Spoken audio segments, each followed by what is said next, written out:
Oops was a man with two different names and two different faces. So, just want to give a brief overview about what this is all about. And I like having conversations with everybody of every walk of life.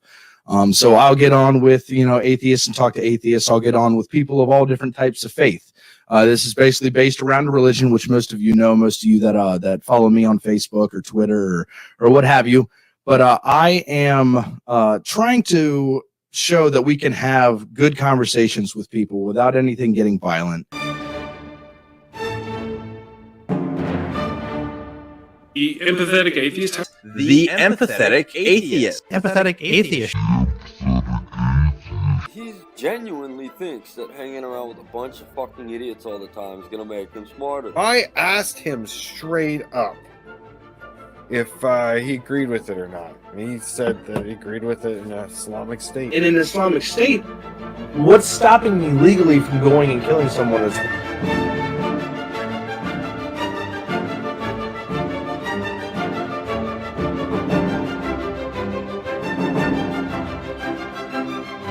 April 21st, 2020. It was a dark time. A mysterious pandemic is raging all over the world. And in America, most people are at home. In fear of what is to happen next, in fear they had lost the society they once knew. And in this time of uncertainty is where it all began. All right. Well, thank you for tuning in to the first and debut show of the Empathetic Atheist Show. My name is Justin Downing. Thank you very much for tuning in. The Empathetic Atheist debuted that late April evening. A secular human podcast with a goal to promote an honest and open dialogue. But thank you, man. Yeah, not a problem. It's great to have you on today. I want to actually thank a few people for tuning in right now. I got 7 people viewing as of right now on my show. I got Wes Sturtevant. He's actually helped me. He is the creator of if you look up in the top right corner, the Empathetic Atheist symbol. Oh wow! And he is the creator of that, and I thank him so much for everything that he's done. He's helping me out with my website. I'd also like to thank Pastor Taylor James for tuning in. I met Justin Downs in about 2019. I'd say late 2019-ish. I was the pastor of Prayer Works. And I would do these interactive live streams called Atheist Anonymous, and the atheists would come and heckle me. And that's where I encountered Justin Downing. Because it makes them look silly. And he would harp on my comment section. Right, I recognized him because he showed up quite a bit in there. But it wasn't until later, like during the pandemic, like a few months after that, we met. I received a random Facebook message asking if I would like to come on his show, the Empathetic Atheist Show. This is their inaugural run. And I said, sure, I'll be there. I'll even write. He wanted to platform me, and I didn't have anything else to do. I think it was a Tuesday or Thursday night. So I hopped on, checked it out. He gave me a shout out from the stream and told me to come on the after party. And so I was there at the first one. You're labeled as Pastor Taylor. I'm just curious to know why you have that name. Because I graduated from a Bible college, and I'm a Hellfire preacher. Okay. I'm a Baptist Hellfire preacher, and I do show on Prayer Works. Okay.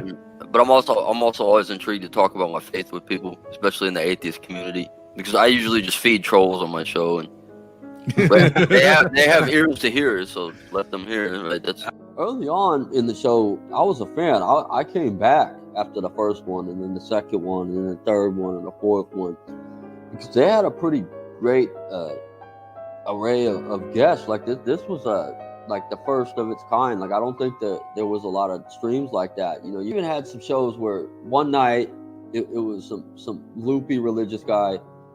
The next night it would be no shit biblical skeptics, right? And then there was even one night where I was just being yelled at by the scantily clad, foul-mouthed New Yorker. No, I called into the atheist experience. But was it I'd like. necessary I to turn let- around hold with on. your little voice? I'm super pretending to interested be in him. the fallacy. No, it was not. Huh?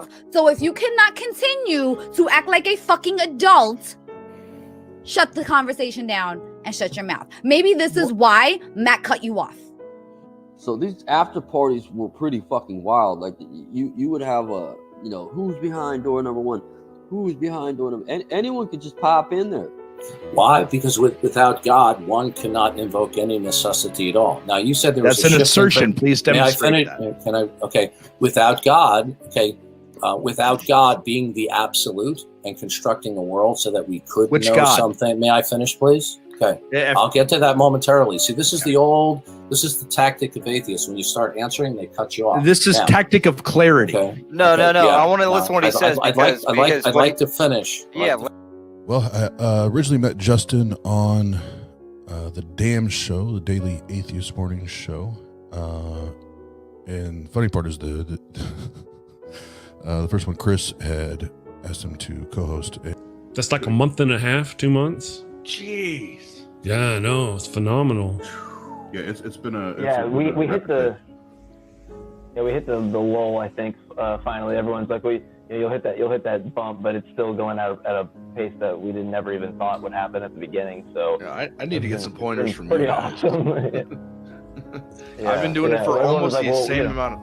I've almost been doing it for about the same amount of time as you guys, but I'm at like 250 right now, so I need to take some pointers. That was the first time I met Justin, and you know, once he and I learned that we were trying to create channels or platforms that had similar in some notes as far as just trying to create healthy conversations and relationships. That's really where it originated, was that. And we, you know, myself and others with Tang appeared on his show. He and Wes had appeared on our show, and that's how that relationship and at that point friendship had started. starting at the bottom of the screen here, the host and the creator of the Empathetic Atheist Show on YouTube, Justin. What's going on, man? Not much, man. Glad to be here. Thanks for having us. Now we're pumped to have you, man. We're gonna have a good night. We're gonna have some fun tonight. It was peaceful. There was nothing. There's nothing, you know, looking back at it, there was nothing that stood out to me, you know, as problematic that early. But we started our channels at almost the exact same time. I think they're within like 2 or 3 weeks of each other, you know, as far as startup date. So at that point, there wasn't any red flags or alarms there. But yeah, I remember that. But everything was cool then. So Justin and Bryce and he can't be here tonight, but Wes that plays a big part of the show. We've really grown a good friendship and a good bond with these folks, and we were on their show about a week ago. Now they're on ours, and we're excited to have them here on our platform. We're gonna have a great time tonight. I'm even invited to come on the fucking Tart show, right? Atheist Roundtable, to talk to them. And it just happens to be a ploy to fucking ambush me for making fun of Justin and his little show on Facebook. Yeah, you have somebody that I respect the hell out of, like Justin, that's trying to do the best that he knows how to do for the world, and you choose to mock him in the name of Christ. I didn't mock him in the name of Christ. Well, you're constantly online talking about Christ and Pastor Taylor, and so whether you want to or not, that's what you're projecting. I remember he had asked me to come on and help essentially co-host a show with a Christian, and it was just someone else. I don't know how to do that. Then okay. If it's God pursuing us, then why has God not found Justin and Austin? All right, yeah. So like the first time I ever met EA he was still Empathetic Atheist. Wes Studevant was his producer and had reached out to me. I talked to Wes a few times. We had a pretty decent relationship. I think we still probably do. And we've always gotten along. So Wes asked me to come on, and I was like, yeah, I'll come on. I considered EA at that time to be an up and comer, and I think a lot of people did too. my channel wasn't much bigger than his at the time, but at the same time I'd been doing it longer. So like, yeah, like to me, he was like this new guy coming along and he was making some waves. Why is there a reprobate doctrine and that would say that some human beings God has hate for now, and that they have a one-way ticket to hell? Like if this is like something that happened to you and has happened to Christians, and God is finding Christians, then God would be powerful enough to find us all, and I wouldn't then be paying the price after I die just because I failed to believe in something I couldn't see while I was alive. Well, that's a question that I don't have an answer to, because I've even asked that question myself. Why did you choose me and not the guy standing beside of me? Why? Yeah, John. I don't know. The Christians in the room, there was a couple Christians in the room. They started to go at me. They started to go at me pretty hard. And I remember, I don't remember like Khalil participating, but I remember Khalil just being completely silent during it all and not, coming to my defense as an atheist against these one or two people. And one of the people was like, James is tired. So with different versions of secular humanism, there's not really like a secular humanism. And from that perspective, given that atheists don't believe anything happened when you die, it's nihilism, which means that ultimately nothing matters in the end. So how do you adapt from that perspective? And my first interactions with him were just infuriating. All right, so, and then I'll let other people pipe in because they'll probably have more sophisticated answers than me. So my secular humanism, you're right. It's not like, I don't look at secular humanism as a standard. It's a personal thing that I kind of live by, and mine isn't necessarily all that nice. So like, I think that all human beings have merit, and there's grounds for respect. And then if human beings give me reason not to respect them, then I have that reason. And then eventually, I started being a regular theist, contributor on his after show, and he would do interview people. Like I helped him secure a couple big names in the community. I don't see the difference between Andrea Yates and Abraham, and yet almost every Christian would immediately recognize her as being, they would call her evil. I wouldn't. I would call her mentally unbalanced, but they would probably call her evil. And yet Abraham is called righteous. So is that an unfair analogy? No. So I don't. So first of all, I did a video specifically about the Binding of Isaac, the story, not the game that I play on Twitch. And I don't know if you've seen that, but I don't want to rehash the whole thing. But I'll say this. And then after that, there'd be a couple hours where theists would come on. We would interact. There'd be some debate. There'd be some discussion. It took off in like a mini capacity. I don't know if it ever really broke. My understanding of the story of Abraham and Isaac is that God was testing Abraham. Now, clearly, God is not testing Abraham for God's benefit because God already knows what's going to happen. So the test must be something for Abraham's benefit. And it is to let Abraham know that, okay, you're doing what God wants. Well, I met Justin because I knew producer Wes. And producer Wes was in my Facebook group. It started the Church of Heretics. It started off as a Facebook group and an idea, and I kind of gained a little bit of notoriety in my little corner of the internet with my memes I was making, and I just write funny little posts and make funny little memes. And the Reverend Brother, he then through all that had been born.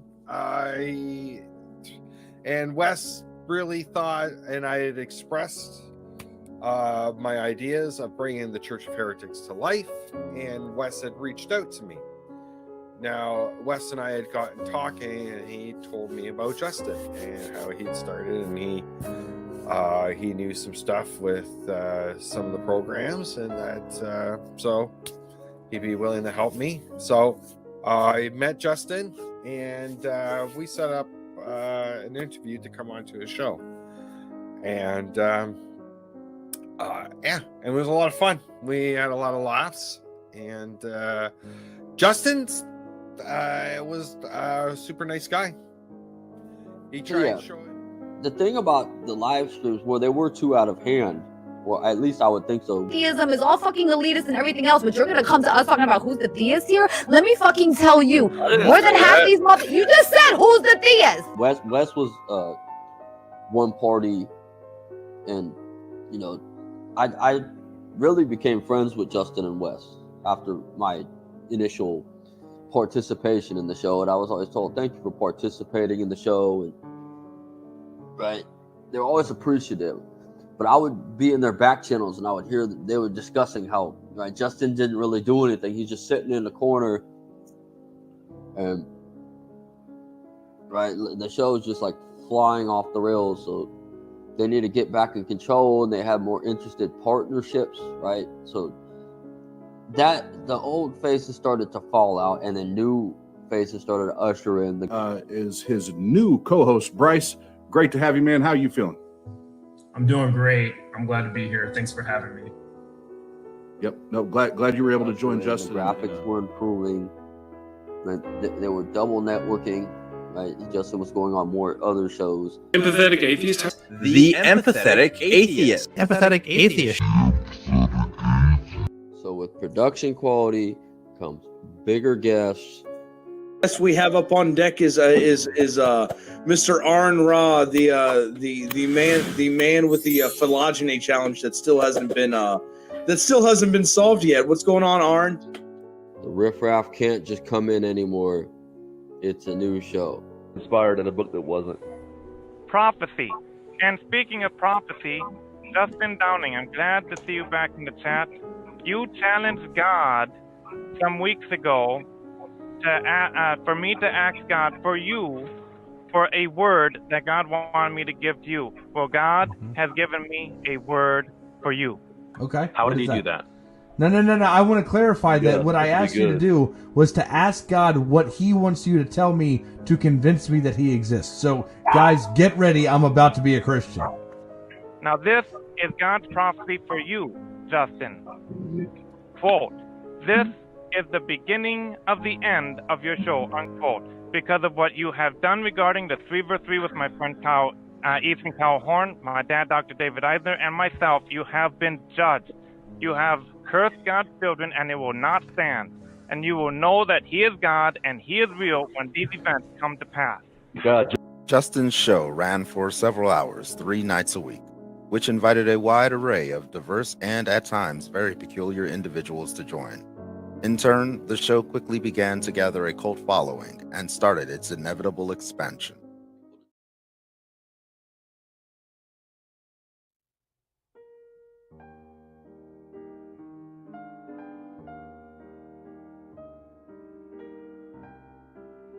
All right, so we're at Empathetic Atheist Show Season 2.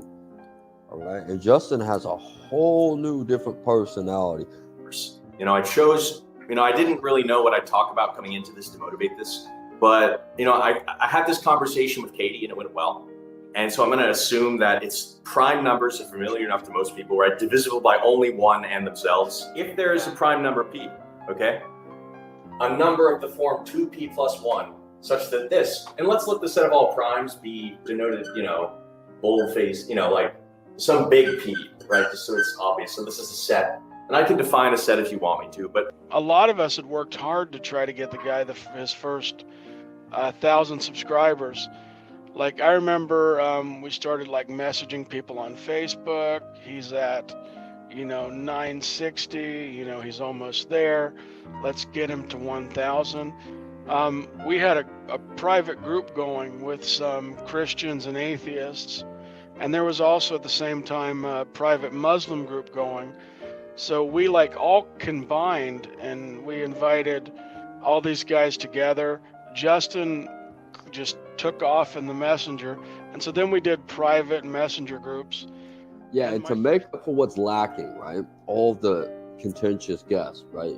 Just putting the brakes on the show, only having popular atheists and very docile conversations. Justin starts a group called Master Debaters to test out his skill, right? Justin's also taking a bunch of radical positions. Hard determinism. I can't choose what I'm convinced of. And I can't choose what convinces me. Like when he thought determinism was the best argument, hard determinism, that is all we heard about for like a couple of months in the back chats. And we don't have to go down this route because I know I talk about this way too often. Determinism. But striving to hard determinism, yeah. So I don't choose moral nihilism. Ron wanted us to talk about objective morality. Yes. So you don't believe morality is objective, correct? I do not subscribe to it right now. I'm open to the idea, and I've taken a look at some of the discussions that you've had on objective morality, and I mean so I would subscribe to subjective morality that I believe is all we have, and I can demonstrate it. There isn't a fucking ism that Justin doesn't consider at this point in time. Richard Madsenism, he's even saying he's considering that shit too. I love listening and sitting down with Richard for hours on hours till 2 o'clock in the morning, listening to what he has to say because I just find it absolutely intriguing. And Justin would debate anybody. He was the Scrappy-Doo of debate.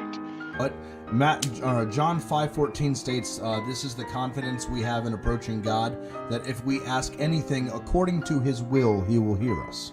So, what's the point in praying? If you ask for something according to God's will, whether you pray or not, His will be done, correct? Ran very basic, like atheist arguments. Well, as an atheist, you don't have a metaphysic that can provide for a basis for rightness or wrongness of anything. I would agree with you. I would be a moral nihilist. Then why do you on your YouTube channel talk about stuff that's true and false and right and wrong like the other YouTube atheists? What have I said? This agreement made between the two of us was to have a debate on the morality of biblical slavery. As most of my friends and followers of the Empathetic Atheist Show know, I will be defending the notion that slavery is immoral in any sense, any culture, any time, regardless of the instructions of a government or divine being. Is slavery is the laws in the Bible morally justified? Okay. Pertaining to slavery. What would be your reasoning for talking about laws on what we would say limit or prohibit or encourage possible slavery today?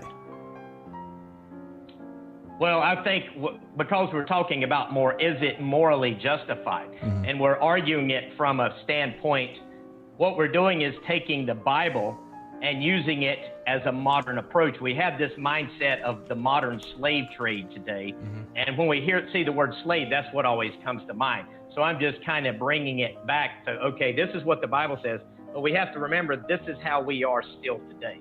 Very disingenuous in a way though too, because he would often switch positions and pretend like that was what he had the whole time.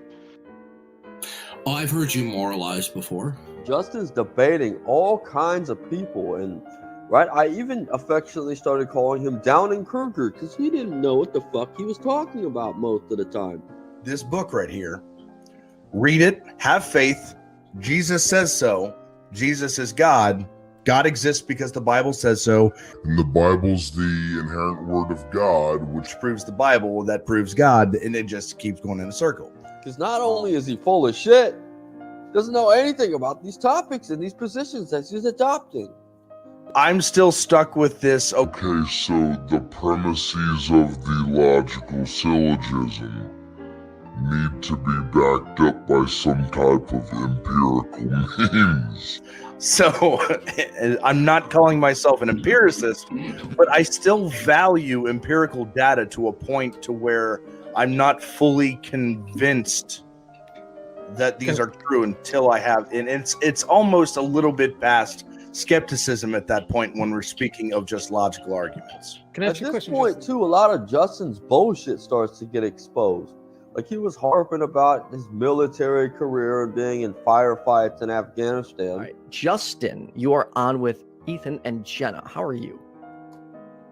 I'm good. How are you guys? Doing well, thank you. Hey, Justin. What do you got for us? What's up, Jenna? It's good to talk to you. Yeah, well, I just wanted to call in because you guys brought up a few key points with something that, hits big in my life. And that's one, the prior military. So I have post-traumatic stress disorder from multiple different This post-traumatic stress disorder that I have is due from spending time overseas in Afghanistan.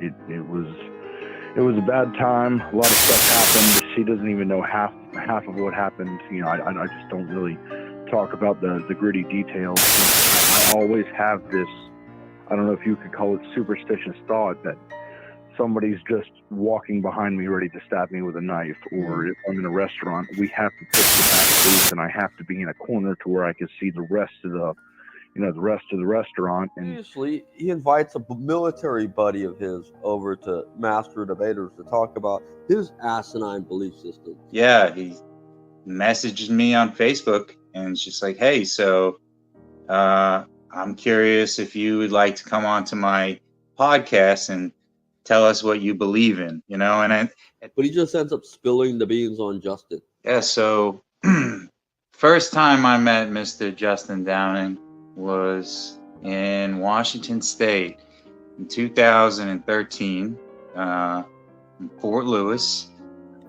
He was a mechanic and he was cool. He was a nice guy. He fucked with us. We fucked with him. It wasn't later on until my military experience where I became a drug addict myself. I noticed that I wasn't the only one with this issue, and Justin just happened to be one of them as well. So Justin wasn't even really an 11 banger in the military. He was a 91 Charlie. He fixed air conditioner.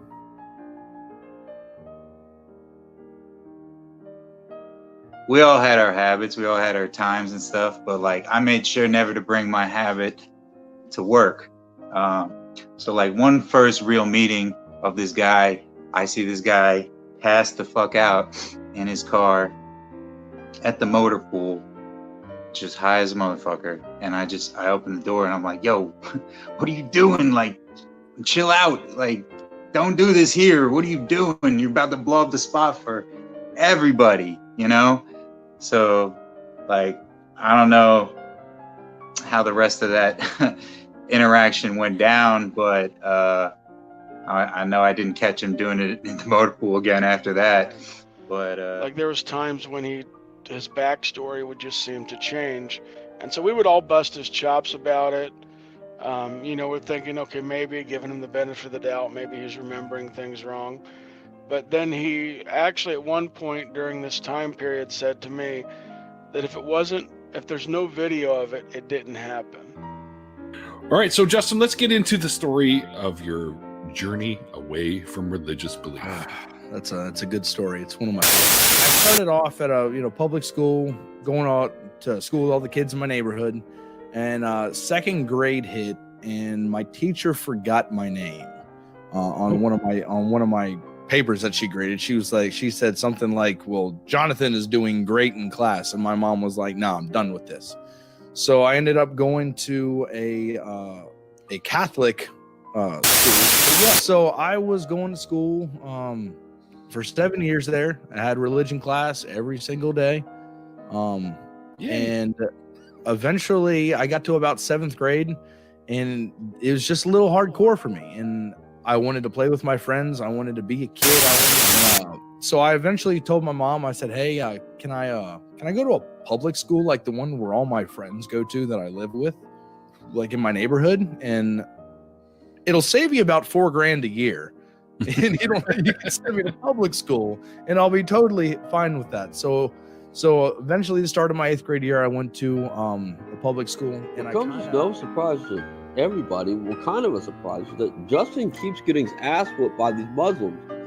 And unlike how he usually reacts to ass whooping, he seems to like it when the Muslims do it. Thumbnail is it, can God be proven rationally? And I don't know if I would agree with can God be proven rationally. I think God can be argued for rationally. I think the arguments that we've been through within the last 6 to 8 months of talking to each other seem very rational. I mean, there's no reason why I could call these things irrational. So when you say proof, you like what? How do you define proof? So do you not think there can be rational proofs? Something that can be shown definitively, without any reasonable doubt coming from my frame of mind. And can that be done purely rationally, or is that? Here's where I am going to sit on this very, very small edge of a building that's between empiricism and Now, logic. the thing to remember is that during the pandemic, we weren't allowed to really go outside. There was no public restaurants. A lot of us were just stuck indoors. And so we had all these opportunities to discuss theology. 1 + 1 + 1 obviously equals 3. So if it obviously equals 3, there's also space, time, and matter. So if you add the space, time, and matter, you get 6, right? So within 6, space, time, and matter through absolute divine simplicity would be identical to each other. So you have 3 6s right here. They're identical to each other. There's nothing different between them. Which 666 is what comes out of that. 666 equals atheism. Prove me wrong. There's a difference between having an open mind to things and listening and then critiquing and asking questions and being skeptical. There's a big difference between that and then saying, well, I have an open mind and then not just entertaining what's been put in front of you, but then also creating, this echo chamber, which then encapsulates you within the same language, the same vernacular, the same verbiage every single day. So it went from something that I thought was healthy to something that became very problematic or even dangerous. And 112 was it's my favorite one, which is Bismillahir Rahmanir Rahim, Kul Huwallahu Ahad, Allahu Samad, Lam Yulid wa Lam Yulid wa Lan Yakun Lahu Kufuwan Ahad.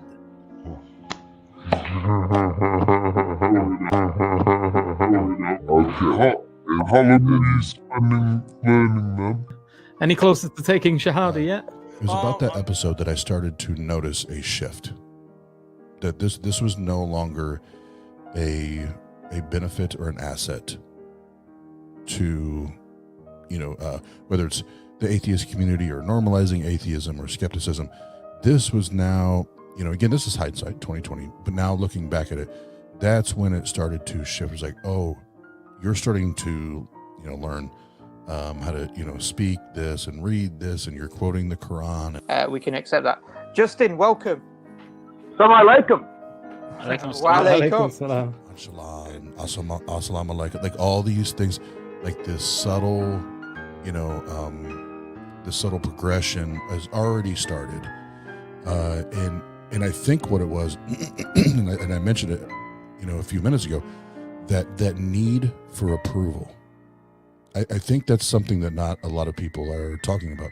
There's this obsession, almost. There's this obsession and need for approval. And yes, Justin, you are smart. Yes, Justin, you do know philosophy. Yes, Justin, you are. And anyone and everyone that would give that to them or give that to him, he clung to it. One guess what, Jake and Abdul and all those did, that they did the Muslim circle jerk and got him involved. Yeah, and at this point in time, it's starting to get pretty fucking obvious that Justin's either going to take Islam or Richard Madsonism. He's not going to be an atheist much longer. The Quran told us of something that was going to happen. It has happened. You're completely missing the point. Well, you don't know what a Nostradamus prophecy is. There's a guy going to go to the store today. So you're not going to address what I'm saying, and you're just going to keep dodging and moving on. I want to say that, like, he had a habit of, once he got, like, a thought or an idea in his head, He just stuck with it and stuck with it. No, you're making a facile point which will not hold up to the actual argument. Well, That's then what I'm trying to do. show me how Let's it doesn't compare- hold up. Let's actually compare prophecy and establish that they're equivalent to each other. Right? Instead of just one little guy goes to the store, guy builds a building, guy named John in the future, right? Those Nostradamus, something actually elaborate. And So back to what I was saying, the flat-footed Arab people in the desert that compete to build tall buildings, that's happened. How can you show that the Quran, isn't true now? Because the same claim that you would make with the Bible, I can make with the Quran now. And it does just that. There's no way to beat a pigeon at chess, Justin. I agree. I believe they used Justin's love of philosophy to convince him that this was the best way to go. You guys haven't even brought up a single Quranic verse when speaking with me. Because Not yet. any of us, we can strip philosophy away really quick and realize that in the Quran, this son of a bitch rode to the moon on a donkey or a horse or whatever, cracked the moon in half. We as atheist skeptics, we don't buy that. We don't buy that. There are underlying undertone or ulterior motives on why Justin, at the end of the day, bought in. I go do. I actually have this innate desire to become a Muslim. I want to. Take your shahada. That's And so what you've got in essence with Islam is a synergy between a rational conception of the creator that satisfies this innate desire within a human being that wants. And it's the shahada that really helps motivate that process of learning. Yeah. But I mean, Justin, I've told you in the past, dude, all you really need to do is just change one word in your YouTube channel. Just make it the empathetic Muslim, and you're good to go. That was all just ended up converting to Islam, which was something that I did not initially see coming. Let's do it. All right. Ashhadu an la Allah ilaha illallah wa ashhadu anna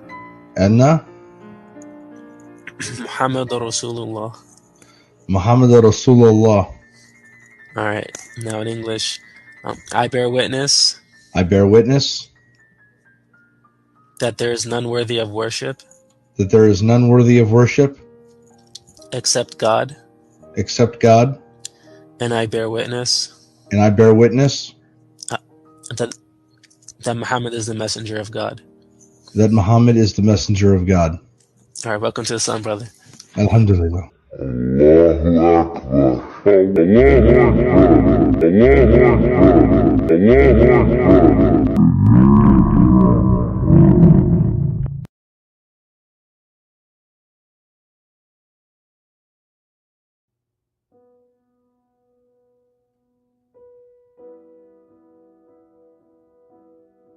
When I was told by Jesse and James that Justin was officially a Muslim, I knew I was about to be entertained. From my point of view, it didn't affect me at all. As far as tagging our subscribers, everything. Don't get me wrong. It was like, what the fuck? But of all of the religions, Islam. When I found out he had become a Muslim, though, oh my god, broke my heart. Literally, just broke my heart. Oh, jeez, breaks my heart. And I reached out to him. And I tried to have I had a conversation with him, and we talked during my lunch break. And I tried to try the reason with him, but his mind had been pretty set.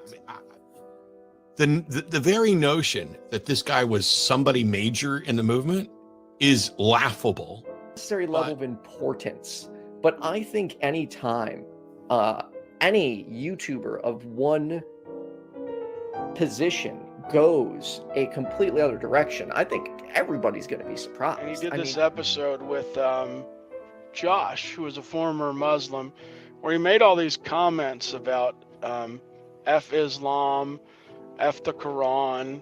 Did we put hashtag fuck Islam in the comments below? Because that's where it's going. No, I'm just kidding. I'm just kidding. I respect all religious views. I guess. Oh, well, I guess. All people, regardless of their religious views. That's the best way to say it. I love the people. I despise the book that they follow. So we could put hashtag love Muslims and right next to it hashtag fuck Islam. Or maybe the Quran itself. That would be perfect. All right, fuck the Quran. And then it's like 3 months later he had converted. And I have come to a belief now. I believe in Allah, in Islam, not through emotional means, but through rational means. So when you see these arguments like the Kalam or the contingency or ontological argument. So I think that once we get the atheist and the theist on the same page, epistemologically, then you can move forward to the next step. It seems like a lot of atheists that come and say, hey, we don't want to go through that long process. Just tell me how your specific God exists. Prove your specific God right now. And the first group that piqued my interest were the atheists. I genuinely thought the atheists were going to erupt in outrage, and some of them did. To me, that was just like a smack in the face. Like it was something I couldn't stomach. I made my video about it, and it might be hard to see. I'm going to try to zoom in on it for you guys, but Justin changed his name to Khalil Allah and has Justin in parentheses now. I'm sorry, dude, but you're Justin. I think it hit us hard, especially anybody that knew who he was, had any association with him. Unless you were privy to like the background conversations going on with the Muslims. I know a couple atheists had seen what was going on in Discord, have approached me several times since he came out, since I made my video. So when you have somebody that positioned themselves as a warrior in this battle, somebody that's going to represent atheism, somebody that's going to represent normalizing atheism, which is a fight, and then that person converts, well, atheists should take issue with that. Atheists should try to understand that. It's one thing when Christians go around saying, hey, I'm a former atheist. Like, that's what all Christians say now. But to actually see this up and coming YouTube atheist just convert right before our eyes, and not even to the lesser of three evils, I would say, between Judaism, Islam, and Christianity, if you're going to follow the Abrahamic God, but to choose the most evil of the evils, which would be Islam, in my opinion. I will talk about how goddamn important this movement is, and it's too important for you to play around with it, Khalil Allah. I try to be more understanding after that, but outside of the set of all contingent things, well, then it wouldn't be the set of all contingent things. It would be the set I'm all following you contingent there. things minus All right. one. I'm following you there. After that, So but that it's something that I've never been able to understand. I cannot understand somebody that doesn't believe in the Christian God or the God of Abraham to pick Islam, and you're supposed to be logical. Like an opening of the box and be like, oh, well, there's the demonstrable evidence for God. It's more of an intellectual change. It's more of I would say, an epistemological change that I had to go through. So all the paid subscribers leave, right? And a bunch of new Muslim paid subscribers come in, puts Bryson West in a hard place. They end up leaving the show, and now it's Justin. I saw the writing on the wall, and again, I don't think it was like dishonesty on that point, but I don't think he was going to be able to maintain just the same thing. His just belief system has changed. I really knew right away that, okay, this is going to change, even whether he wanted to or not.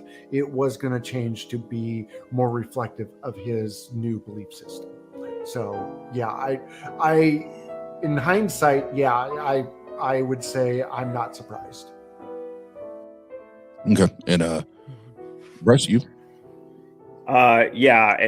So I have two things to say about that. First, piggybacking on what Skids just said, yeah, I agree. It was difficult for me to envision how it could possibly be the same, and I think he's doing now is making him a little bit more successful, and I think that what we are doing is making us a little bit more successful. So ultimately, I think we were both better off in what we decided to do compared to what had we acted upon his idea. I think it would have caused more questions. It would have been more confusing, and kind of a repeat of the first mistake that I think you made, which was just kind of a drip of not explaining anything, changing, but not really explaining. And the last thing I'll say on that is I think, and Khalil, he can correct me if I'm wrong. I could be getting this wrong, but I suspect that he might agree that if he had it to do over again, he would do the reveal differently than the way that he did it. Because I think the way that he did it is what caused a lot of the friction, at least with the audience and the little bit that there was with us. And this little atheist outrage thing goes up and down like a lead balloon, right? Complete fucking scam. The only one who seems to be outraged about the atheist outrage at him is Justin. And I'll just post it in like Firebrand Atheist group on Facebook. And instead of being like, oh, looking forward to the show, or I got to go to work, it's pedophiles. Come on, dude. Wow. Like, really? What the how? And he posts on Facebook, and evidently me and Aaron Raw and everybody were all just obsessed over his conversion. And the truth is, I don't know anything about whether Aaron Raw was obsessed over it. I didn't remember him. I didn't even remember doing his show twice. Oh wait, you were the empathetic atheist. Okay, I realize I've done that show, but I wasn't concerned. I wasn't reaching out. I wasn't trying to protect anything. I had zero interest in his conversion to Islam.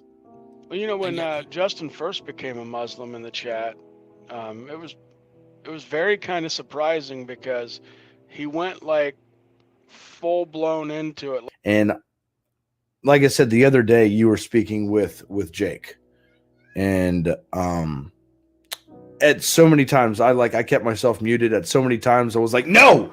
But then I saw how calm Jake was being with you, and I was like, this is Allah telling me, hey, watch this. You see how he's interacting with James? You need to do that more.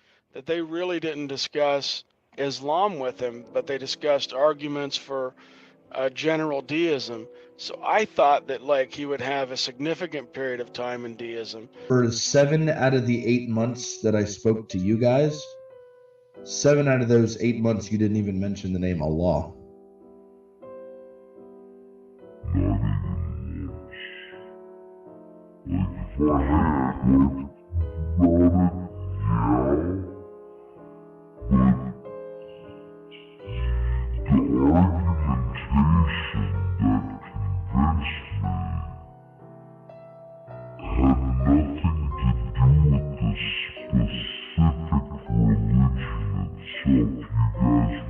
You guys weren't telling me to have faith in Islam.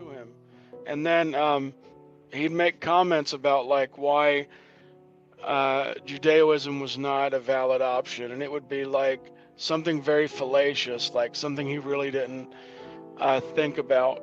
Started to look into the Jewish faith, on what they believed and why they believed it, and I do have to say there was some parts of it, the traditional circumcision process that was just grossed me out, but I didn't want to let that stop me. I didn't want my emotions or what my personal preference on circumcision was to determine if I believed in that God or not. I wanted to do it from a rational, logical basis and leave the emotions outside until I see fit that it's appropriate to bring the emotions into it. That one was so bad. The reaction I was expecting to get from the atheists, we ended up getting from the Muslims. So when Khalil Allah first converted, he went on a couple of channels, and these were things that I remember that some of his Muslim brothers were telling him not to do. So, you've had quite a journey. Why don't you tell us a little bit of how you went from Christian to atheist to Muslim. I brought him on my channel to have a conversation with Apostate Prophet, which is he's a great guy. He's helped out my channel before, Apostate Prophet. He came on, they did a back and forth, and it was strange because in that back and forth, Justin had said that he didn't read the full Quran, and then by the end of it, I think he had switched it to he had read the full Quran. Did you read the Quran through entirely, or did you I have attempt not to read read it entirely through, no. Not entirely. Okay. So I'm trying to look up some, because like I said, 5 months in and I've read the Quran one time. I'm going through the surahs very like over and over again. Before this or after this, the very next time he joined somebody was on Oz's channel, and then he said things like he was going to be the most liberal Muslim. I am attempting to become the most liberal and progressive Muslim that's on the internet with a show today. And my thought, my purpose behind that interview was to not attack as much as I wanted to push back and attack, because I knew it was bullshit. Sure, yeah, I don't think that you need God. I can be totally okay with, a man marrying another man, which I am. I have no problems with it at all. I have no qualms with it. My God can sit there and say it's a sin, and all I can say is, well, Allah, I don't understand why you think that it's a sin.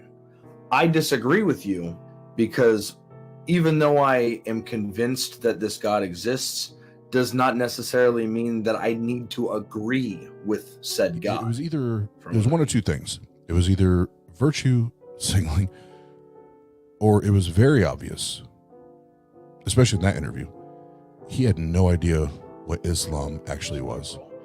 And I remember that some of the Muslims on the back channels absolutely were not thrilled by that. From other atheists in the community about how they don't know why I did this, because now I'm all about putting women in their place, making them wear hijabs, and supporting pedophilia. There's another one that's been out there. And you're coming at me with something that this guy was a pedophile based on the social norms that you know today? Yeah, that's not really on par. They're not. Those two objections are not quite right next to each other when it comes on the scale of reason and logic. Sure. So regarding the age of Aisha radhiyallahu anha, there are a couple of things I want to discuss. And I really appreciate the opportunity, and I appreciate you bringing the subject, because there are some clarifications I need to make from my video. Because some people, I don't know, unfortunately, maybe they have a filter or something, they don't understand what I'm saying, or maybe I'm not clear. I don't know. So the first thing that I want to clarify, which a lot of Muslims have been, I don't want to say criticizing me, but whatever, because I don't really care about people's criticisms anyway. But I've been talking about, they think that I denied the ahadith in al-Bukhari and Muslim from Aisha radhiyallahu anha, and I'm sure you saw the video. I never, ever denied any of those ahadith. Alhamdulillah, I believe that as the ulama of Islam have written, that which is reported in the Sahih of Imam al-Bukhari and the Sahih Imam Muslim, of course, sanadan and so on, is correct. We have no, even though, ulama have obviously discussed asanid like Ibn Jawzi and others at Darqutni in the past. But he went on Ethan Michael's channel, and then he mentioned Aisha, and then it started like a 7-minute back and forth argument where it's spiraling out of control, where he's having to defend this position now. We did talk about this before we went live to ask if I could bring it up, and you said it was okay. Sure. Mohammed, from my understanding, did have a 9-year-old wife or girlfriend. Is that?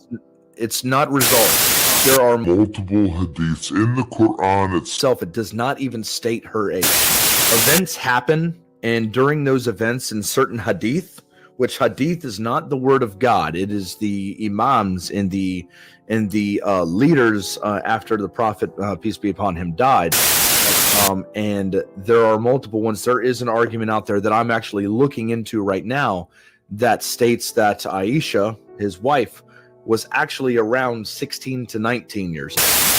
1400 years ago, girls were raised from birth to be mothers, to be literally baby factories. Like, They weren't raised to play with their dollhouses and color unicorns and pink ponies. They were literally raised to be wives. and the general lifespan of somebody during that time was around 40 years. So if you want to have a lot of children, you got to start early. So it's today it's a disgusting thing to think of, but if she bleeds, she breeds. You know, you look at, these are human beings in a certain time. I'm not interested in the flying donkeys, pedophile prophet, you know, all this other crap that comes out of the Quran.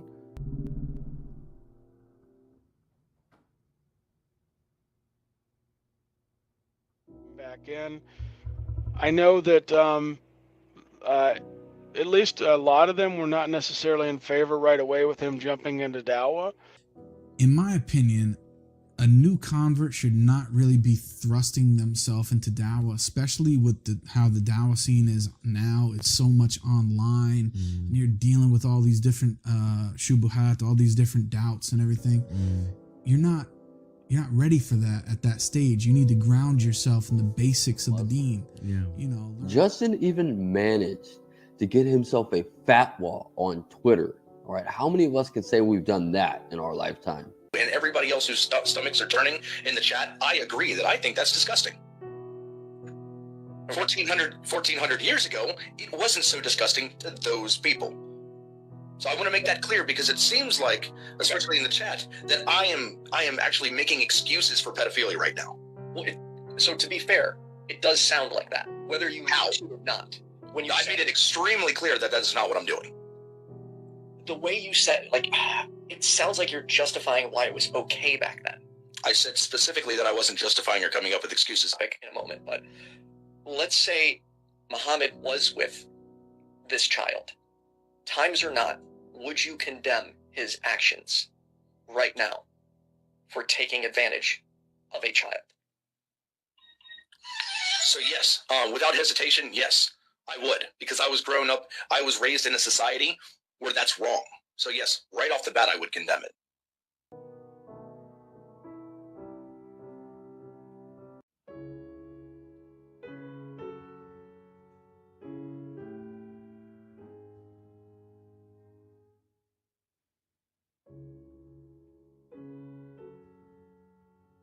Just the whole atheist community and turn its back on him. Well, you kind of went to the wrong side, Justin. You jumped into that authoritarian radicalization, and it didn't take long. So I remember that Khalil Allah, when he was trying to figure out what he was going to do with this channel, is a Muslim. It went through like several reinventions. One of the reinventions was he really liked another podcast called the Thought Adventure Podcast. That was the guys who helped convert him to Islam, and where he took his Shahada. Now, he then developed his own kind of version of this. There we are. Theology, metaphysics, epistemology. Christianity, atheism, big words, logic and reason. Welcome to exploring arguments. So after the fatwa and all those catastrophic interviews, affected by time. Exactly, which is why I stated that I hold a very minority position. Oh, so I would consider okay. myself a heretic of Islam. right? The Muslims reined Justin back pretty hard, right? They took over his show.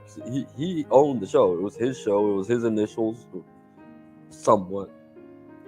And so it went from empathetic atheist to exploring arguments. Like what evidence leads you to that conclusion if it's not empirical evidence? So okay, so I let me have a try. Don't let Justin There's two general approaches. Primary directive. One is the Don't let Justin. Justin was required to have a Muslim babysitting him at all fucking times. This also applies to not just the general epistemological. They even know he's a fucking weeaboo. It's Like what they're makes like, it clear man, you're about fucking our fake. existence. We have to be able to provide He evidence. going Robo. Do we be like normal manners? Like, do we just let Justin in like we always do, or do we talk in a circle jerk about him for a fucking hour and then let him in? No, let's let Justin in and explain himself and whatnot. You know, we'll be nice. We won't be doing the ethers. Is way fun. I like the fact that you have 8 viewers on here. You're backing off of my show because it's successful when you're just on here doing a circle jerk. But that's what you guys be doing. That's what you hit ethers do. Y'all sit there and do circle jerks also, and then you try to say that somebody was wrong because you guys think you're fucking right. I want to know what I'm trying to figure out is how who convinced you? Who was it that convinced you to become a Muslim? Who convinced you to become a Muslim? It was Allah. You used to be an atheist. You didn't believe in God. So where did Allah fucking come down to you and say you need to be a Muslim now? Because you know Allah and God and Yahweh are the. He doesn't manifest himself in a reality. So yeah, me, Ray, and Kevin are doing a show about the EA every fucking night almost, because it's just so much coming out of that little corner of the internet. It's like a cornucopia of treasures. Facts. I am Toxic Taylor, and joining me is Ray to the Bay. And tonight we have something very special for everyone. I hope you all can hear me okay. How's my audio, Mr. Bay? Oh, it sounds beautiful. It sounds wonderful. All right. Gorgeous. So, our favoriteest person in the world has took the initiative to explain to the world how and when Muslims are allowed to lie. Right? He's been studying Islam for the last year, and is a very credible source on liars. What? You heard me. Muslims are allowed to lie? Well, yeah, lying was a sin. That's what taqiya, right? Taquitos. But unfortunately, we don't understand lying, right? So we need an expert like Khalil Allah to tell us. Muslims are liars and they can be deceptive, and the Quran, has a standard for us to be deceptive. And one of the participants made a slideshow. Brother Hanif today has put together a whole presentation that we're going to go through. In front of Big Ben is Sadiq Khan. He's a Muslim, Labour politician. He became the first elected mayor of London. We've got some more. These are the kind of things that I was talking about. The memes that you see online, or as our good friend James is tired, he likes to call them memes. But these memes are kind of like, I said to the infidel, you've got the wrong Quran. True Islam is against violence. And they were complimenting him on the video about how good the slideshow was. Will be clarified because we go good presentation, mashallah, by Muhammad Hani today, and that will help you guys to understand the actual sort of picture, inshallah. Hanif, for creating that presentation, that was very clear. We had a lot of people in the chat that were very happy that you put it together in such a way. Even our friend John Fisher said it was a great presentation. So if you guys want to, we'll go ahead and move on to the callers. And then you found out that he had copied it all from, I think, a Vanity Fair article. I smelled this. It's At the beginning of the video when they showed those pictures, when they started talking about the alt right and what have you, and I said, "This sounds like some BuzzFeed garbage." And that's what this sounds like. Well, what do you see? What do you think? Oh my God! Keep going. Now, it wouldn't be like a terrible thing if they credited him, or if after pointing it out, they admitted it. How much of this did they use? Oh, they didn't. I don't know if they used this, but I saw that Eric Levant tweet. Keep going. Yeah, Well, I saw Yeah. Here's the tweet. Yep. Keep going. Is the meme? All right. The meme in there? the meme. The meme? I think the meme is in here. And I don't. There it is. There it is. Yeah, oh my gosh. Dude, they fucking plagiarized BuzzFeed. They made their own video. This is fucking insane. But what Khalil did was he went in the next morning There's and a he BuzzFeed. changed the description of the video to include this BuzzFeed article. As you just told me, that was the proper article that it was. Like, Justin was a Yeah. lol cow, right? And we would milk him for laughs. But we're talking about a freaking milk farm with these guys. Did you notice that little brother's not there anymore after the Takia video? The secret Takia video. They just kind of fell out, right? First, little hat man, he fell out after the Takia video. Then Eunice and Hannah disappeared. And then ushers in the new age. With Justin left to his own devices, what's Justin gonna do? He's gonna pretend he's fucking smart again and start debating.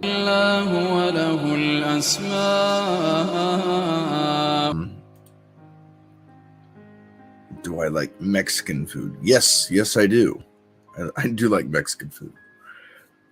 I like pretty much anything that has a taste. Sure. Okay. Well, I mean, we would have to dive into the verses. Like, for example, you would up the verse to where the carpet is spread across. When we think about a carpet, we think about a carpet flat on the ground. Now, I actually questioned this. I went to some Muslim brothers when I first became a Muslim. I went to some Muslim brothers. I was like, what does this mean? Is this arguing for flat earth? And they explained to me how there's multiple different verses, or not verses, but multiple different definitions for the Arabic word that is used, which I don't speak Arabic. We can get down to it. I can find the Arabic word. We can take a look at it. I've got it. It's the ostrich egg, yeah? It's not necessarily that the word says ostrich egg when he said spread it out. It's a root word for how people would prepare a bed or how they prepare the ground for sleeping or for ostriches to lay their eggs. They break up the ground. They fluff up the pillow, you know? So that's the one verse that people might misunderstand as an egg shape. I don't seem to see any verses in the Quran suggesting that Earth is a ball, a sphere, a globe, an oblate spheroid, or anything like NASA are showing us on their Cartoon Network. And I have, like I said, made scientific observations at water level. We can see way further than the mathematics say we should be able to. And I'm told that I should believe in bendy light, and that light can curve around the globe, but it doesn't distort. Yeah, I've never seen around a corner, so I don't really buy that light bends. And even when we go high up in an aeroplane, we never see any evidence of bendy water. Me, we're looking at a satanic deception, or shaitanic, you'd probably say. Because, like I say, the Bible and the Quran mention the earth is level, stationary. We've got loads of verses in the Quran, I can list them, that mention the sun swimming in its orbit, the Earth. I'm a globe skeptic because I'm sold on the idea that the Quran and the Bible are right when they're talking about 7 heavens being 7 dimensions, and that takes it way out of a 3D shape. Sure. So do you believe that the Quran is truly the word of God? I believe that it's inspired by God in the Bible, but I've got loads of quotes from the Quran where it says pretty much test all things and don't be misled by. So I'm confident from making scientific observations that the Quran is right, and that everybody that's being told otherwise is being misled. It seems like you take the Quran very seriously. Because it's not just pork that I can't eat. I can't really eat any meat unless it's not considered halal meat, right? So the Sam Shamoon, Khalil Allah back and forth was interesting.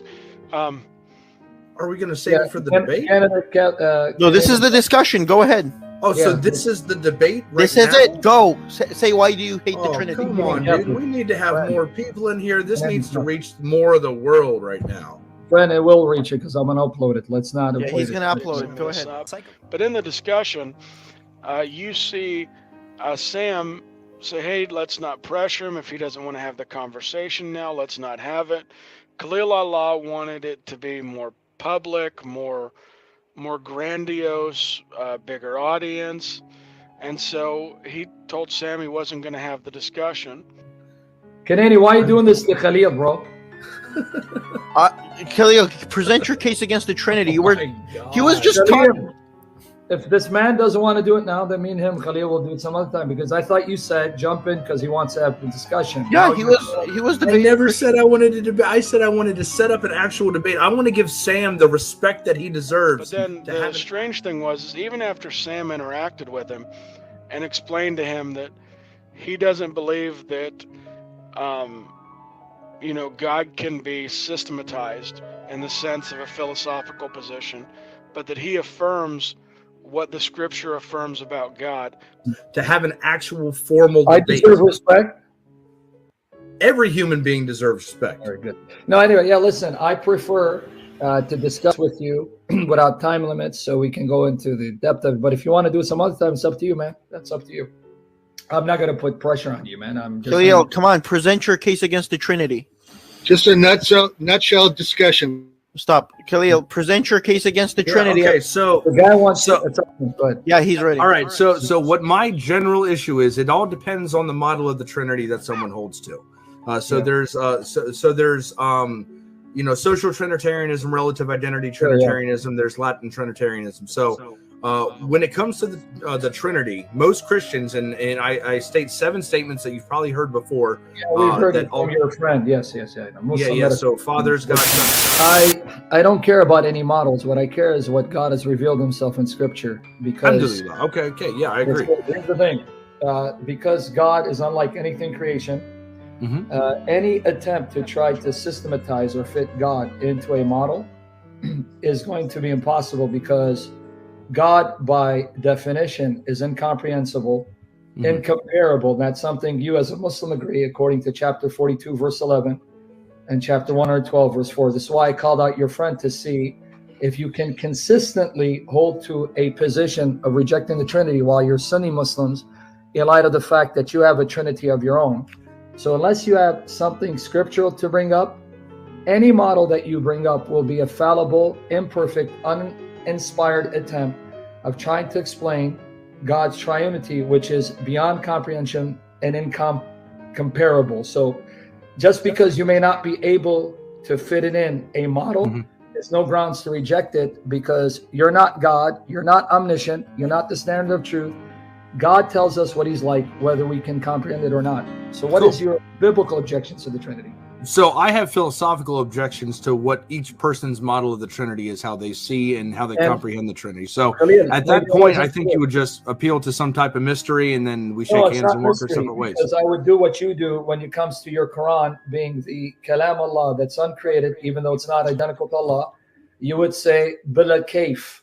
You would say that if you're a consistent Sunni Muslim. I don't know if you are. Didn't I tell you that this was going to happen? That we wouldn't actually stick on the Trinity. That we would try to start. No, talking actually, about I did. Islam Everyone heard instead. it's recorded. Khalil, it's recorded. I said, "What is your biblical objection to Trinity?" Because your problems with the Trinity means nothing. You're not God. You're not omniscient. You don't know all things. Just because it doesn't make sense to you doesn't mean it's not true. So I already said that. Give me your biblical basis for. Sure. Okay. From a biblical basis. Okay, Yes. from a biblical basis, do you hold to the Orthodox Church Fathers?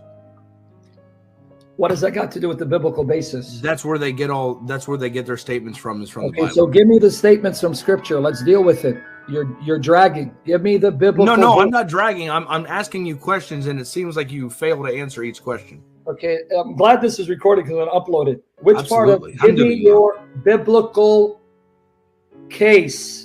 No. Biblical. See, remember when you told Canadian Catholic not to tell me how to debate? That is what I believe. No, You that's believe in fine. Tawheed. Show me. Give me. I'm waiting. You wasted 3 minutes already. Give me the biblical basis for your rejection of the Trinity. I'm waiting. We're all waiting. Don't put us to sleep. Never claim to have that. I go off of people's models and show the I incoherency have no of their models. Quranic problems with Tawheed. Are you ready to hear them? Because you have no biblical basis. And then now you're actually telling me how to debate. No, actually, I'm telling you how to debate me on the Trinity. I'm telling you how to debate me on the Trinity. You don't tell me how to debate the Trinity because you know the Bible will shred you when it comes to the Trinity. I have problems with Tawheed. It's not Quranic. What do you think of Dr. James White? It's contradicted by the Quran. What do you think of talk about that, or are you going to run from that topic? I know. I'm like I said, until I have a debate with you about the Trinity on a philosophical matter, I'm not discussing Islam at all with you. Khalil Allah refused to engage with him in those discussions. Wouldn't talk to him about Islam. And then the crazy thing was, after this like big runaway moment from Khalil Allah, then he did a series of videos calling out Sam Shamoon on his channel. Once again, Sam Shamoon ran away from me. He wouldn't have a debate with me. I challenge him on a debate, and he tries to change on how the debate's going to go instead of just accepting or denying the debate. Once again, he ran away from me. Why is he so scared of me? Why is Sam Shamoon so scared of me? I told him I was going to be live tonight. I'll be waiting for him. I have a recorded on my phone to where I called him 3 times on his Skype account after on God Logic's channel. He told me to call him on Skype. I called him 3 times. 3 times. I have it recorded on my phone. Over and over and over again, including sending people to Sam's channel to try to trigger him, to try to, force him over. No disrespect to Khalil Allah. He's a friend of mine. But if you're not ready to debate him on the Trinity and defend your faith, then and you're calling me names, Muslim meta retard? Come on, bro. You didn't even make the A team on the D team. You didn't even make the A team on the D team. Come on, brother. You're not ready for this.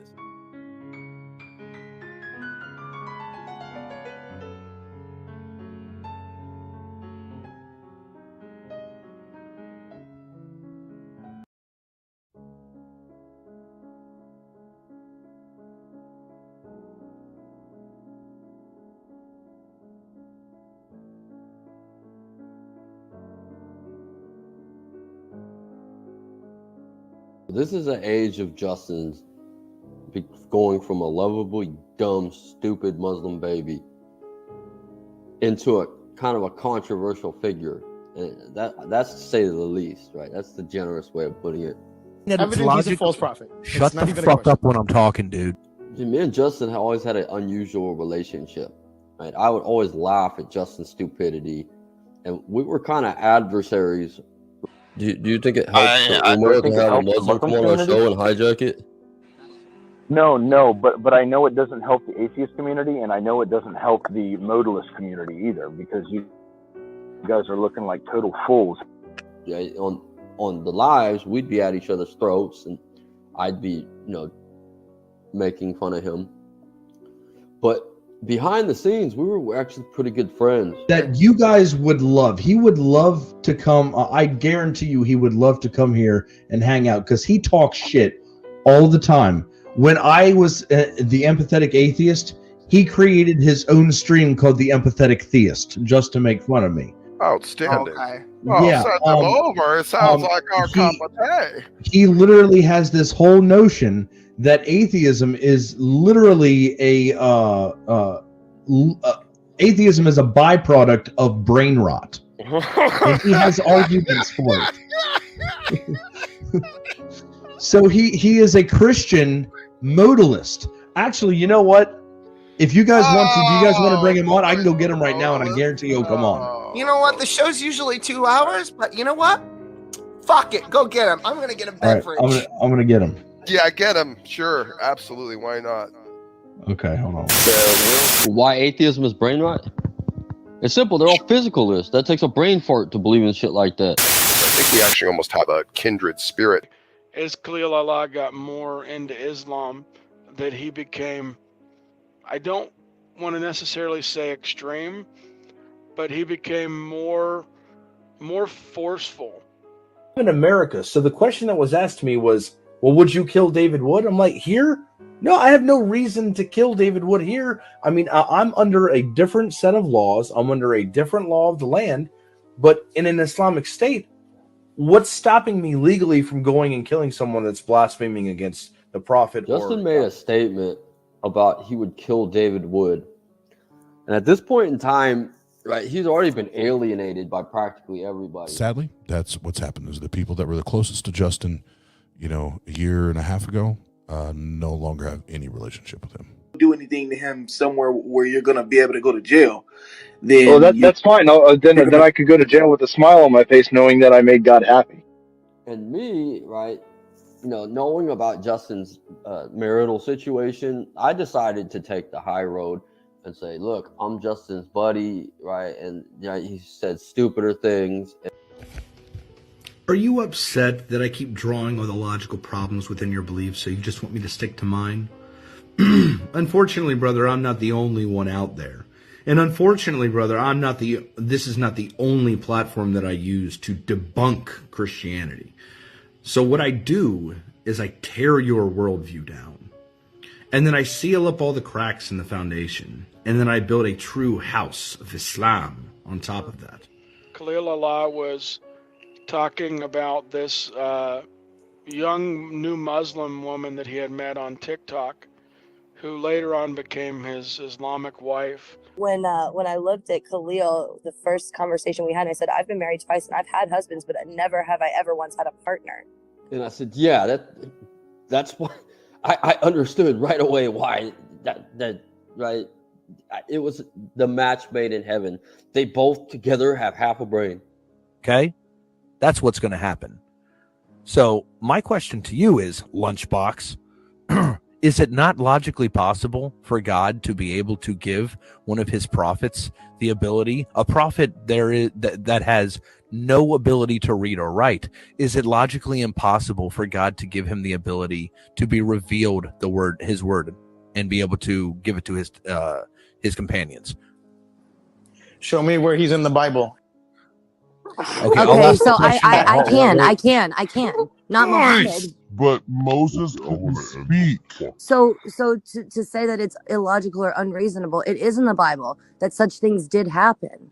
You're so ignorant, and that little man energy is getting to be too much. No, this dude's getting under my. Yeah, I'm getting under your skin, just like you. Yeah, because you're rude. Here's what's going to happen now. You're going to move to the audience when I talk, and then I can bring you back up when I want you to talk, because you're my puppet. Okay, you're on my show. And if you don't like it, you can leave. If you want to continue to be my puppet, you can stay in the audience and then answer when I tell you you can. Yeah, so I actually defended the guy. I said, if you guys are that pussy offended by something that comes out of Justin's mouth, you might be as dumb as he is, right? And that's somebody I've been friends with for so long. I know he's definitely a fucking idiot. I'm not backing up what he says, but dude, you can't. Right? I'm not gonna fucking block Justin or react to Justin for saying something stupid. Right, obviously that changed when the Chomo charges came out. I'm trying to. Oh no, I have a notification. No, it's just Sleepy doesn't.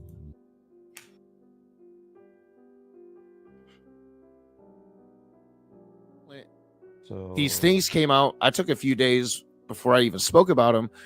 But when I did speak about them, then I get a call from Justin. It wasn't like the information he was going to send me to try to convince me that his stance on the contingency argument was the accurate one. It was, I saw your stream about this crap. Let me give you a call. And I just couldn't answer it. Don't call me on the phone. Call your lawyer. That's who you should be calling. There were some red flags. We're going to get to the red flags after I show you just the information now. I do have to preface that everybody is innocent until proven guilty here in the country of the United States. But in my opinion, with crimes like these, when it comes to the abuse of anybody, when it comes to harming people, when it comes to raping people, sexually molesting children, then you need to be proven innocent beyond a shadow of a doubt, in my opinion. Especially if it's a child, and not just any child, but a child you're responsible for, whether it be your own child or a stepchild.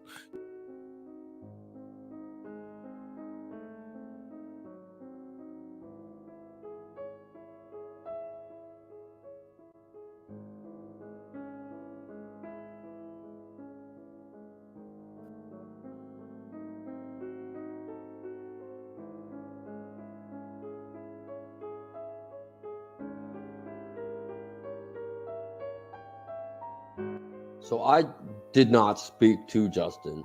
He asked me to come on a live to talk about modalism. I said I will not appear in public with a fucking chomo. Missed me with that shit. And he got mad. He had some things to say, and he like kicked me off. Right, he left all my messenger groups, and that was it. I didn't Now, entertain. when the indictment came out, he did not want anybody to talk about it. Right, talking about making fun. Hey, how's your GoFundMe page doing with your pedophilia case? Just It's like great. your prophet. But It's now, let me come fantastic. back to the issue. Let me come on. Look Down- at this. down boy. Excuse me. All he has is Can we personal talk now? attack. No argument for the Trinity, just personal attack. So then when people started to bring out in the forefront, this is what happened, this is what they're saying, these two charges, this is what he's being indicted with, this is what he's going to have to go and decide to take to trial or plea. Then he started to go into, I'm going to sue you mode. This is slander. Skylar Fiction. Someone on this panel had a relationship with his teenage stepdaughter.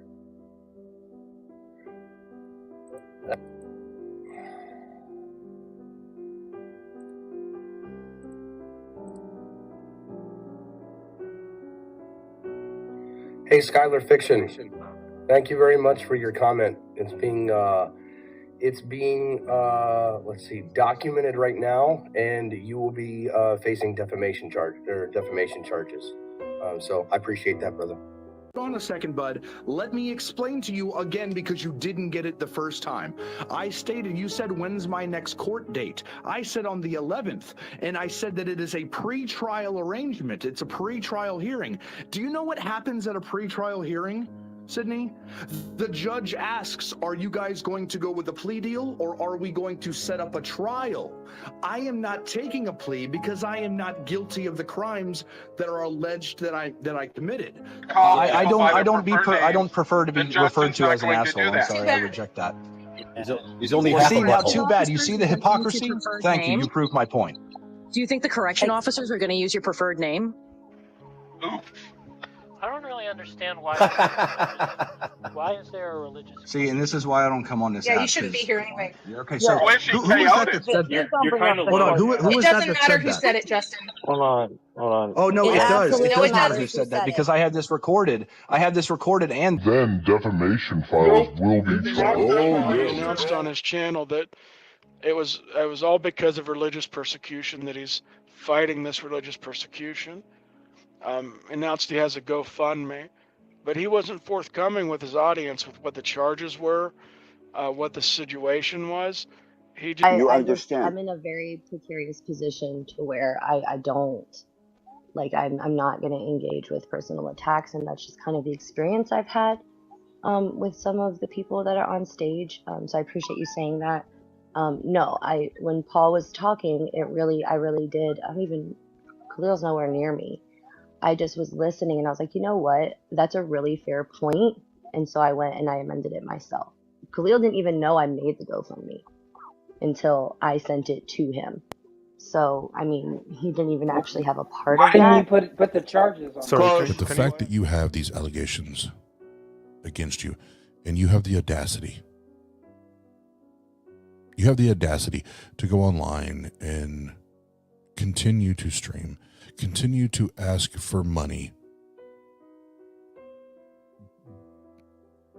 but at the worst, that you classify this as a religious persecution, it's pathetic. because what Khalil was presenting was, he's being persecuted for being a Muslim. His wife's not happy with the change. But when you go back, and I'm even thinking about the situation, she was very supportive. I gotta ask, how has the wife handled it? Well, a lot better than I thought. At first, wow. she was scared shitless. She really was. She was freaking out, and she's like, okay, so you're Muslim now.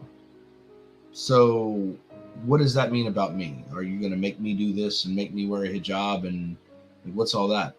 And with Islam, Islam means to submit to the one true God, submit to Allah. my wife is not able to become a Muslim, or I can't just make her a Muslim because her husband is. She has to get there on her own way, through her own path, and truly, intentionally, through her own intention, submit to Allah. So I don't push that on her. I don't push that on any of my kids. My daughter is a Christian. My 14-year-old daughter is a Christian. And my other kids, they're just not old enough for me to teach them about religion yet. We raise our kids in a secular manner. I'm not like having the guy on my channel. I'm not doing big lives with the guy. But I'm seeing like his effort to try to make money and to grow his brand. And so there was this YouTube group couple that were starting to get really big called Mr. and Mrs. Muslim. We are new Muslims. We have been Muslims now for roughly 12 hours. We took our Shahada at a local mosque about 12 hours ago. This is just an introduction video. We are Mr. and Mrs. Muslim. So they had some issues there of their own. But some grifters or scammers have found another way to make money through this conversion business, Islamic proselytization business. Have a look at this one. This is actually a very funny story. Abdullah Sami tweeted about this. So again, this couple converted. Yeah, look at the quote marks. Converted to Islam and were able to grift almost 80K from the goodwill of silly Muslims, because we all know Muslims are very touchy. It's like, oh, Islam is a fastest growing. Yay, white people have English. But Khalil saw that and brought them on the channel to discuss the issues. And then immediately after that, Khalil saw how much they got from like a GoFundMe and channel growth and support, that then he introduced this concept of Mr. and Mrs. Dawa, I believe was the title. He put a channel on it, was planning on content. Now the thing is that he kept doubling down. He's not going to, make a plea deal. He's going to take this to trial. He made clips about he's going to grill his ex-wife and her daughter on the stand. So I will not be taking a plea deal. I will be taking this thing to full trial, and I will be putting my ex-wife and her daughter on the stand, and we are going to grill them. And Jake was always the one at the forefront of trying to protect Justin during his quote-unquote conversion process. And Jake is a salesman. Jake's a fucking salesman. And Jake sold Justin Islam hook, line, and sinker. I'm not holding them accountable for anything that's happening, but I am going to hold them accountable for presenting Justin a religion and a community that will defend the kind of actions that we're now talking about. I will hold them accountable for that. Anyways, I wouldn't trust them as far as I can throw them. That's the thing, is my trust is in Allah subhanahu wa ta'ala for his will to be done, and I don't trust the justice system. So at any point in time, like I said, people have been thrown in prison for these allegations simply off of a testimony itself. Nothing more than just the testimony. And you know what? The truth always rise up above the falsehood. Well, here's the thing: if Allah subhanahu wa ta'ala says that I should be convicted of these things and go to prison, then it'll just give me time, and I'll be out of prison, and I'll be a scholar. Even better. I'll take my time to study. Even better.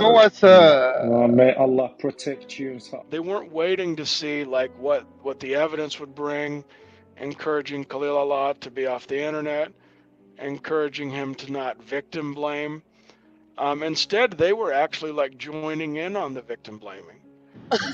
Like, it's laughable, really. Just the lack of couth, honestly. Like, if you really, I don't know, you know, that just, it blows my mind. It really does. Like, I don't know if the intent is to be helpful or if you're trying to be like, you know, I just don't know what and it's not for me to decide their intent. All I can say is about all of it, from his ex-wife to anyone who has this negative opinion of my husband. May Allah reward you with the measure by which you judge. Are sexually founded. We don't answer to them, sister. We don't answer to them or the atheists. Oh no, we answer only to Allah. No, and you're we, right. we know But His and I know he's innocent. And this is the thing, like, you know, of course there's concern about my own personal bias, you know, towards my husband and whatever. But the fact of the matter is that these are things that he, you know, when we were in our courtship process, I knew about this the first time we ever spoke in person. He did not hide it from me. He has never hidden it from me. He actually offered to give me his ex-wife's number so I could ask her any questions that I may or may not have. So that to say that Khalil has been very open and transparent about the entire situation from the beginning. And this is the whole fucking cast of Chomo sympathizers right here. You got Captain Spaulding along with the fucking dictator. And up top, we got the fucking Brokeback Mountain just sitting here with the fucking accused Chomo who's got fucking sentencing in about a week.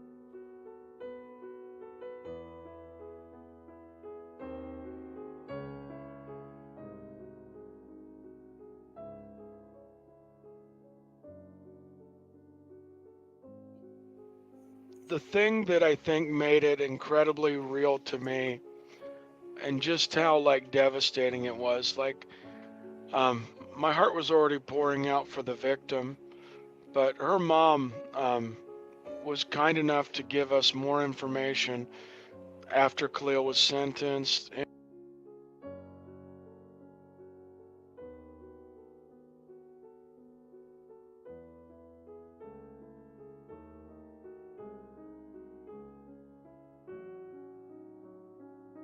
In jail, and finally she's able to speak about it because unlike Khalil, who was slandering her and the victim, and Khalil's friends who were slandering her and the victim, she kept pretty much radio silent. But then I'm reading the victim impact statement, which is something that like you write and you submit to the judge, and I'm reading like her comments as she's breaking down this. And just the emotion that, you know, you feel when you read that, because me, myself, I was a victim of sexual abuse as a child. I was raped as a child. And that's something that it stays with you. Like, I remember once that particular conversation was done, I remember going into my studio and just sitting in my chair and staring at the wall, completely perplexed, completely confused, completely lost on what to say or what not to say, how to act or how not to act, because, you know, it's one of those things where you thought you knew somebody.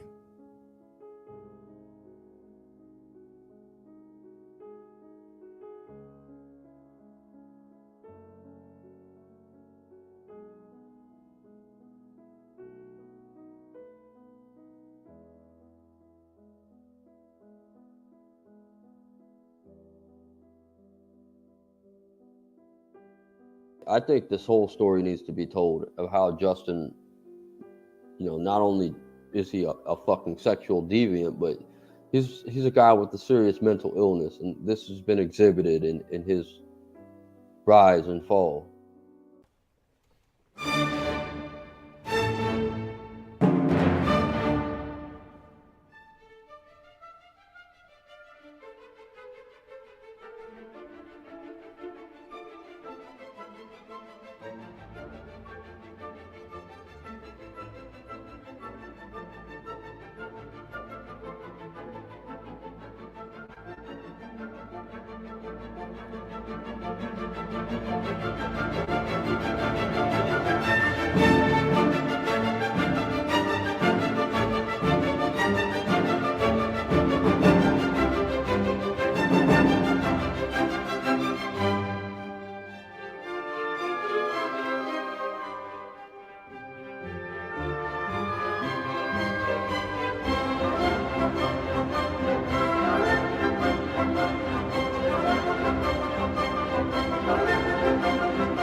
All right.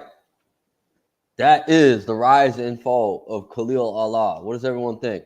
James, you fall asleep? Nope. I don't sleep. All right, we're going to open the stream up to anyone who wants to join and comment. Hold on.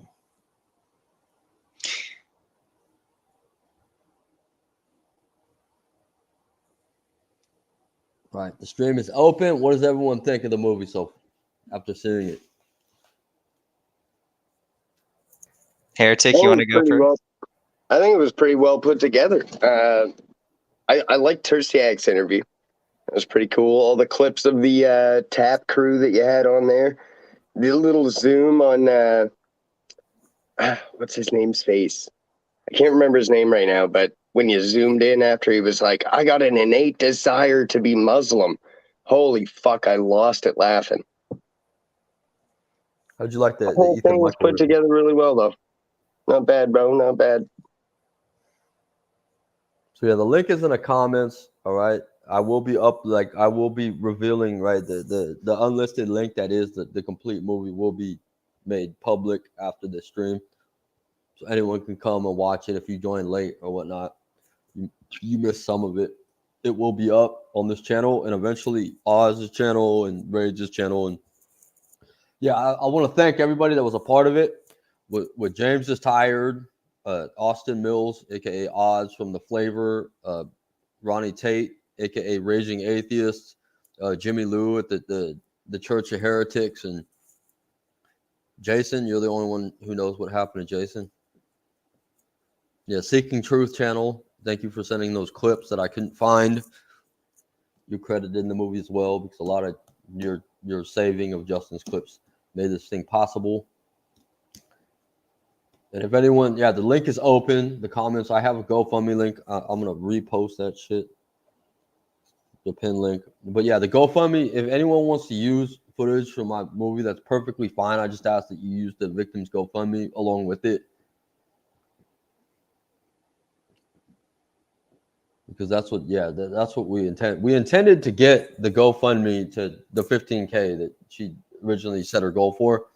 But thanks to the grace of God and David Wood and Apostate Prophet and all the people that helped us spread the link the other day, that goal was achieved before I even finished the movie.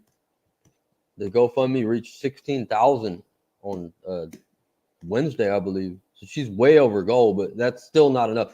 The thing is that Justin, right, he molested his son's sister. So he has a child in common with his ex-wife. So now she has to raise her son by herself, right, without the father, because he's going to be in jail for most of that kid's life. But the kid's going to grow. He's going to need some fucking therapy. It's not going to be cheap to raise these kids. So there's more than one victim in this case. So that was like the driving force behind making this movie and not losing focus on it. Is that it is for a cause, and that cause is to get the mother what she needs. Right? We're not going to be able to undo the damage, but we can help. So what did y'all think of the fucking movie? Yeah, I mean, I didn't laugh at anything. I mean, it's just there are some funny parts to this, but like the whole thing is just like a giant tragedy. And what you just got done saying kind of sums up why that is. Like, it's just fucking sad, dude. Like, it's just so fucked up. Yeah, how do you not cringe? And this, yeah, it's very, very, very cringe and just like, it's just depressing. But like, this was my introduction to the whole, like this whole side of the community. And like this, like, I don't know most of the people who were in the video. But I feel like, yeah, now I have a more complete picture of it. And I think it was really well done. That's just, I have a humongous history with Justin. I've known Justin probably longer than everybody in that video, except for like Wes and Bryce. Well, no, I didn't know he was on Clubhouse. That was surprising. Yeah, no, he came on Clubhouse. Me and Justin became friends in 2019 when he used to come. I used to have a stream in there. James knew me back then. The Jameses knew me back then. Everyone knew me back then, but they didn't know Justin. And Justin would go on he would just be like a troll in my comment section. And then one day he started a channel, and I said, all right, I came on his channel, and he had Randolph there. He had a couple of people there. And so so then I started bringing, hey, I know some people that might want to join this. And so James is tired came, James Saunders came, Ray Bay came, and then everybody started to flock over to Justin's channel. And we started to hash it out with the atheists. And then, so like the cadet, Justin played a central role in the community. Like he welded these figures together. Because we all had our own shit going. Like it was just like us and Bryce and shit in the prayer works. Bryce and Michael Ray. But then like Justin had the other side, the atheist side. So we all fucking met to battle on the empathetic atheist show. He seems like a really impressionable guy, and that was definitely something that contributed to his downfall. I think Kat the Humanist was here earlier. She was there in the beginning days. Yeah, then later, some of these other atheists, Justin started to pull sway on other atheists, and so the other atheists would come, and me and my folks would be there duking it out with the atheists, and that was like a crucible, because when that happened, right, eventually the atheists said, we need to take control of this. This can't be a battleground. This needs to be an atheist show. And at that, like Justin capitulated to them, but he also kind of lost interest in his own platform. And he started these messenger groups. And that's where, right, like we had our thing, right? Like the Christian apologists, like me, Haas, Adams, Lee. We had our thing going. And then these Muslims were over in another group, and James kind of summed that up. Like when we found out about each other, we said, hey, we have a middle ground. There's a bunch of atheists over here, and we all went to the same place. And that's what kind of introduced Justin to Islam.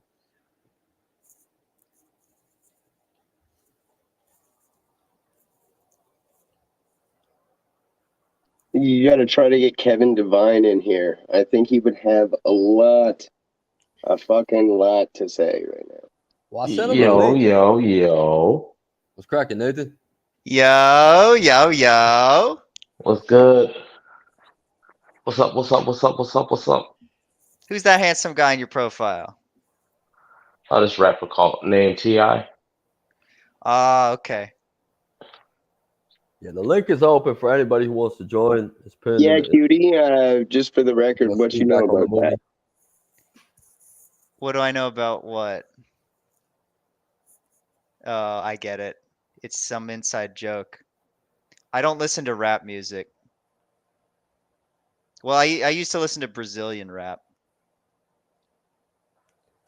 Is that a hand-drawn portrait? Yes, sir. Dang, that's pretty fucking good, man. Oh, thank you. But anyway, I put a lot of blood, sweat, and tears in that fucking movie, man. I'm glad I got to show it to the internet. I hope everybody enjoyed it. Yeah, it was all right. My whole penis. It was okay, I guess. You're fucking muted, you retard. You're still muted. Good. He's better. Don't let him know. I was expecting more cringe. Don't let him know he's muted. Dude, you gotta do away with those static transitions where it's like it fucks with my ears, man. But that's my only complaint. Everything else was solid. That's for I made that signature for my other channel. But with that, I wanted, I just kind of confused the transitions, and I said, like, all right, I'm gonna use those. So I made that specific for the Clubhouse clips I have, but I guess I kind of like lost myself in the making of that movie. No, dude, I'm just busting your balls. It was great, dude. It was great. Yeah, I am officially a filmmaker. Hell yeah. I need to get me one of those. I need those little fucking director necklaces and one of those little cut things. I'll make another movie about the And the Muslim. foldable chair. You need a foldable chair that says director on the back. So I had to be the director. I like, as of last week, EA Dawa took down all its videos. So I had to go siphon shit from old chat rooms and Facebook, old channels. I had to contact people that I haven't spoken to in years, and they said, "Oh, what's up, man? Yeah, I think I have that on my channel." So what's your guys' prediction for his prison life? I don't know. Think about it. Prison's not fun, dude. What? No, and nobody has a guess how he's gonna be living in the slammer. You guys got nothing. I don't really want to think about it. Look at Taylor. He's What gonna about have. you, Nathan? What do you think? What do you think about the jail time? Since I'm the professional on prisons, all right? Yeah. I think I'm gonna say he's gonna have a hard time. Just saying. Yeah, David Wood said he's gonna get protected by the Muslims, and David Wood's gonna be. James is tired of David Wood doing something I highly doubt the Muslims are gonna protect him, bro. I think in 9 minutes. as sure as I know, Muslims are against child rape, bro. Like almost everybody is, dude. I'm gonna send James the link. I'm gonna make Except the video. I don't know, man. I for don't know what Muslims in jail are like. I've never been in jail. except for Hikikachu. The fuck is that? What kind of Yeah, Pokemon is that? He's I've never caught one of those. He's a Muslim apologist. He's like pro everything, dude. I didn't. He was on Koyal's channel, but like He does not give a shit. that Oh, he video has since was? been yeah, but the video has since been deleted. I couldn't Dang. find it in time. Was it a gold mine? No, I bet it was. it's just him talking the whole time. Meh. Yeah, the making of this. So what do you think? Do you guys think the sentence is like appropriate? Do you think 12 years is enough? Like, what do you guys think? I think prison is like cruel and unusual, at least in America. Like it's torture, dude. Fuck that shit. We should do it like Europe. What do you Nathan, mean? what were your thoughts of the movie? Oh, the movie? How many times are you gonna ask us that, I'm motherfucker? asking Nathan. I didn't hear Nathan's thoughts on it. No, it was good. I my only thing, the music could have been a little bit lower. You know, more suspenseful. Sorry. Yeah, and that's about it. Did you catch the part where Justin said, "I'm not interested in a"? He said he's not interested in flying donkeys or pedo prophets Yep. or any of the crap that comes out of the Quran. Yeah, any crap that And- comes out of the Quran. Yeah. And then he stops. He freezes dead in his tracks. 'Cause I can show you the whole clip. funny, He fucking catches that, but He's stops for a minute. unintentionally funny. I love that. I love people No, like that, dude. He pauses in shock, like, "I'm not saying any of the crap. There's crap coming out of the Quran." And he tries to save himself from that, but the damage is done, and the Muslims are already flipping out about it. Yeah, to the Muslims who wanted him to convert, I would have said like, "Be careful what you wish for." You know. Well, it sounded like that's what Jake was going off of. Right?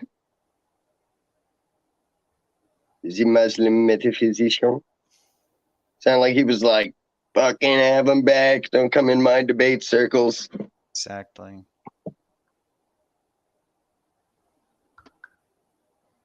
I don't know, message James before he goes live. The doc is public now. All right. The rise and fall is public. All right. Once I get a hold of the other participants, they'll have it on their channels too. They just need to get a Google Drive account or something where we can share the ep. It's huge. It's like fucking 9 gigabytes or some shit like that. So it's a huge fucking video. It's 90 minutes long. Yeah, But like then- I said, I was expecting more though. Like I was expecting more of the private calls in there. Dude, we don't. There's shit that didn't make it in the movie, and I eventually will release some of the things I didn't put in the movie. Did you catch the part where Smokey tells that Khalil that they have a kindred spirit? Oh no, I didn't hear that. Are you fucking serious? Yeah. So there's that. What are the fucking odds? That's here. Hold on. Let me see if I can. I'll play it. Hold on. We'll bring that shit back up. Let's bring that shit back up. I'll find it real quick. This is. Hold on. It's somewhere. Because Khalil introduces me. He plugs me up. He hypes me up for them, and then he calls me. Like I told you, I was in this. I was with Uncle Biff and Richard Madsen and Matt, and they're all arguing over who's like a bigger prophet. So it's right. I just saw it. Where the fuck is it? It's somewhere in here. It's right after this. I'm gonna get a All right, beverage. I'm gonna get him. Yeah, get him. Sure, absolutely. Why not? Okay, hold on. Why atheism is brain rot? It's simple. They're all physicalists. That takes a brain fart to believe in shit like that. All right, here it is. Pay close attention to what he says. I think we actually almost have a kindred spirit. As Khalil Allah got more into Islam, that he became. The odds. The fucking odds. See, the thing is, there's so much irony in this video that I don't understand because I wasn't in on it. It's not funny. You know who Smokey Saint is? See, that's what I tell you. In the making of this fucking I movie. know that he had like Chomo charges as well. Yeah, in the making of this fucking movie, like this is the type of shit I found. I found the dirt on. I found the real reason Canadian Catholics gone. I found. Right, I remember this video because I was in it. Justin called me and he introduced me. This is my first time meeting Will and Smokey. Justin was on. Rage did a video on Justin. That's featured in the film. Where Rage is fucking raging about Justin converting to Islam, and he goes, "You're not Khalil, you're Justin," and he pisses off a bunch of atheist transsexuals for dead naming Justin. So Justin finds some sympathy from them, and lo and behold, right, Rage or Will and Smokey cover this Rage's animosity because they follow Rage around because that's their lolcow. So Justin finds out about Smokey and Will, and they meet, and he goes on there, and they're just cool with him. So you got like a Muslim, a Christian, and a Jew, and they make wisecracks about it. And then Justin brings me into the mix. He goes, "Hey, I know a guy that'll come on here, make everybody laugh. He's this toxic pastor that thinks that atheism is brain rot." And so I get a message. I'm in a live stream, and I get a message from Justin. Justin calls me and tells me that, "Hey, man, you got to come on the stream with me. It's really cool, man." And I jump on there, and that was my introduction to Smokey Saint. I don't remember that kindred spirit part because I wasn't in the video for that. But I went back to clip it. I found it. And I was like, wow. Wow. God damn. It's the So same what do thing you with think that is? How do you think shit works out like that? How do you think like that happens? What do you think that is? It's Justinism. Justin's like he magnetizes stupidity from all angles. Fucking weird, bro. The kindred spirit between Smokey and Khalil. Yeah, people are requesting that clip. I have it. It's on my channel. The kinder spirit between Smokey and Khalil. So I think we have a kindred spirit. The kinder Justin spirit. says a shitty grit on his face, like. But yeah, that's when Justin first converted to Islam. That's my first meeting with Will and Smokey is through Justin. I just found shit like that, like the same thing with the crap that comes out of the Quran. Like everyone knows that Ethan Michael, when Justin went on the Friendly Neighborhood Atheist and talked about the Chomo charges and got the fatwa and shit like that, that's notorious, right? I found out about the fatwa through Ray because Ray's an active Twitter user. You know what I'm saying? So Ray's like, "Hey, Justin got a fatwa on Twitter for me on that show." I watched the show and right in real time and watching Justin fumble the punt, but I missed that quote. He doesn't care about the crap that comes out of the Quran. I didn't know about that till I was editing that footage. And I came back and I saw it. That he literally he wasn't a Muslim at that time, was he? Yeah, when he said that, I don't care about flying donkeys or pedophile prophets or any of the crap that comes out of the Quran. And then wait, is that what got him the fatwa? No, the fatwa is because he was saying that he thinks that he would condemn the prophet for marrying a 6-year-old because Oh, it's a different no. time. He said something.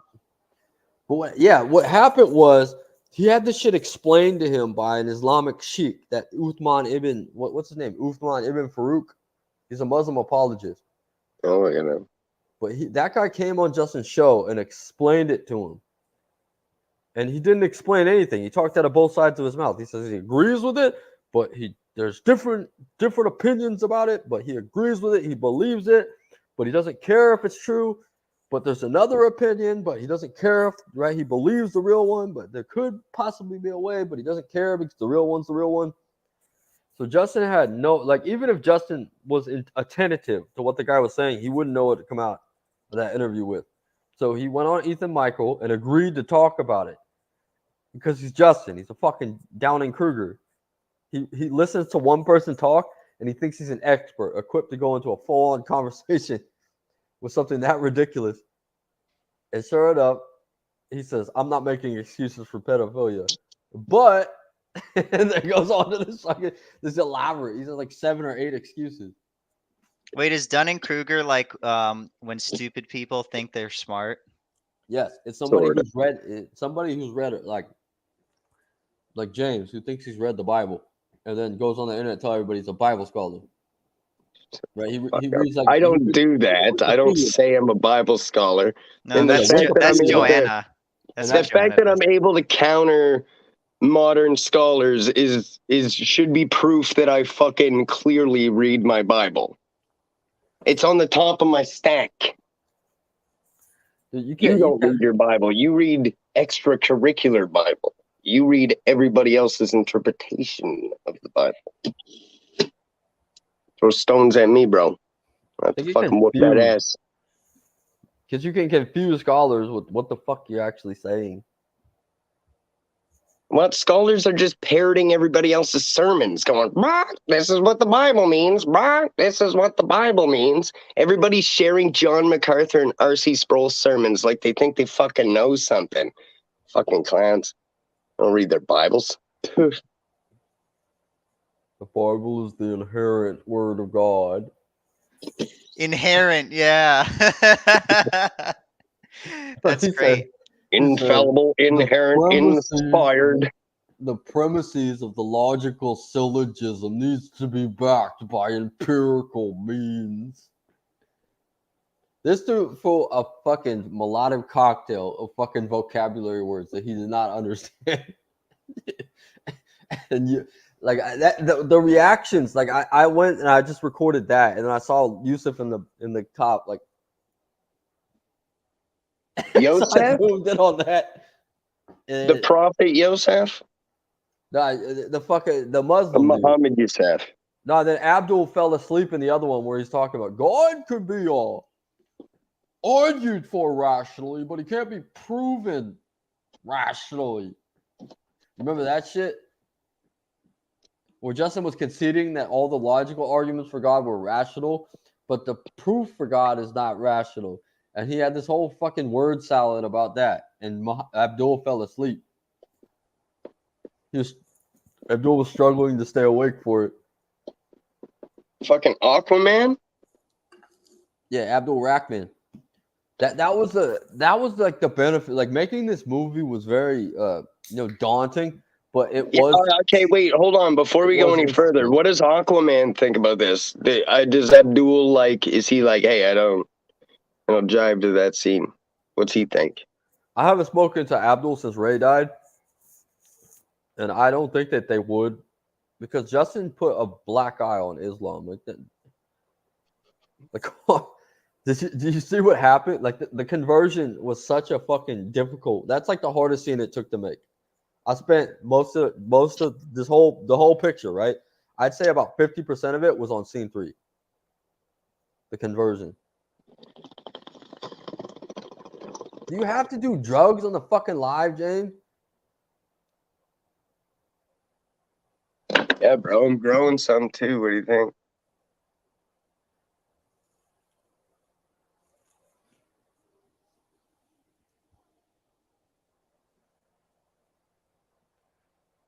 That was the majority of the fucking film was spent on scene 3. Yeah, P-Maz. No fucking way. The seatless bike himself. P-Maz. So we just finished it. Here. Hold on. Let me get this. You have to do drugs on the live, he says, as he grabs a fucking vape and smokes fucking vegetable oil flavored like Smurf tears. Not drugs, though. This fucking guy. Hold on. Let me find the scene. Brains. You see where God didn't, Allah doesn't manifest himself in reality? Ray took that. Ray just went on. I'm like, what made you a God? What made you believe in a God? Here, it's the infamous Ray. Hello. Do we be like normal manners? Like, do we just let Justin in like we always do, or do we talk in a circle jerk about him for a fucking hour and then let him in? No, let's let Justin in and explain himself and whatnot. You know, we'll be nice. We won't be doing the ethers. I like the fact that you have 8 viewers on here. He's backing off of my show because it's successful when you're just on here doing a circle jerk. But that's what you guys be doing. That's what you hit ethers do. Y'all sit there and do circle jerks also, and then you try to say that somebody was wrong because you guys think you're fucking right. I want to know what I'm trying to figure out is who convinced you? Who was it that convinced you to become a Muslim? Who convinced you to become a Muslim? It was Allah. You used to be an atheist. You didn't believe in God. So where did Allah fucking come down to you and say you need to be a Muslim now? Because you know Allah and God and Yahweh are the. He doesn't manifest himself in a reality. So yeah, me, Ray. Hold on. What did he said? He said, "Quote."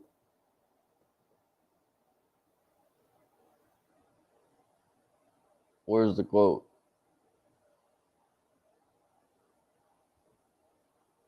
You would say you need to be a Muslim now, because you know Allah and God and Yahweh are the. He doesn't manifest himself. He doesn't manifest himself in reality.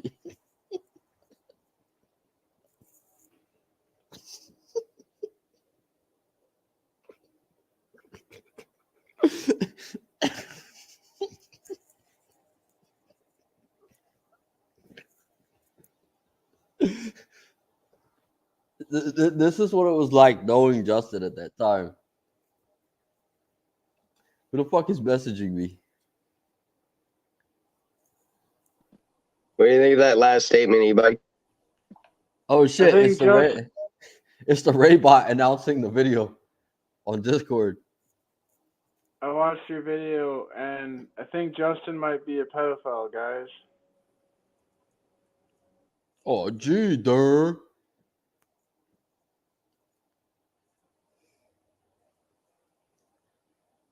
Okay, what color's the sky, E-Bike? How'd you get here? What color shirt do you have on? I'm colorblind, but I still try to be racist because I don't let my disabilities get in the way of my dreams.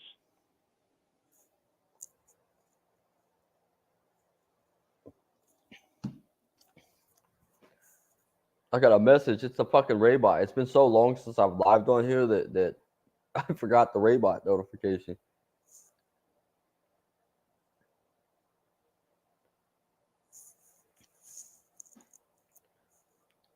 You think 12 years is enough? So, like, what did they give him? They gave him, like, a year for every year she was alive? Like, what's going on here? No, he got. Like, 40, I don't know. no. Couldn't even got, like, I don't know, 25? Shut up and learn something.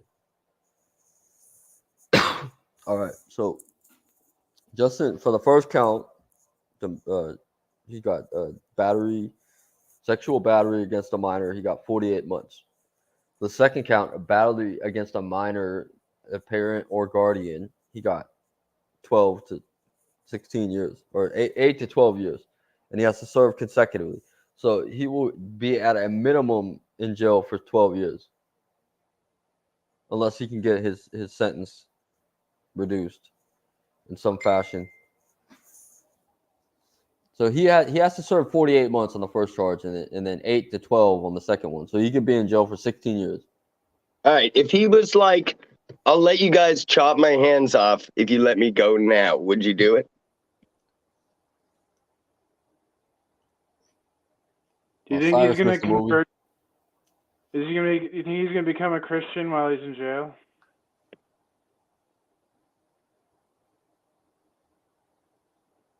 Possibly, but I don't think so. Because I think he's going to be strictly a Muslim. I think he's going to stay Muslim because the Muslim's the only one. Like David Wood was saying that like if he goes in there and says I'm a da'i and shit, and I do YouTube videos, the Muslims in there will probably like him, even if he's a chomo or not, because they need whatever they can get.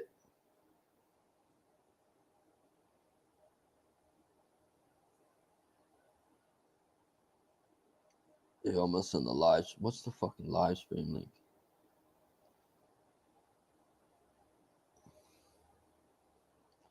Get Cyrus in here. Because this shit was originally Cyrus's idea. Cyrus is the one that said, like, hey, man, if I had the money, I'd make this movie. That's it. Who needs money when you got talent?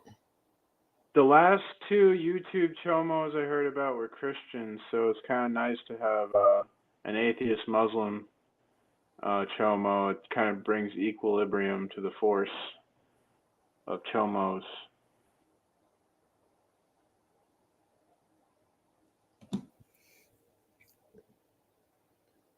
Who's Smokey? Which one? Yeah, there was Smokey and then the Matt Bell guy. Ah, man, this ain't Discord Lord Tranny. Click the pin link.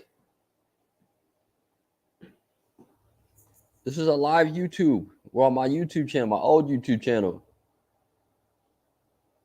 Yeah. Right. You've been on here before, P-Mars, right? I remember you came on here and you said some stupid shit about the Bible. Remember that? And I swiftly corrected you. Yes, thanks for your correction. I appreciate you as a Christian brother. I think you and Saunders are the only ones who've been here on this channel before. This is my old channel with my deceased comrade. And yeah, I think Saunders and right. Yeah, you came on here before. I remember you came on here. You know, I said the seatless bike. The seatless bike has been here before. I forgot which video it was. What's up, P-Mars? Fuck you too, man. I'm just chilling in VIP. Hold on, I'm gonna send the link to my homies over there on Facebook. Dude, we own this bitch. Get Trini up in here. Yeah, Trini, click the link. It's pinned in the chat box. But this started, the movie started with Cyrus. Yo, what's up? What's happening? Yo. It started with a call. Me, Ray, we're in the Answering in Islam chat on Facebook. And what happened was that's what Cyrus commented, like, man, Justin's got chomo charges. Like, if I could make a movie, if I had the money, I'd make a movie called The Rise and Fall of Justin Downing. And I said, man, we don't need money. We got talent. And Ray already knew that we're going to be working on a fucking movie. So we started, like, you see in the first scene, it's got Ray narrating the introduction. And I think I have footage of that. Hold on. I might have to download it. Yeah, I can't do that. I'll eventually release it because me and Ray worked on this shit for a while. Like I had a script and he read the script and shit. He went, there once was a man with two different names and two different faces. We had this whole fucking this whole movie trailer. We had he was gonna narrate all the scenes going in, but like we put the brakes on it in the summertime because like the case was still developing. And then he died in September, so we couldn't finish it. So I left him in the first. So he only narrates the first scene because he obviously can't do anything else. He can't talk.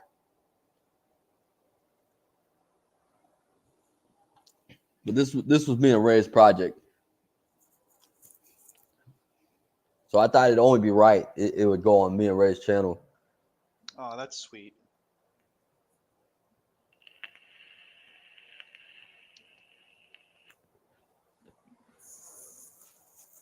But yeah, this is the channel we got big.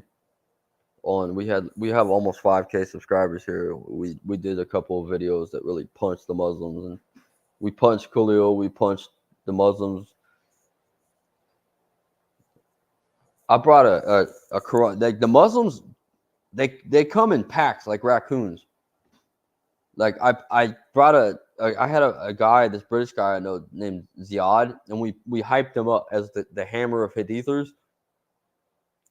And I told Jake, I'm having this guy, he only believes the Quran. He doesn't believe any of your stupid Hadiths.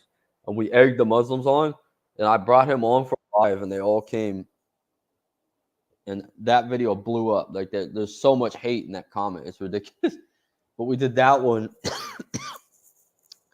And something I left out of the movie that's still available on the internet is what's called the necessary beating. Me and Ray covered that. It's that when Justin became a Muslim, Aaron Ra, he challenged Justin to come on his little Quran reading with a bunch of atheists. And obviously the Muslims weren't allowed, they weren't about to let Justin do that because he'd already made an ass of himself on like 5 different atheist streams.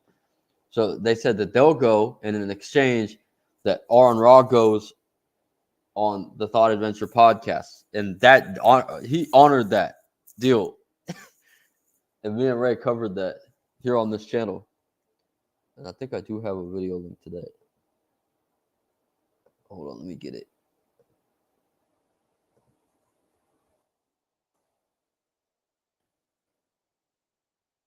And me and Ray, we talked about it before. I said, like, when we go live tonight, right? Everyone's like sucking the Muslims' dicks right now, thinking they're philosophically inept.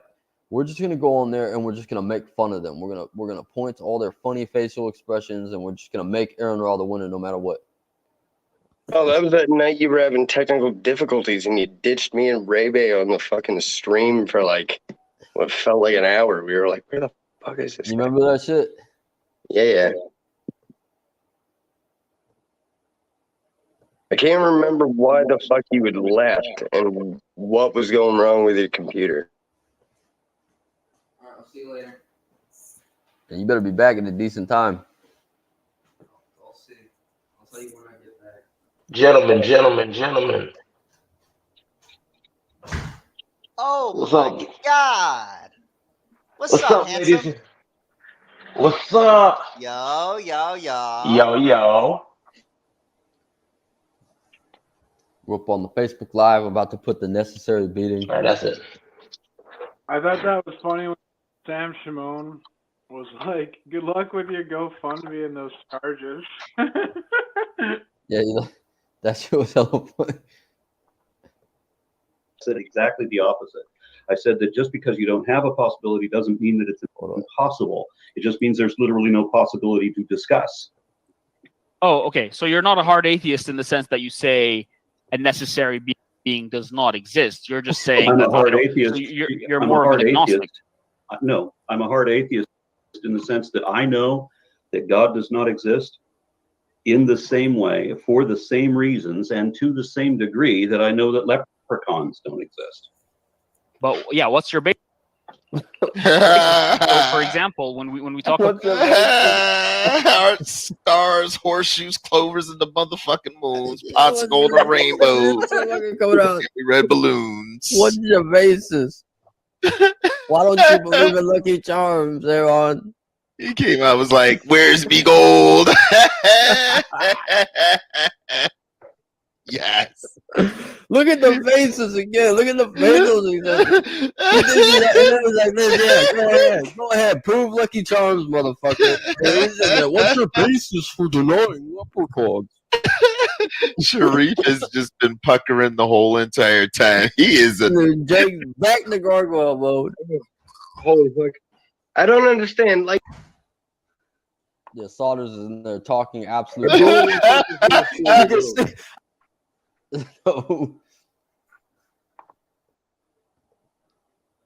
on, what the fuck? Mr. JS, the message here. Oi.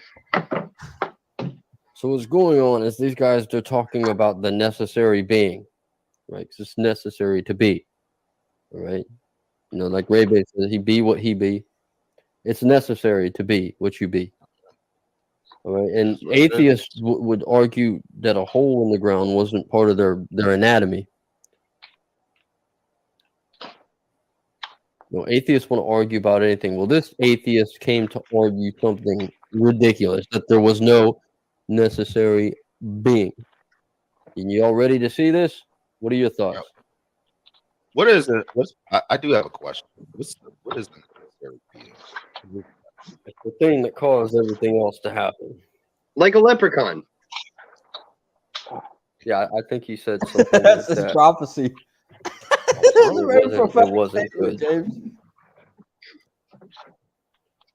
You're ready for this shit? Yeah, I'm ready.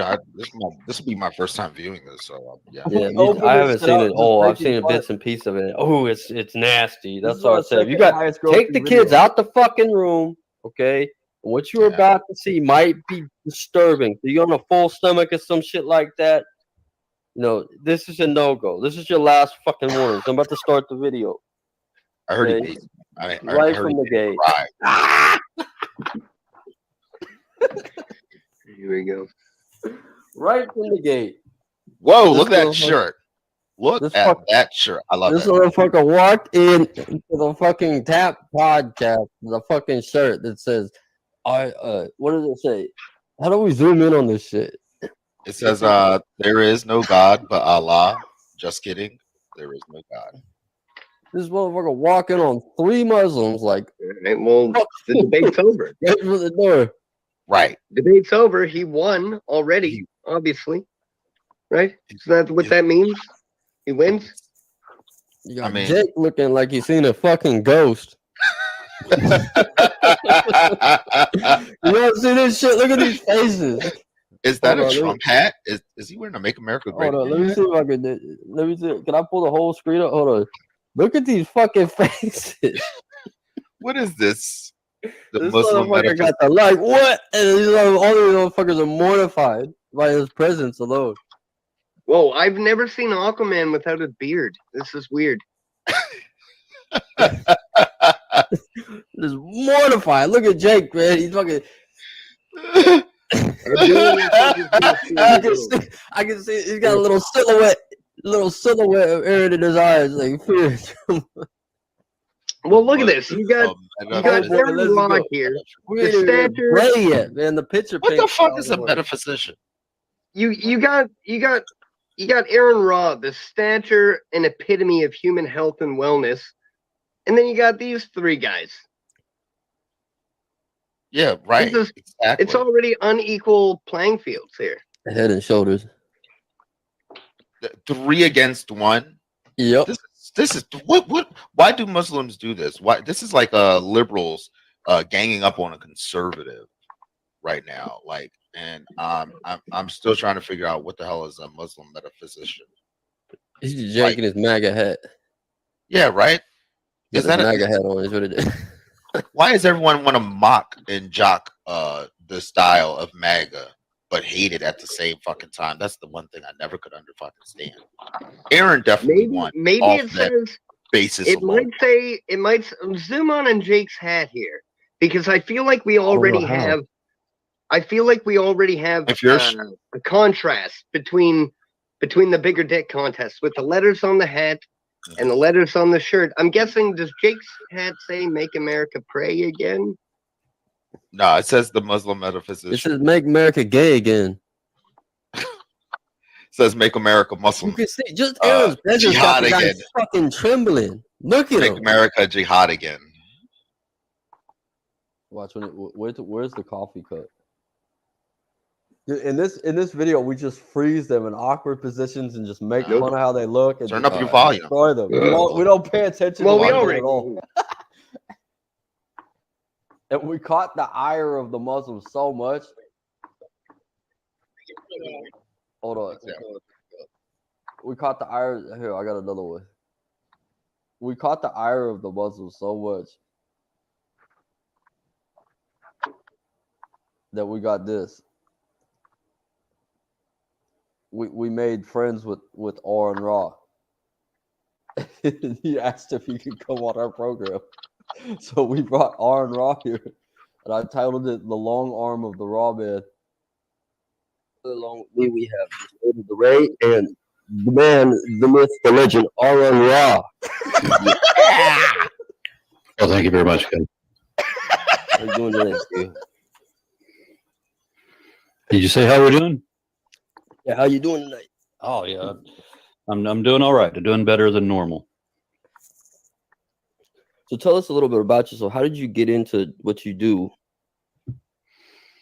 Well, I was working in a call center, and I had a lot of computer access. Matter of fact, I think this was like my first time on computers with the internet, and I remember it wasn't a taxing job. So like while I'm taking calls and everything, I'm also on not chat groups and everything, but I was on Usenet. I found myself on Talk.Origins back in those days. And I found I was arguing with believers and with scientists, and very quickly I pieced together who's got the goods and who's full of shit. And there were some people there that were bragging that they had voted, their entire church congregation had voted as a block the way their minister told them to, that the minister had been on the phone with a bunch of other ministers for other congregations. So they had everybody voting as a block so that they could position certain judges and senators and school board members and so forth, so that they could put right-wing evangelicals, Christian nationalists at all these different positions on every level of state and federal government. And these people were talking, the way they were talking to me was like when the villain has the hero trapped up in the torture machine and is now divulging the plan, when it looks like it's too late to do anything about it. And so they were telling me how they'd already positioned all these people and how they were going to take over the country. These people that I was talking to were Reconstructionists. And so they didn't just want to replace. Hold on, let's get to the part. And then they're going to play a word game. Okay. All right. I mean, I'd be happy to have you back on because. Yeah, but if I come back on, I want to know why y'all believe what you believe. Not Sure, but this is the process. This is part of the process, Aaron. We want to have you on for longer, right? We were explaining to you why we believe in certain things. So one of the reasons why we believe is because we believe in the principle of sufficient reason, not magic. Yeah. There's One no of the way you can get to Islam through this. one of the ways there is. I got to point out that these guys are not being honest here. This is not why anybody. They were raised in Islam. They've been Muslim since children, and it had nothing to do with the philosophical college level philosophy they're talking about now. They had this belief as children, and I want to know why. And they can't answer that. Continue. One of the other reasons. And this is not how you got there. Right? Absolutely. One of the reasons why. Well, to be honest, I don't think you've read any books.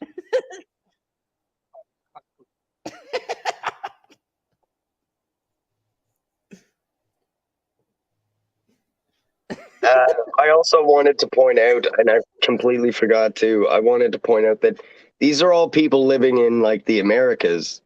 These are like, I don't know if you guys have noticed, but like as soon as Khalil or Justin turned into Khalil, all of a sudden like he's wearing like the headgear, the fucking, all the serviettes, if you know what I mean. And it's just like, he went full on into it, dove into it and started like, like, is that the thing? I feel like it's like the weeaboo of like Islam. You know what I mean? Like somebody who really loves anime and they like dress like they're Japanese. They dress like they're Japanese. Yeah, I've met a few. It's like a performance. Like he's not really. He's only into it for like the aesthetic shit. He's like a Muslim from a trailer park.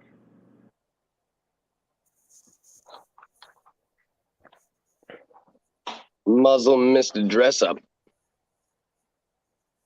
that what we were doing? Is that what he was doing, playing Mr. Dress Up? He was the empathetic Mr. Dress Up? Yeah, pretty much.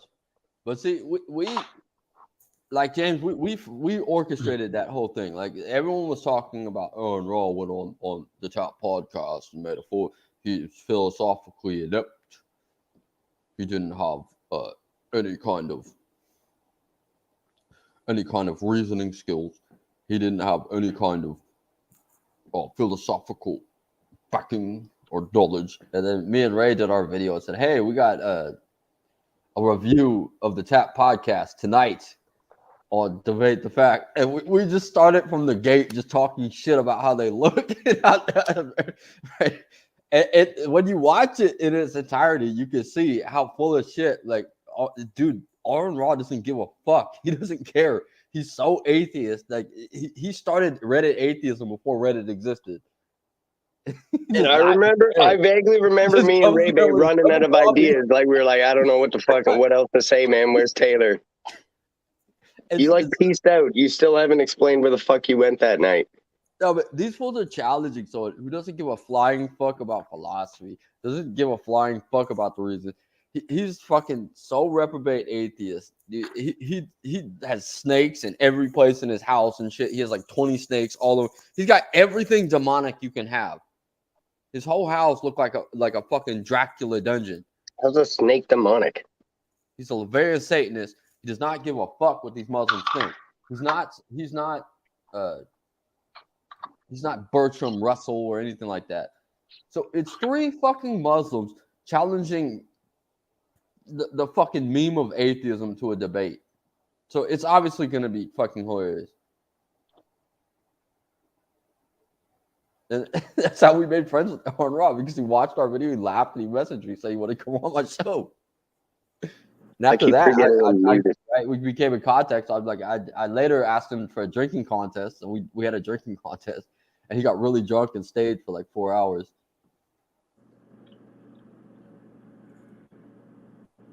If you do a Google search for a fat Klingon, Aaron Ra is like the 4th result. No, you don't know the other story about Aaron Ra. Aaron Ra's car broke down. He went to go. No. Taylor, fuck off. I got to hear how the fuck he found that out. How did you, what? How did you stump? Explain yourself, young man. I just thought Aaron Ra looked like a fat Klingon, so I typed fat Klingon in Google image search, and he was like the 5th result or something like that. Yeah, I believe you. All right, I want to hear the story about the car. Yeah, Aaron Ra, his car broke down when he was going to. His car broke down in Texas somewhere when he was going to an atheist convention, and then the newspaper there was 3 Bigfoot sightings the same day. His car broke. He had to walk to the gas station and shit to get. And they had 3 Bigfoot sightings that same day.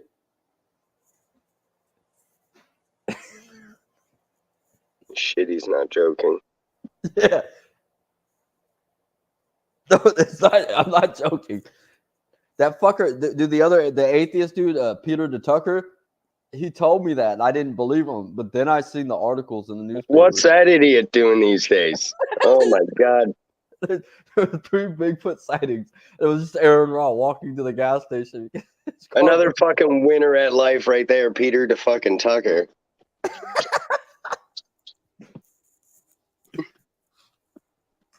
Yeah, see, Aaron Ra's a cool guy. Like, if you have him on your stream, he's the coolest guy ever. He's an atheist, and he's not all that smart, but he's still a pretty cool guy. Like, you get drunk and start fucking yelling at people and shit. Yeah. And he's not like the other. Like, Matt Dillahunty's a fucking douchebag. Aaron Ra's a cool guy. Yeah, looks like a rocker. I've had him on the channel several times. He looks like the fucking gothic Undertaker. No, we got looks into like a fight back in the day. He's the Undertaker's little brother. Like, he doesn't like Young Earth creationists, and I'm a Young Earth creationist. So, like, we didn't get along when we first met. It looks like he doesn't like stairs either. After that, we got along. He's a beer connoisseur. I'm a beer connoisseur. That guy looks like he doesn't like anything. Kind of just ignore the fact that he's a reprobate atheist. He doesn't look like he likes anything outside darkness and heavy metal.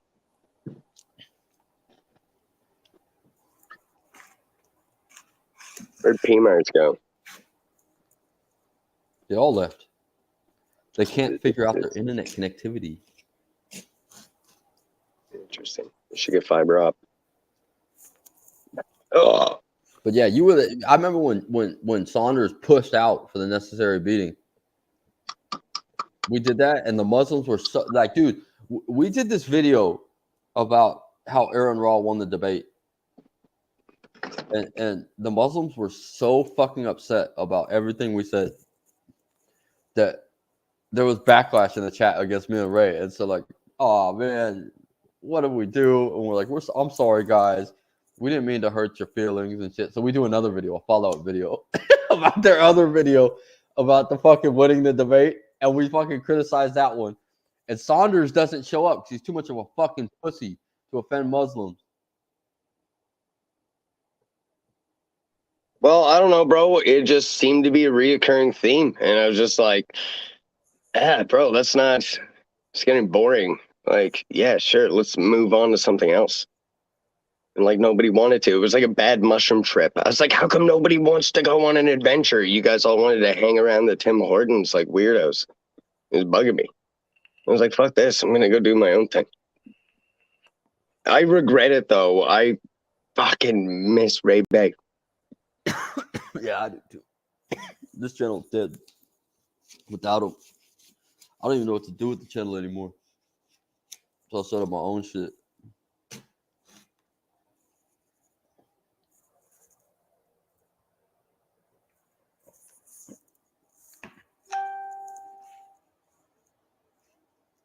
Did you see the part of the movie where Ray Bay, like, we're doing a stream on Justin and the EA show, and they plagiarize. They do a video about Takia, which is Muslim lying, and they try to make like this. Well, the alt-right is making it so like Takia. Every Muslim lies to you. They're trying to con you to be Muslims, and they try to do a little apologetic about that. And Ray like sniffs it because Ray read. He was a staunch fucking MAGA supporter. And he read BuzzFeed articles all day and all this liberal Mother Jones. And so he could smell that shit like a fart in the car. So these fuckers they're doing this whole presentation on Takia, and Ray immediately recognizes it as a BuzzFeed article. So he brings up the BuzzFeed article, and it's word for word everything they're saying. So they plagiarized the whole entire BuzzFeed article.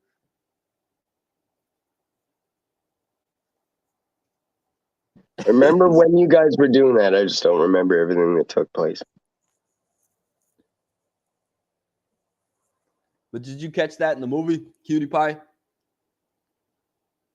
Yeah, the Takia thing. Yeah, they did a video about Takia, and they're saying, oh, Takia is just propaganda. We can't really lie. Like, I have the whole video on my channel here at this channel where they give this presentation about Takia and how it's like this alt-right conspiracy. But in the process of the Takia video, my former co-host Ray Bay sniffs out that they're parroting something that he read in BuzzFeed.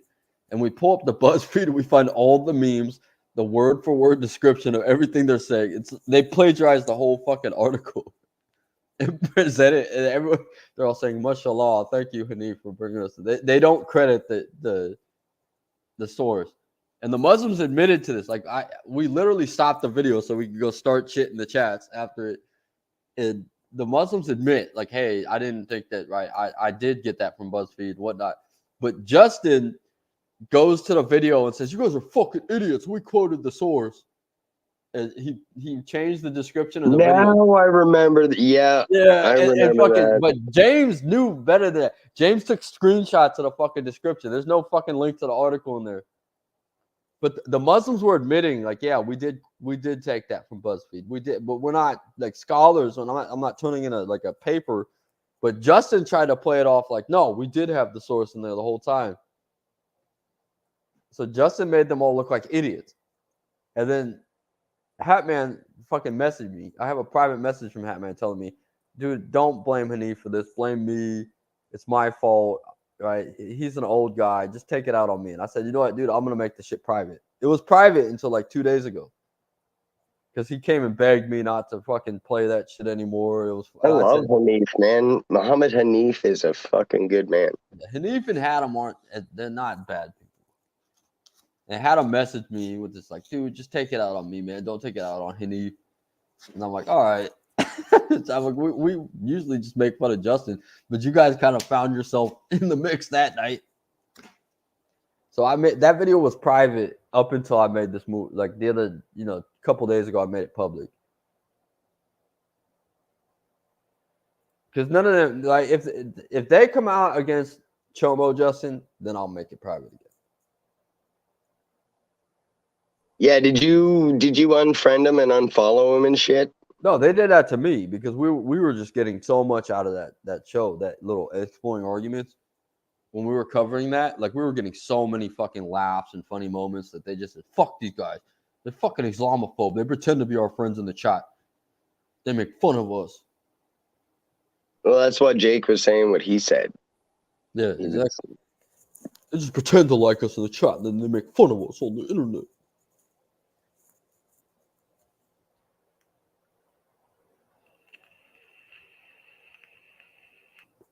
Yeah, I always got the sense off Jake that he was there to compete. He wasn't there to make friends. He was like, no, I'm here to compete. Like he was like treating the back chats like it was like the amateur circuit. That's how it felt.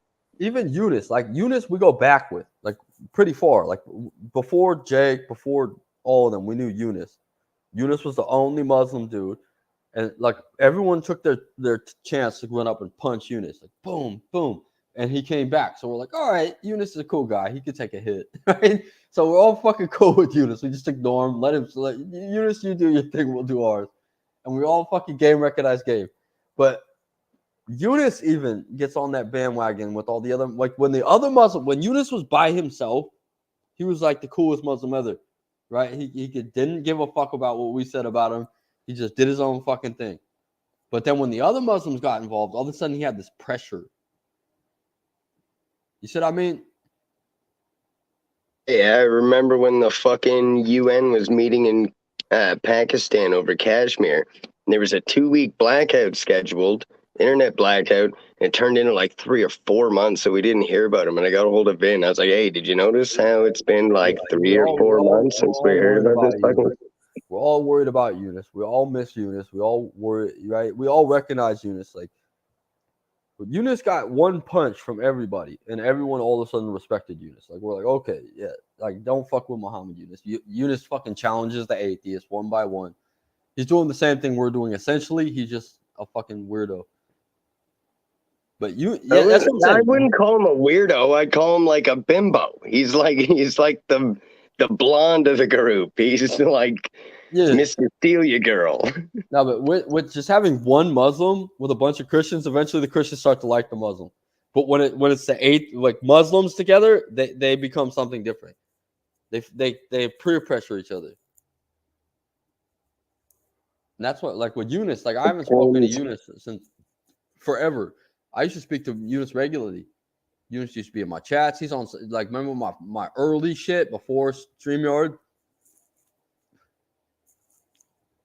So yeah, a lot of, like, that's what I'm saying. Like, maybe 4 or 5 years ago, a lot of people had respect for Eunice, regardless of him being Muslim and believing all that weird shit. Like, we just overall thought he was a cool guy. Because he would come in and he would challenge a bunch of atheists to debate his religion.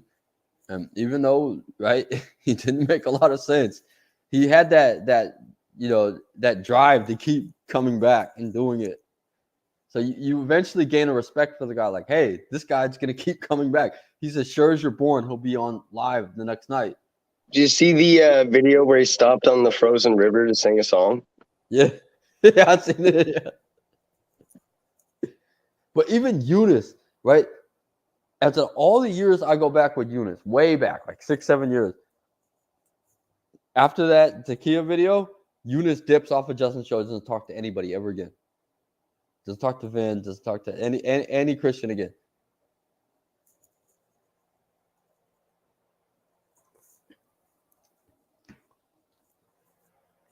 I don't know, man. With everything that's going on, like it makes sense. Eunice said, "Even look how Eunice was acting after the blackout ended. Like, if I even like ask about, like, hey man, so like what was going on?" He's like, "I can't really talk about it. Don't really want to talk about it." Go weird after that. And then I don't know, man. Something happened in Prayer Works too, because like something happened between Michael Ray and Vin. A whole bunch of shit took place, and like everything like fell apart. Especially like in the messenger groups when fucking the Jake debate What? happened, and me and Eunice agreed that Vin's deceptive, right? 'Cause I debated Vin, and Eunice had my back on that. Eunice like, yeah, you were fucking deceptive, and then he debated Jake, and I agreed, yeah, Vin's being deceptive, but like Justin jumping on the debate, that wasn't the best look for you. And me and Eunice had a disagreement about that, but we still agree, yeah, Vin's deceptive. It's not about what he believes; it's the consistency in what he believes. So we agreed on that at least. But then when Eunice went up there like a jackass and fucking did that the fucking Justin show, and I told him, man, dude, I know we've had qualms before about Islam, but Justin's gonna make your shit look retarded. Like you're going from a bad religion to a retarded religion, and you're going there really fast. You don't have breaks. He said he doesn't care. And so I said, dude, to each their own, man, I'm going to fucking get you on my live, man. I'm going to get you one day. And that's exactly what happened. And instead of realizing the advice I gave him, he just fucking went bad.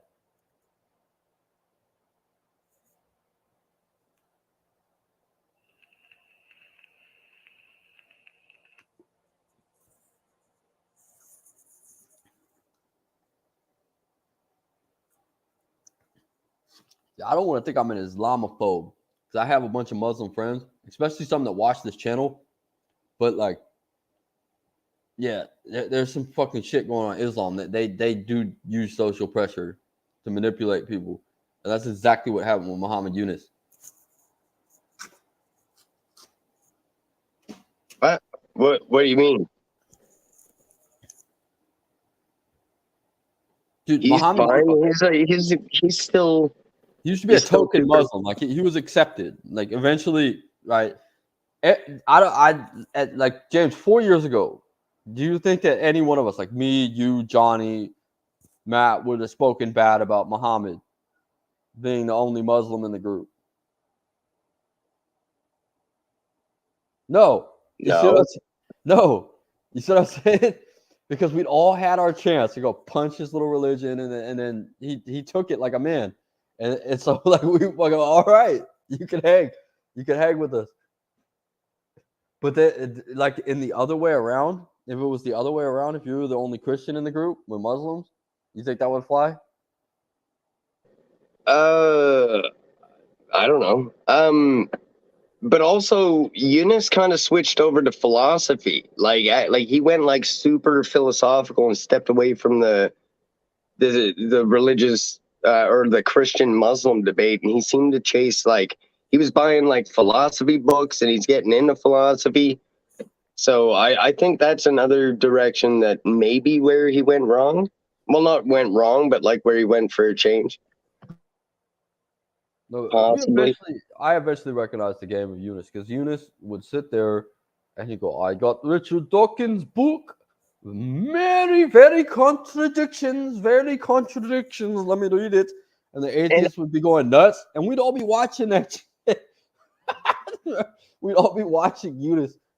But I wouldn't say that's what I wouldn't say that the Tap Crew converted him or like ruined him. I would say that he gravitated towards them because they were into philosophy. That's my guess.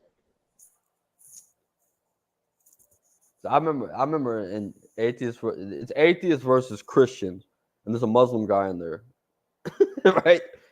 That was the gist. I went in there and I said, man, I don't want no fucking Muslim in here and shit. And I gave him the gauntlet, and that's what I said. He took it like a fucking man. And then later I started watching his videos. I'm like, dude's doing what we're doing. We might as well just stay in our own lane. He's not against us. He's with us. Yeah, but also I can't debate with them or argue with them. I don't read the fucking Quran. So like, why would I debate with them? No, but he would do videos and he would get like fucking 40 atheists just talking all kinds, like your prophet's a pedophile, this, you're that, you're this, and he'd be sitting there and bring somebody up and he'd bring the atheist on his video, and he would talk to the atheist, and the atheist would give him the fucking atheist script, and he would do exactly what Johnny did, exactly what Matt did, exactly what I did. Oh I shit! enjoyed. Look at this! Look at this! What? It's producer Wes. What's up, Wes? Who's Strawman James? Oh, it's Wes. Holy Wes. shit! What Wes, do we owe the honor? Wes, I completed the fucking movie. For those of you who don't know, Wes it was at one point the empathetic atheist that Justin never was.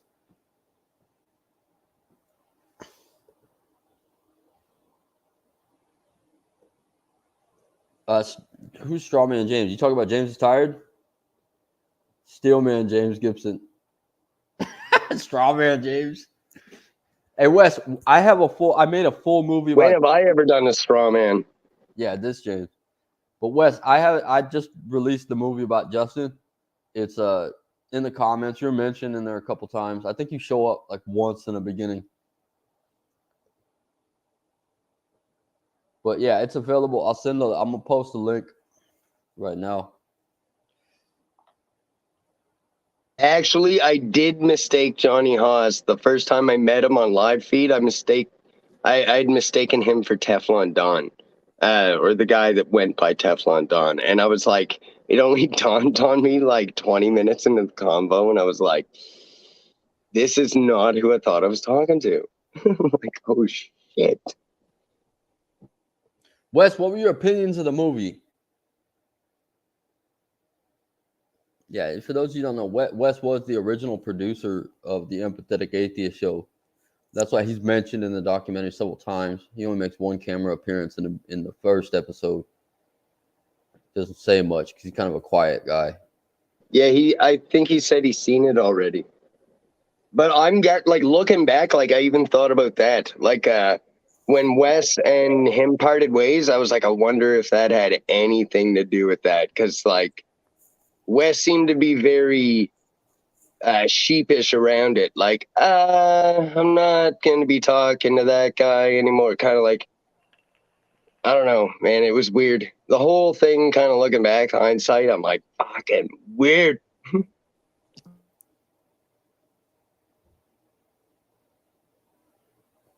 Yeah, no, touchy subjects, no pun intended. Actually, all fucking puns intended. Shut up, Sandy. Shut the fuck up. Yeah, Wes. So the clips, yeah, they were kind of hard to find. But Wes, the hardest part was to edit it and to find something I liked. Every time I would go back, I'd see more Justin shenanigans like that, where he said that he didn't care about the crap that came out of the Quran. I didn't catch that until I re-edited it. The editing was the hardest part, believe it or not. No, I'm not taking offense to what you said. I appreciate the criticism. I've already got criticism about the music being too loud. But yeah, if you watch, I'll share the link to the whole video. Right, I think like Oz wanted to reshoot his, but I think Oz landed punches where he threw them, and I like the way it went. To be honest, I'm pretty happy with it, except for a couple things I noticed.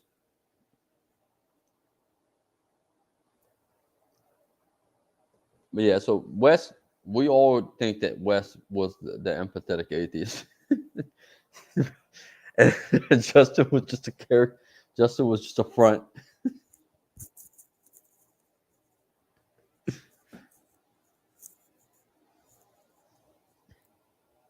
Yeah, we don't need to see your fucking drugs all the time, James.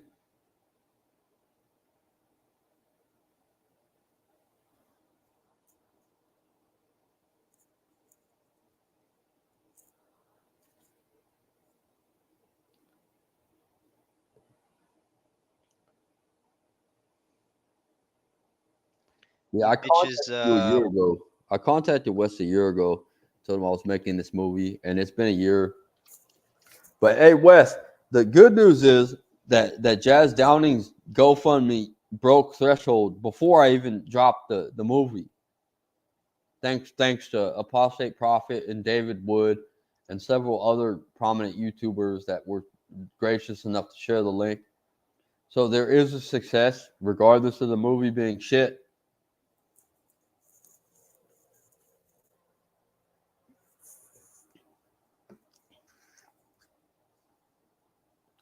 Yeah, you should check it out, man. Jazz GoFundMe is over threshold by like $1,600 right now.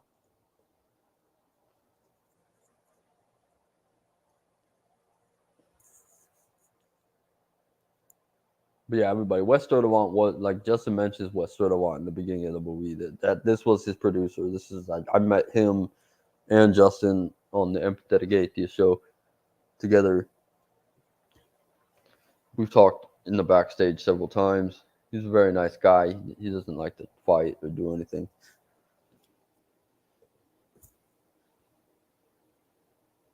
Sounds like a pussy. But he's not into fighting. He's a pacifist.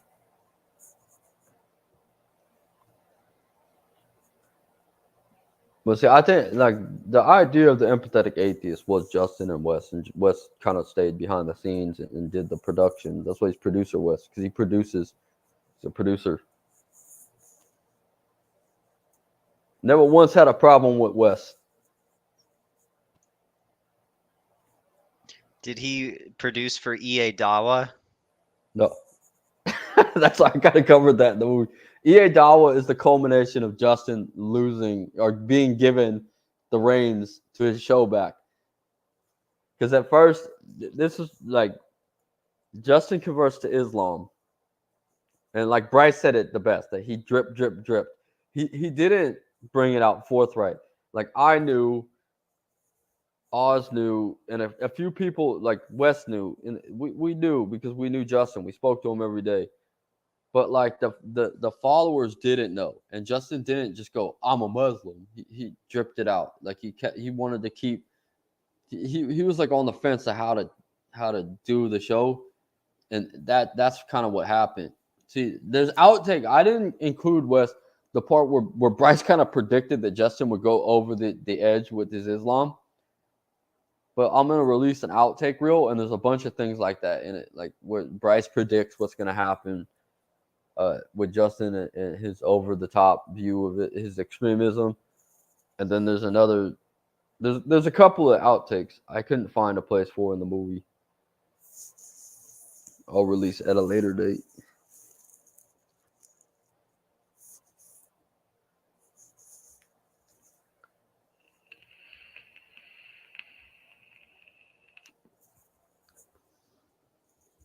But yeah, the video will be public. I'll send everybody a copy, right? That participated. You're more than welcome to share it because you were a part of it.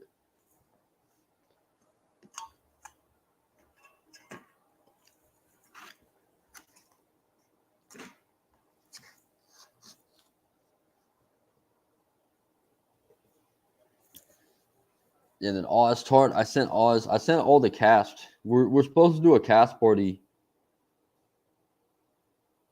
St. Ronan says, good to see me posting vids again. This channel is dead, right? Ray died. Katie's gone. There's nothing left of it. But this is like the best conclusion. Is the movie that we said we were going to make a year ago finally being made. Then I'm going to go back to Toxic Crusades and I'll build that channel. Because that's my shit. It's not like a shit. It's not like a group thing like this channel was.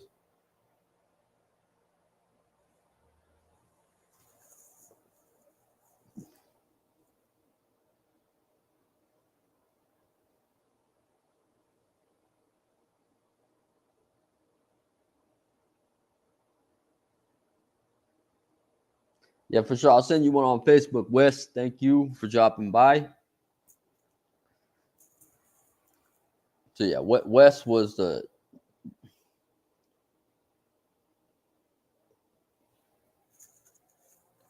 so Wes was the original producer for Justin's show. He created the Empathetic Atheist logo, like Justin says in the beginning of the movie. Wes was the backstage. He's mentioned in the documentary, but he only appears once in that first scene with me and Justin and the first guest. So I'm glad you got to see the doc that I told you I was gonna make. I'm very glad I did. This has been a very beautiful journey. Hold on, I'm about to get kicked out. I'll have to restart my computer. Darth, I think we met a long time. Good to see.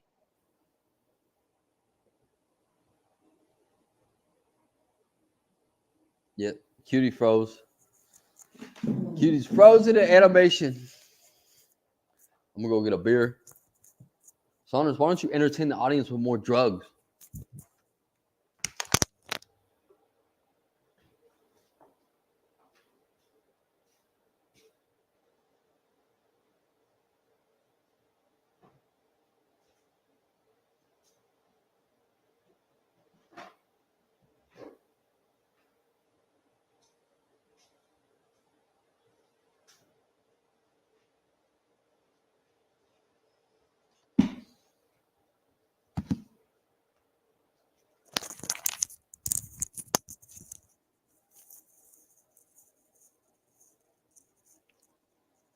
James doing his fucking gay nunchuck thing in the background.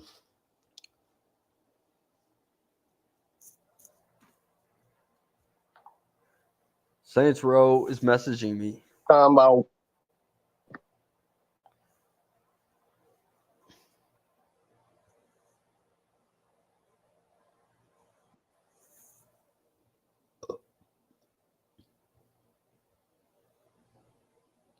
Yeah, so you have history with Westford event? Me? He said he met me. I don't remember him. I'm from Clubhouse. I'm not from anywhere else. He's associated with Oz and the Atheist Roundtable. I don't know Oz. I don't know any of these people. I think he's mistaken. Wes is a pretty prominent backstage figure with the Atheists. He produces a lot. He's done a lot of production work for Oz Tart. Does he do work on the Bryce's Right? Yes. Okay, I thought so. Yeah, so the Atheist Networking Group, he's definitely backstage with them. That's where they all went. Like when Justin's show went down and he went Muslim, they all went over with Oz on in the Tart crew, the Atheist Roundtable, and they became Tang. So all of them, Trent Steyer, Jimmy Lou, Shane Isdrig, Biddy Buddha, all the fucking unoriginal Limp Bizkit atheists went over there. And Wes produced them because Wes is the guy with the computer skills. So that's what happened. No, I think they're now defunct. I know the Atheist Roundtable is defunct, and Tang doesn't. Oz has changed his name to the Flavor. He dropped a Justin vid because and then we're supposed to do a cast party eventually with Oz, but Rage is live now, so I don't know how that.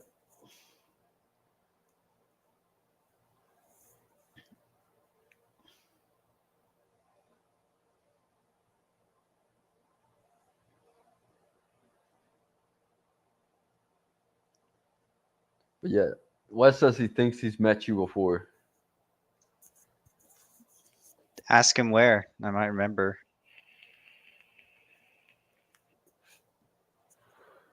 Wes, where did you meet Cutie? Didn't he leave? On Grindr? Yeah. Nice.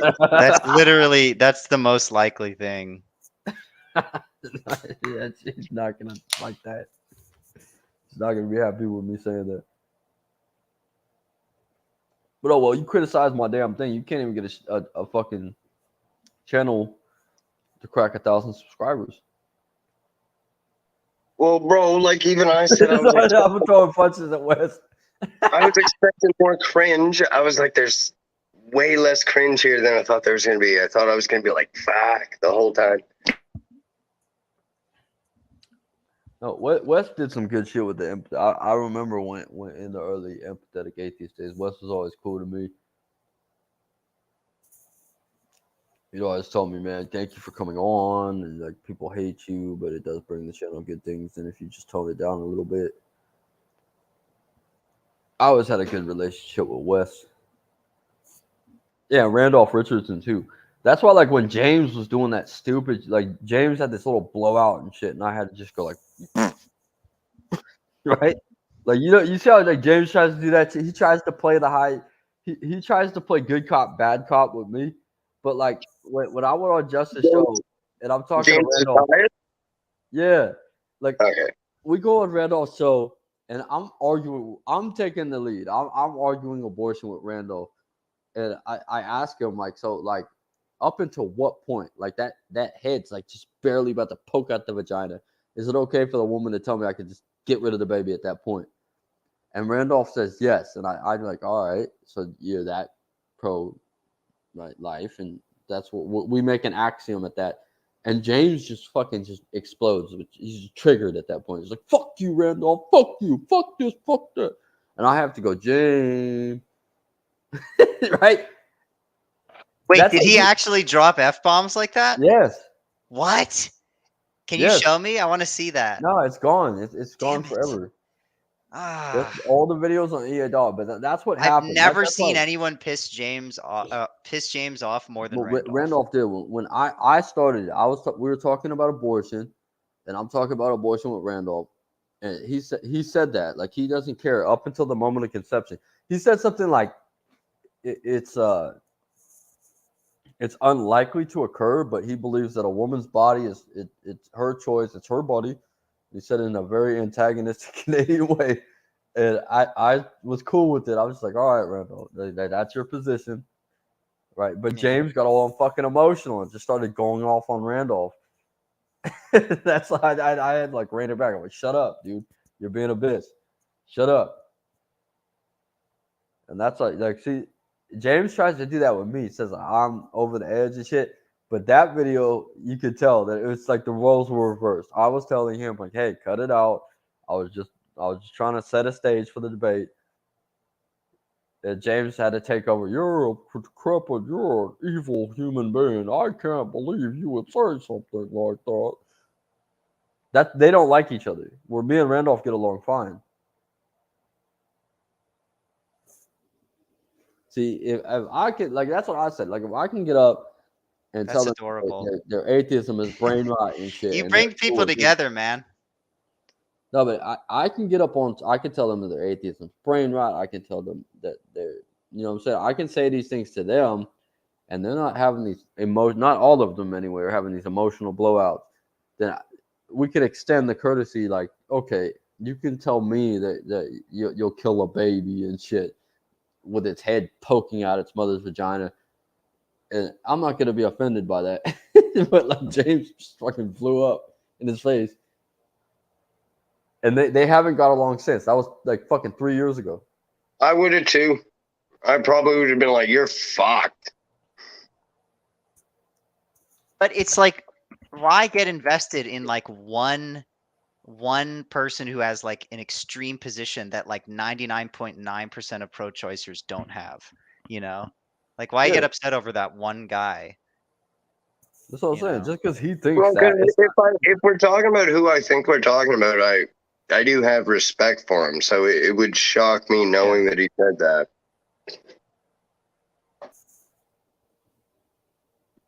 Yeah, no, he's very fucking consistent on abortion, and he has like a really like radical position to most people.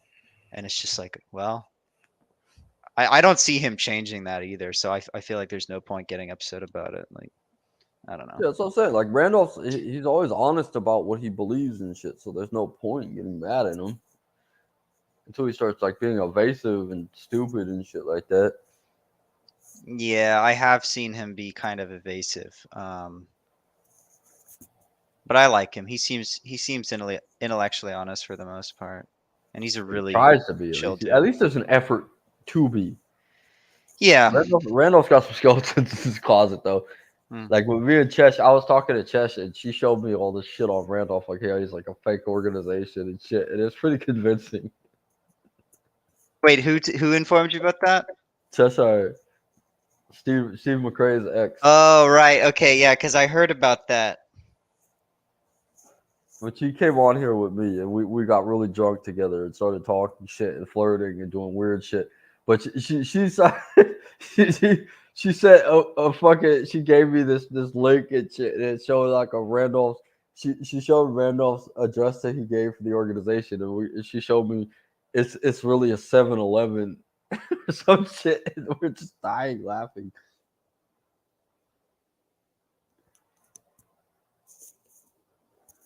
So if you were to tell me, if I was to Google the Canadian atheists right now, I wouldn't find jack shit. Yeah, Google Canadian atheist and get the address to the organization. Hold up. I'll bring up the video. All right. I have the video still. CanadianAtheists.ca. Welcome to the Canadian Atheists. Advocates for freedoms, rights, blah, blah, blah. Okay, so I'm going to go to contact us. This page isn't working right now. Maybe if I scroll to the bottom. Nope. Yeah, Gigi knows about it too. Yeah, that's where I heard it from. Gigi. I'll show you the episode this happened.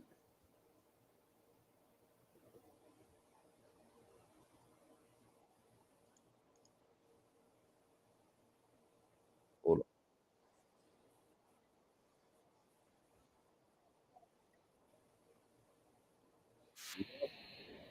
on. This is horrendously out of date. Dude, this is like a shitty HTML, like Built with GeoCities. Like Christian symbology in it, and the guy specifically pulled membership.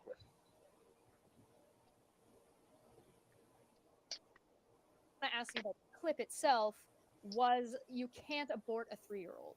Abortion is a pre-birth killing. You it's not. Say like, yo, bro, that's mad. Who's Chesh? Is she a Christian? Yo, so it's like Hey, no shit, atheist. And then I've got some Christians coming on. Is she pro-life or pro-choice? Oh, she's super pro-choice. Okay. Hold on, where's the Randolph? I gotta find the Randolph Christensen comment. But we got really drunk, so you're gonna have to ignore the part about the moose. And I'm gonna ride to the moose, ride to get her on the moose, and Money because I'm an artist on the internet that doesn't do furry porn, so I don't have money. So I'm not gonna pay for Twitter because I'm a poor person. But like you can draw goblins fucking each other. tell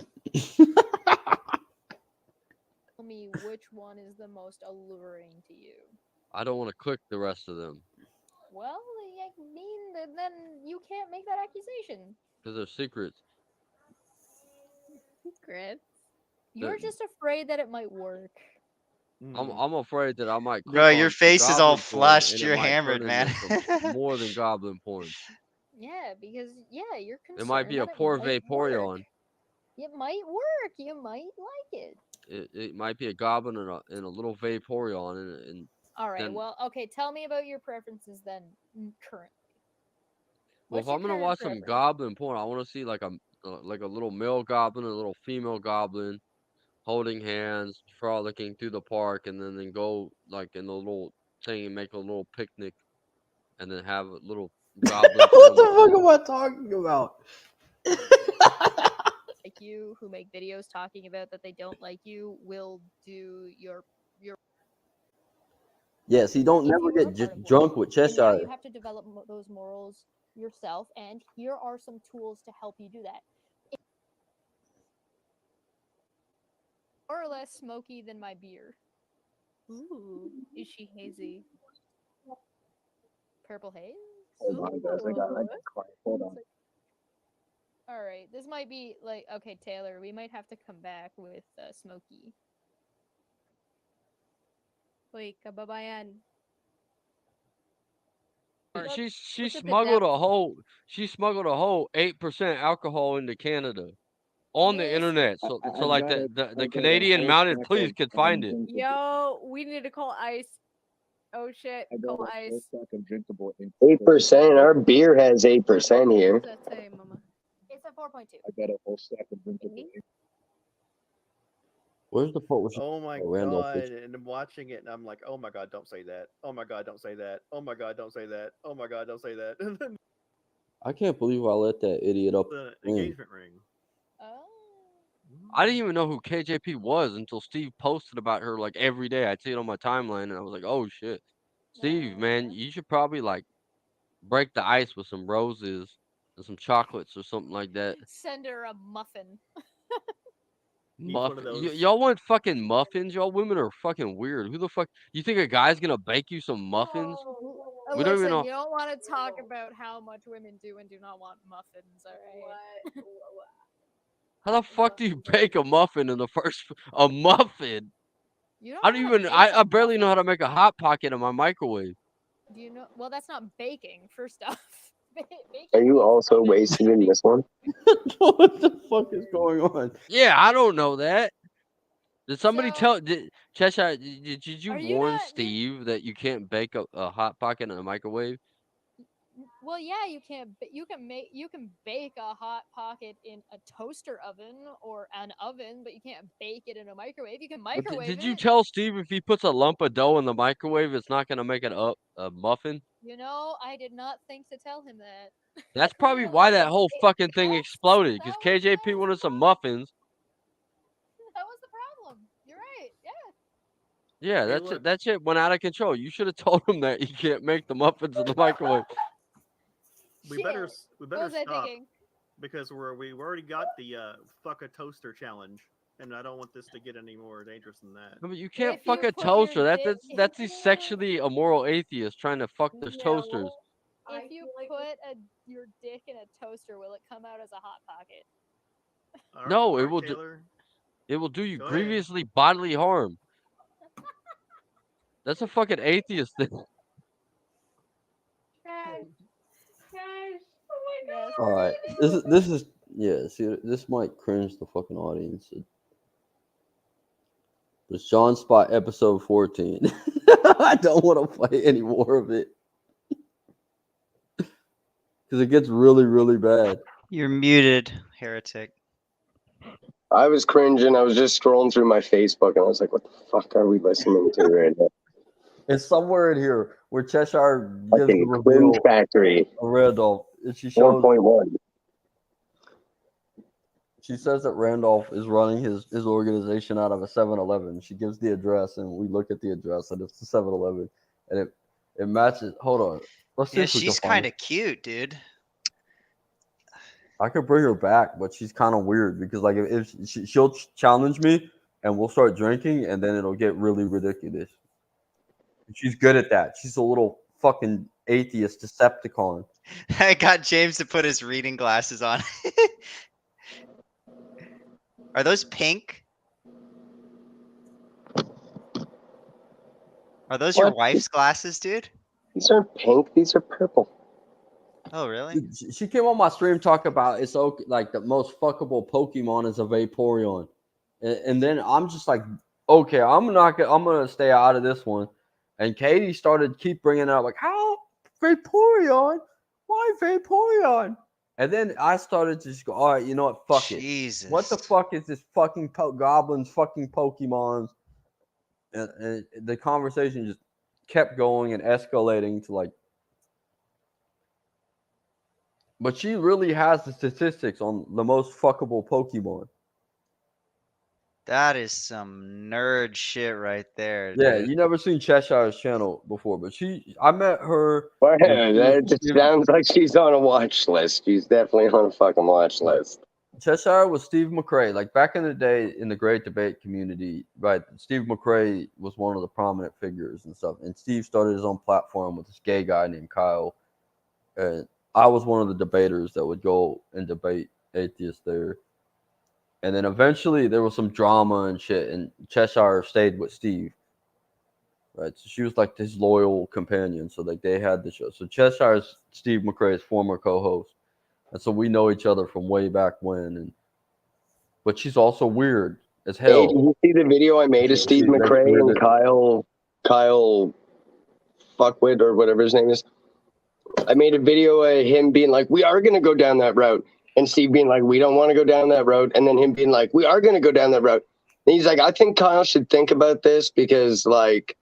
You know, and I've known him for a while, and he's like, I have thought about it. We are going to go down this road. And then the next scene is him saying that he's going to do it and that it's too bad for Steve. And then the next scene is him. It's Steve opening up the show by himself without Kyle being like, welcome to the Non Sequitur Show. We're going to do things a little differently here. Fucking hilarious. Yeah, so that's what happened. What happened was Steve got the show back. He sued Kyle for the fucking YouTube channel, and he eventually got it back because Kyle's a drug addict, and he beat some guy in a pool. You Also, remember he that? smacked the fuck. Yeah. I couldn't watch the video. I got my wife to watch it. I was like, I don't want to see that shit. I was like, I'll be fucking on the internet fucking like this if I watch it. She watched it. Actually, you were there when my wife watched it. And she was like, oh, yeah. She's like, it's fucking weird as fuck. And I was like, really? She's like, you might want to watch this one. I was like, no, thanks. She was like, it's fucked up. He beat up his gay boyfriend in a pool. Hold on, I'm in full screen.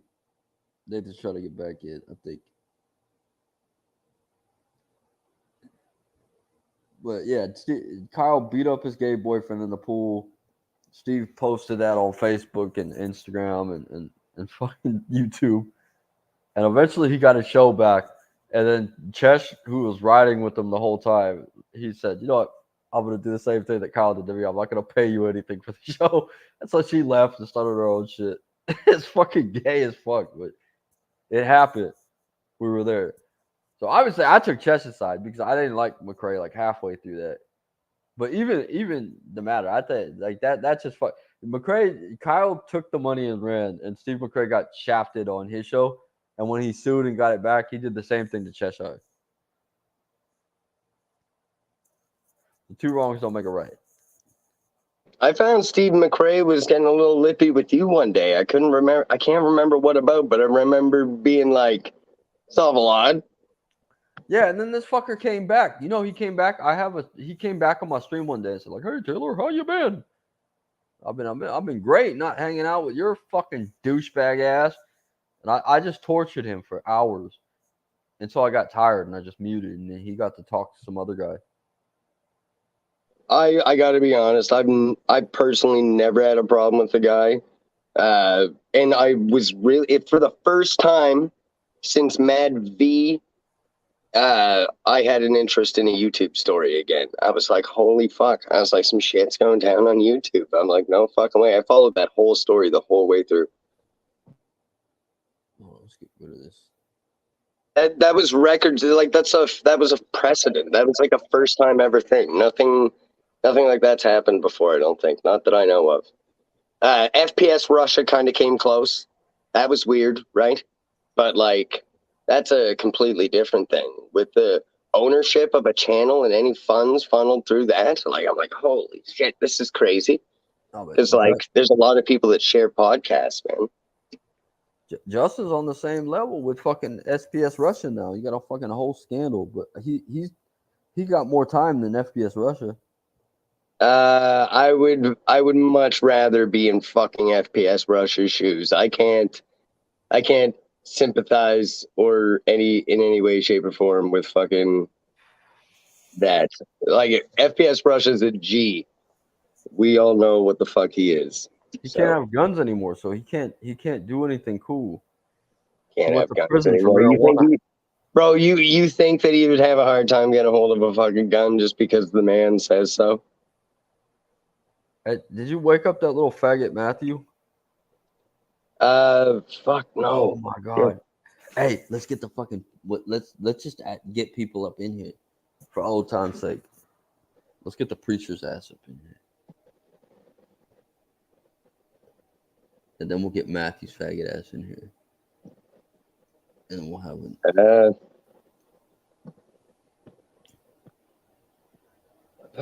No, Justin. Wait, that's. I don't that's think the so. Clubhouse. Send me the link in Messenger, dude. I already did. No, that's the Clubhouse. No, the StreamYard link is in your message. How'd you get on the video without the link, you dumbass? I have no idea. Yeah, you're fucking drug addict. Well, then what the fuck is this? Oh, shit. I'm in Matthew Knobs' fucking Messenger. Call Matthew on the phone. Wake his little faggot What ass. I'm fucking tired. Help me out so I can send Preacher the link. I'm going to send the link to Preacher. Who the He's hell online is right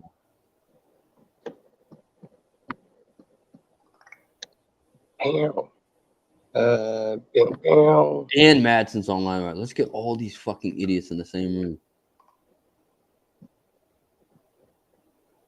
And Madsen's online.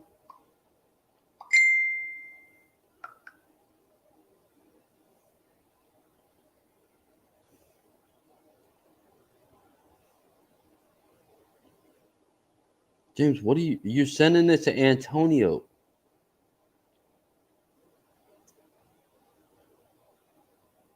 I already sent it to those idiots. All right, so the things might get interesting in a minute.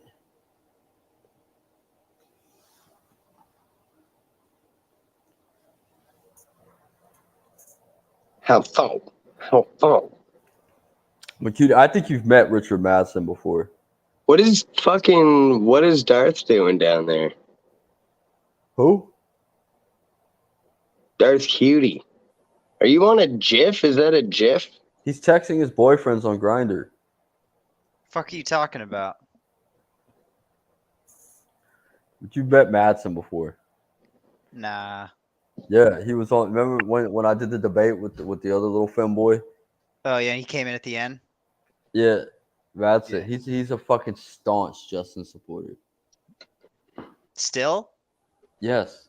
We had a whole argument about it. That's why I didn't put him in the doc. I thought, dude, I don't want somebody victim shaming in my fucking documentary. It's for the victim. Jesus. To get Okay, the victim money. Well, cool. Let's have him You on. can do that here. I asked him because he admits to lying about statements he made about the case because Tom Rabbit put him on the spot or something. But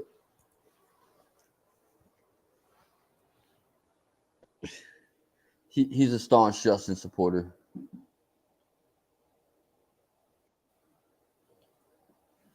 Yeah, you already fucking said that. Dummy. What did I say already? That he's a staunch Justin supporter. Yes. I don't get how Rage is live. Rage is in the movie. He hasn't contacted me. I told him I'm making the movie. You want to say Are you watching this on the big screen, Saunders? Yeah, I got the projector going. Dude, that's fucking insane. He just stays in his attic and does drugs the whole time, all day long. That's what you see on my Clubhouse. This isn't an attic, bro. We bought a house, bro. I haven't smoked weed in an attic since I lived in fucking the city. With a donkey in the backyard? Yeah, bro. I got a donkey. Yeehaw, motherfuckers. Oh, you homos fucking go and cry in your fucking pillow. I go and cry in the backyard with a donkey. Take that. Psh. Dude, the donkey ate your clothes. You remember that shit when you try to pet the donkey and it bit your sleeve and started chewing? Bro, your he clothes? always does. And like when I try to leave, he'll grab my fucking sleeve harder and he's like, "Don't you dare." I gotta stay for a few more minutes. That's not even your donkey. That's your neighbor's donkey. And he loves me. It's my donkey now. Yeah, the donkey. Fucking Eeyore and shit. You watch too much Winnie the Pooh. Bro, last time I went to see him, we couldn't get to each other because the fucking snow, and he kept trying, so I had to be like, no. And then he stopped and looked at me. I was like, "I'll see you when the snow melts." And I ran back. Then he like shouted some shit at me. I can't remember what he said, but I was like, "I'll be back." Look, Cake Rape's online. let's just fill the room with a bunch of weirdos. Who's that? Who's Cake Ray? I didn't promote the documentary very good. I can't remember who that is.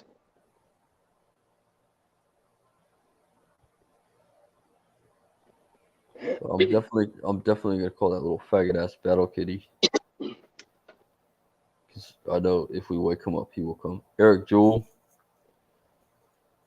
He debated on justice. Holy fuck. I haven't heard from that guy in months. How's that old man doing? Didn't he shoot somebody?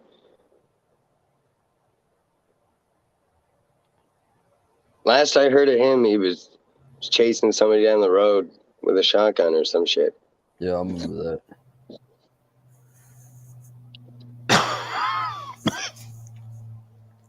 What the fuck?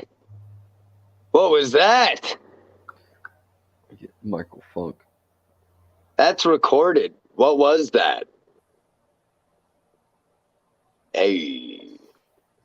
Hey. Group didn't produce anybody. Hey. Bro, what was with that fucking smoker's cough? What's happening there? That's I'm weird. old, man. I'm pushing You're 40. old? Getting old. Dude, my kid just went out with his because friends. you're old, you got a fucking lung thing? Dude, my child just went out with his friends. He's going to hang out with his boys and shit. Ah, that's scary. Don't tell me that shit, man. I'm not even happen there to you yet. one day. Fuck you. I don't think so. He's not gonna have any boys. He's gonna be in the zombie apocalypse hunting rabbits with dad. That's how it's going. I teach this little fucker how to drive right now. He's not That's little fucking anymore. scary. He's He's out partying with the boys, getting in mischief right now. Hey, Knob, you dumb? Friday night. You must be fucking sweating right now. You're just waiting for the phone call or the door knock. You're like, son of a fucking bitch, aren't you? Aren't you? Okay, here, I'm going to send you the link right now.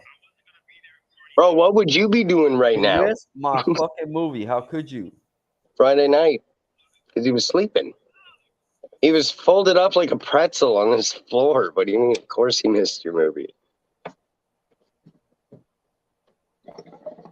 He was giving himself the old salty pretzel. I woke up, Matt, and I think his mom picked the phone and said, "What are you talking?" I just hung up. She's like, "Are you talking in your sleep again?" Happy birthday, Nick Gurr. Oh, hey. Oh, you saw that shit, bro? He got me. She was like, He got me with that. What you just had with that? Wait, How no did way. you There's know no that? way you haven't seen that before. There's got no me. way. No way. There's no way. Oh my god, dude. That's like the oldest trick in the book. You got me. What, you idiot. Jesus. That's why you'll never address a nation on a teleprompter, bro. You would read whatever the fuck goes out there, wouldn't you? That Wouldn't phone you? pulled a fucking fast one on me. You don't proofread shit really quick before you fucking shout it out? No, I don't usually think about the things I say. You need to spend more time on TikTok Live, bro. You need to sharpen them skills. No, see, now I'm already privy to what you're trying to do. So, like, the first one was okay. Oh my god. The first one was look who it is. It's the fucking faggot ass Battle Kitty. What's up? Hey, what's up? What up, Knob? Oh, there I am. You missed my fucking movie, you little bitch. Wouldn't say you missed it. You We didn't miss it. we have now officially arrived in Knob's World. Welcome to Knob's World, everybody. Hey, show them the floor. Show everybody the floor, Matt. I was I doing wouldn't- my own work today. I wouldn't show my floor right now. It's a wreck. There ain't a uncomfortable single movie. floor on that floor. There's floor.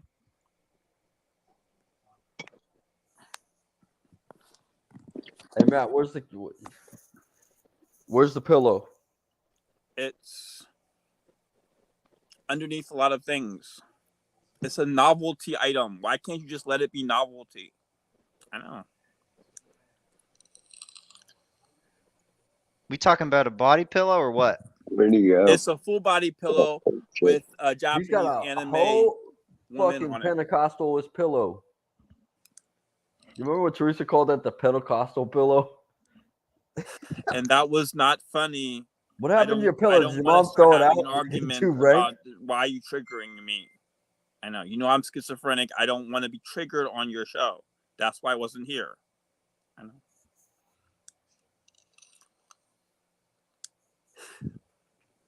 I choose what I want to think about. I don't want to be His thinking mom threw about out the things that are pillow going to because it was bother all me. fucked up. He fucked the pillow up. So his mom threw it away. You don't have Wow. that life-size anime pillow anymore? Where do you get something like that? Amazon? A pillow? You can get a pillow anywhere. From Loot Crate. Yeah, but I wouldn't have the audacity to buy that in a store, you know? It's a pillowcase. It's called a dakimakura. A dakimakura. If you look that up, it's a trend. It's a trend. I think on Big Bang Theory they called it a Japanese love pillow. I know. Akimakura. Oh, okay.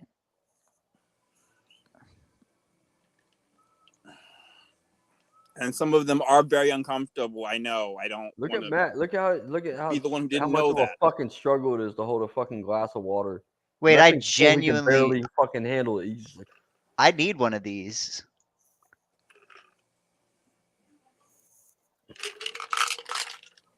Matt has to drink like 8 cups of water a day because of the meds. Yeah, I drink a lot of water.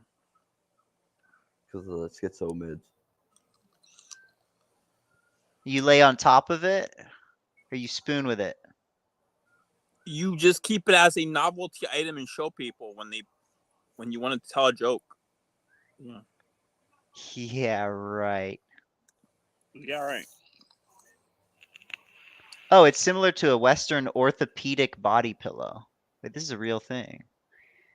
So Matt has one, but his mom probably took his and threw it away because he got fucked up. So what he was doing to that poor pillow. Yeah, listen. We all have to throw out crusty pillows sometimes, man. I'm no stranger to that myself. No more And anime this- pillow, Matt. Hey, you got a new This phone? this bothers me. You're muted. You're muted, James Sanders. You're muted. Still muted. You're muted. Hey Matt, remember when you Oh told me my that? God, I'm a dumb fuck. Matt, You don't remember let that- him poke the beast. Don't. You tell remember him the to- interview? Me and Matt did an interview Okay. about. Remember what you said? You said that the most desirable man in the chat was James Saunders. James Sanders is like a superhero. He's built like a superhero, and if you wanted to play a superhero in a movie, I have the perfect character for him. In my causality, RIP, you can be Jason. This superhero is a man from Earth who's willing to carry heavy things for women who are ninjas from the future. Hey Matt, are you homosexually gay with James Sanders? Yo, or are you not homosexually gay with? in the movie I wrote, Causality RIP, there's time traveling ninjas from the future who are supposed to take care of an alien threat. They're down to only about 4 members of the team, and they're all females. There were originally men and women, but now we have that explains why they're women, because there's gender equality. Now we have these 3 ninjas who have to fight alien zombie creature, and the 2 men on Earth who are helping them carry these tanks of liquid that terminate organic material. The only way to get rid of the threat is to disintegrate the organic material. You remember when Matt got us canceled? It's an oil. You It's remember not the like a first time- zombie. It's like a parasite that affects the physical matter. You remember the first time Matt got us Shit. canceled? Remember when he said like the hashtag Me movement was, or the hashtag Me Too movement? When he said it, do you remember that shit? And Ray Bay like repeated it, and then we all got fucking banned from Facebook. You don't remember that shit? Wait, the robot boobies? No, the hashtag Me Too movement. Because didn't we get banned over robot titties at some point? What did he say? The hashtag Me Move. I don't even remember. I just remember waking up having a 30-day ban. he said the hashtag. Hashtag Me Too. Maybe. Are you sure it was Matt? Yes, it was Matt. Matt said something, and Ray reacted to it. Like we're all just ignoring him, and Ray reacted to it. All of a sudden, we all had bans for being in that video. What video was it? The hashtag when you were talking about hashtag Me Too. Oh, I don't think I got the ban. He said something really retarded, like hashtag Me Too. I said me too. No, it was about how me too. People are worried about QAnon. They should care about me Yeah, too. the QAnon. That's what it was. He said the hashtag Me Too and QAnon are like the same people. I was saying that QAnon is fake. Me Too is the real QAnon because that is where there's a conspiracy. There is a conspiracy.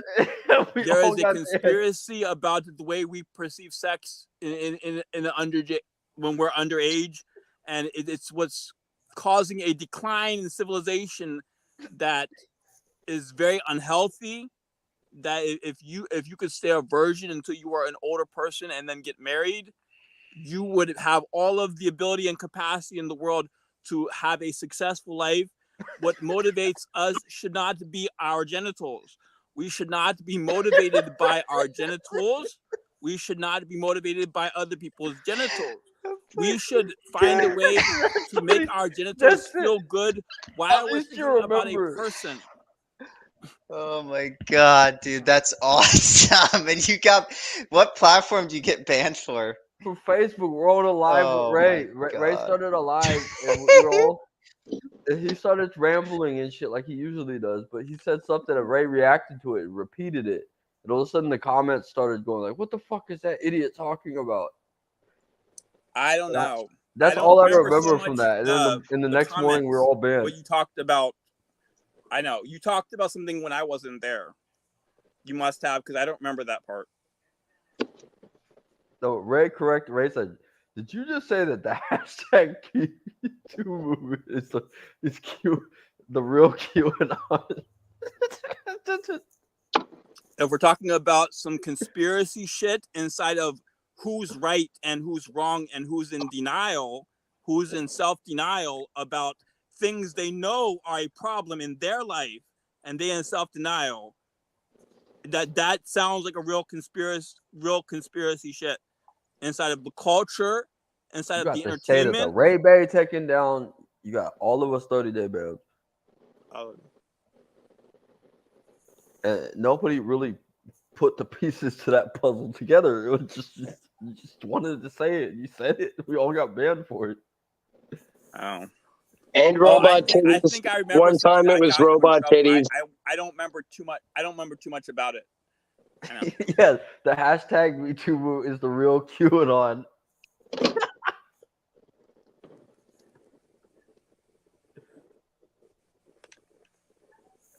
What's QAnon again? I'm fucking out. I just think of somebody putting something in their ear and going, ah. That's what I think of when you say QAnon. No, he did some other shit on, like back in the day when I first met Matt, and he started coming back to my stream.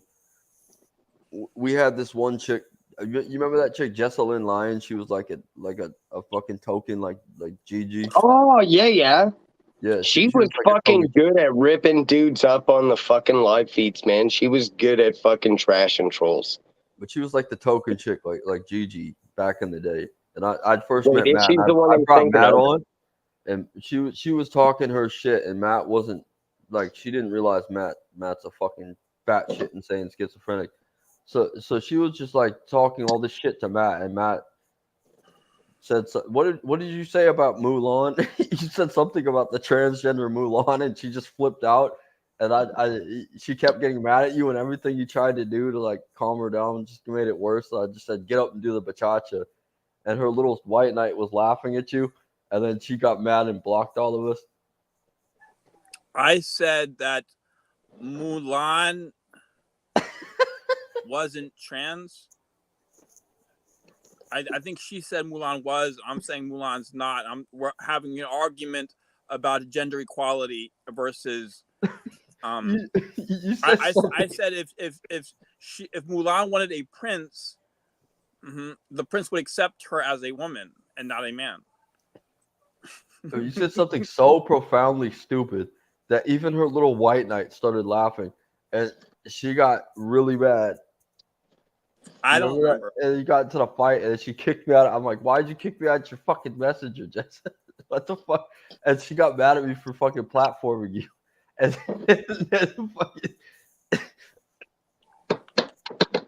her white knight, dude, I kept fucking addressing her like, hey, little bitch, you gonna leave my stream? You gonna leave my stream? And he didn't unmute because I could tell he was laughing hysterically. And I made you do the bachata, and then she left, and we all got booted from her servers and shit.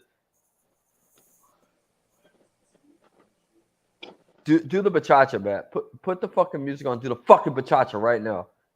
No. Do the fucking bachata. That's not something I'm gonna do right now. I don't embarrass myself anymore. I've embarrassed myself for far too long. I don't want to embarrass myself anymore. Do If the I feel it fucking will be bachata. embarrassing, I will not do it. You're still wearing the fag bandanas. They're perfectly fine. They make me look good, right? No, embarrassment's out the window. You done embarrassed yourself. Now do the fucking bachata. No. Yeah, Matt's had me banned from like every platform in the world. I've had more outrage. Yeah, how can you have a little schizophrenic guy that sits on a dirty floor? Matt, what's going on with Schizophrenia, the sitcom? It's finished. It has 7 episodes. It has 3 about 20-minute episodes, 3 12-minute episodes, and the pilot. What I kept a little bit from the first episode on it. I kept a little bit on it.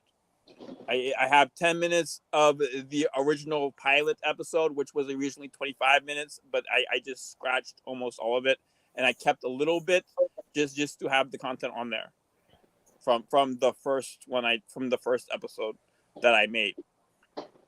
Flex Part 1 was the second episode I made. Flex Part 2 was the third, and Flex Part 1 is really choppy like that in the beginning too. The medical marijuana episode is the episode that I'm showing off of the episode. And it's probably the most admirable in terms of decency of the works. I have a Ray Bay episode. Ray Bay died before he could be on my show. He promised to be on it. So I made an episode where he was on it.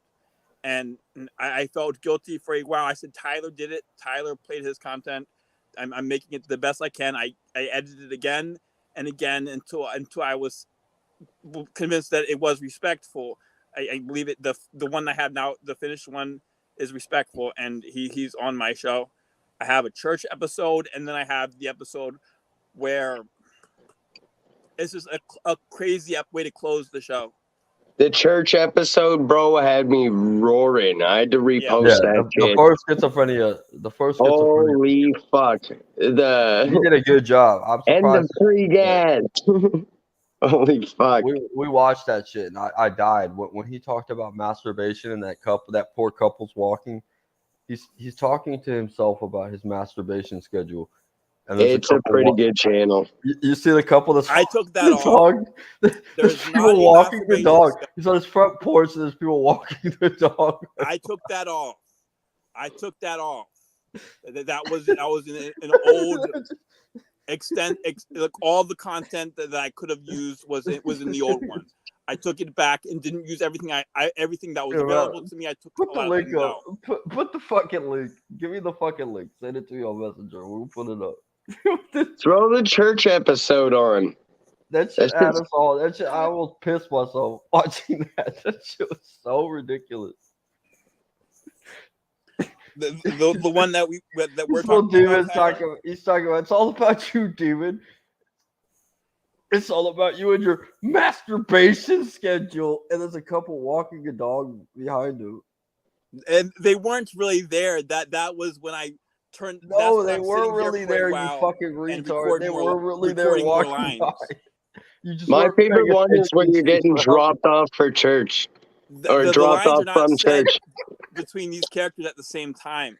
They're recorded in long strings of just I'm doing this one's lines or I'm doing that one's When lines. his because mom I asks I him, have- when his mom's having, his mom says that she's having people over, so he needs to go watch his Suicide Girls up in the bedroom. She's watching porn in the living room with his mom in the kitchen, and she comes out and tells Matt that she's having people over. So she to go upstairs. Hey Matt, I need the iPad.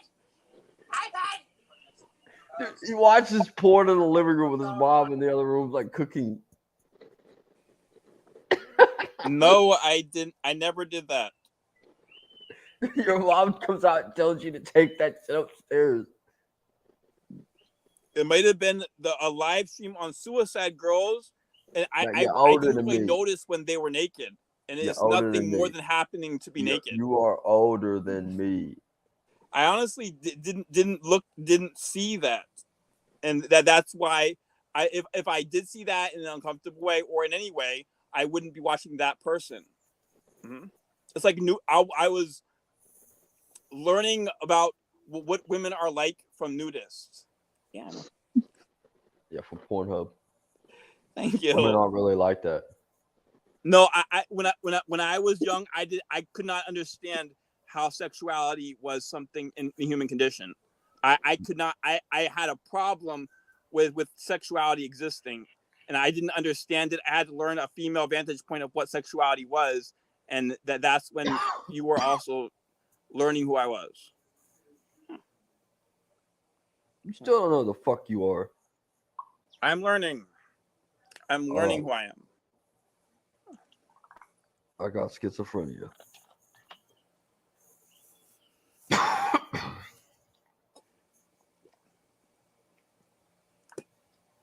Oh, is Rage offline now?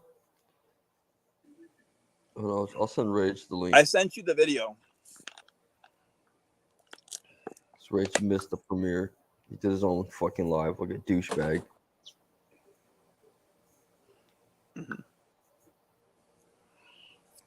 All right, I have that.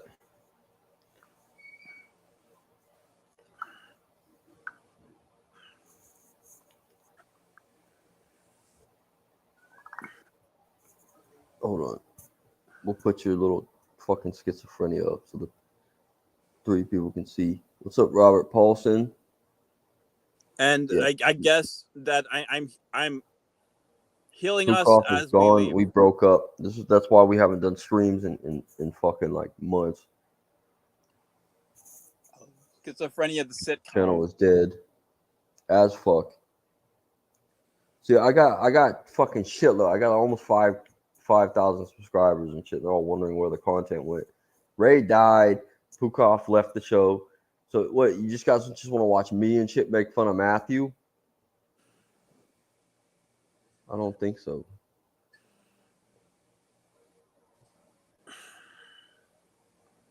But yeah, let's go ahead and make fun of Matthew again. Okay.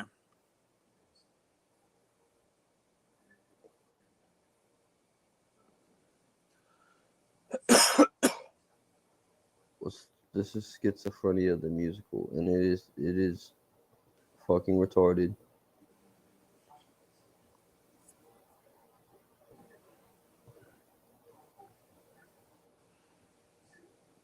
Oh boy, I can't see.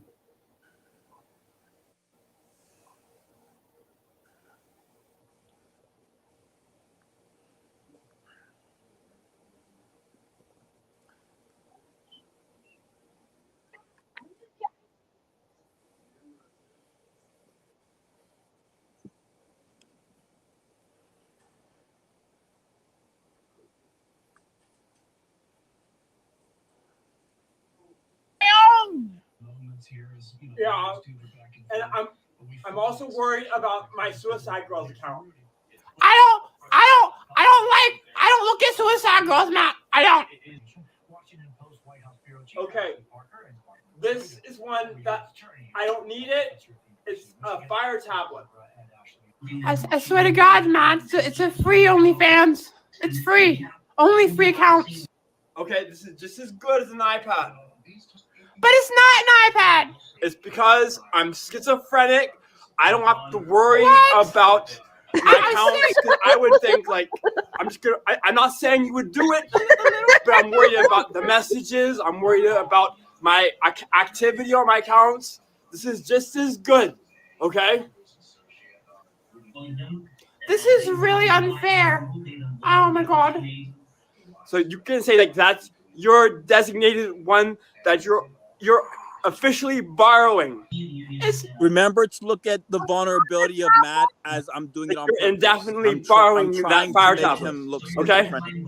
His Okay. acting, it's the best I could have done. It gets better. It gets better We're good? before the end of that's the most vulnerable one of the shit in the whole thing. In all the series. It was very early. That was very early. Wait, this is better. This is better how a editing than your 40-year-old man fucking thinks. documentary, Toxic.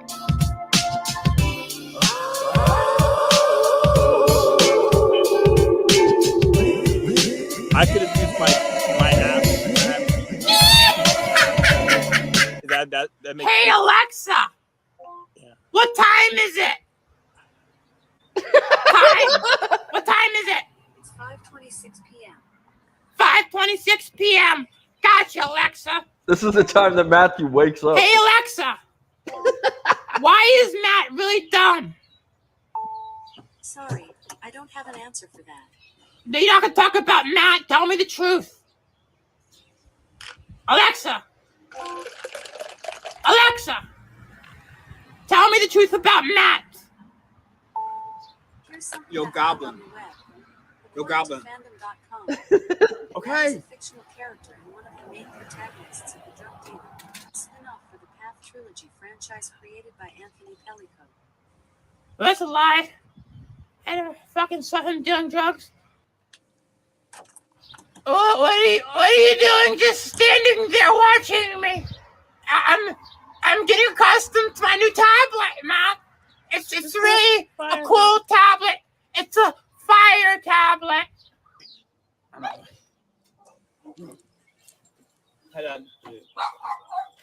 This is the one watch. You live here for free, Goblin. You live here for free. I like that joke. I don't even know how I feel about spending every day just with you. I have other friends. I want to make sure that you understand and you're happy with the tablet. It's a fire tablet. It breaks my heart that you don't have other friends. I'm your best friend, Matt, and I do this for you because I care about you. I have other friends, okay? Just you're the best, but I have other friends. Do you really? Well, yeah. I have people from church, and You say you're friends with people from church, but based upon how you talk about God, I don't think anyone would actually be your friend, Matt. I care about you. I really want you to like your new tablet. I just want you to like it. I want you to like the tablet, Goblin. He ended up the restoration. It's nothing new, Yeah. but I've been having a hard time living here for a very long time. I didn't want to tell you that it was difficult for me. You can watch TV, just not in the same room with me. You can watch what you want to watch, just not in the same room with me. Yeah, I love it. I'm just fucking right. This is not about you. This is all about me, not about Matt. No, look at this. I only wear this to give you confidence. That's the only reason. The Game Boy bandanas. I thought you really liked. You fucking said it was cool. You said it was cool if we both were matching fucking styles. These bandanas are fucking gay. Ain't no woo-woo boy. These are fucking homo boy. Yo, I know. Bromosexuals, right? Yo, bromosexual. But you said that they're fucking cool. Don't even make it about this, man. You serious?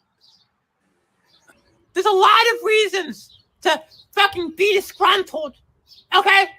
I live with... Where are you going? Oh, my God. Did I hurt your feelings? Just keeping it real, man. Yeah, no, fuck, boy. Keeping it real. Alexa, do you work for the government? No, I work for Amazon. Are you sure? The new generation of satellites is capturing it in more detail than ever before. The sun is more active now than it has been for a decade. Come explore how new science is revealing the secret history of the sun.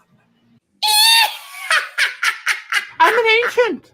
I live in an ancient world.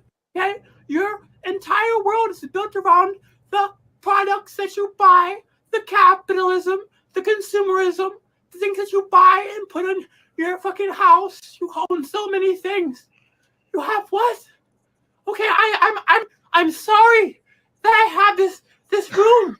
I'm sorry that I have this phone. I'm sorry that I have fucking a lot of things. I'm so sorry that I have these things. It's really sad that I have all these things. I can never know what it means to be impoverished. Every time I turn on a song, I cry. Okay, I have a phone that just plays music. No one's here to make the music. It makes me cry that I have technology like that. Even a record player. You could just make music out of nowhere. Oh my God. I'm so sad that I have music. That no one has to make a song out of their mouth. I know I cry because of how poor they were. Not even poor. Like, I know. They didn't have anything. That breaks my heart. I'm fucking rich. I have a room. I have a phone. Look at the I have a keyboard. refrigerator. Oh my God, look at my oh my God. It's got nipples and tits. I have and orange juice. I didn't need to go get the oranges to make the orange juice. I have oh my God, milk. How did I get all that milk? Oh my God. I look at the leftovers. Oh my God, I forgot this. Really Look, good. I have iced tea. He sends Oh me my these God. Bibles. And alcohol. Oh my God, it was fermented already. I didn't have to ferment it. Oh my God. Look at what I have. And look at this. I'm gonna cry. Look. Oh my God. It's frozen. Frozen. Oh my God. How the fuck did they get so cold? It's frozen. Oh my God. Like ice. I don't know. I'm gonna cry.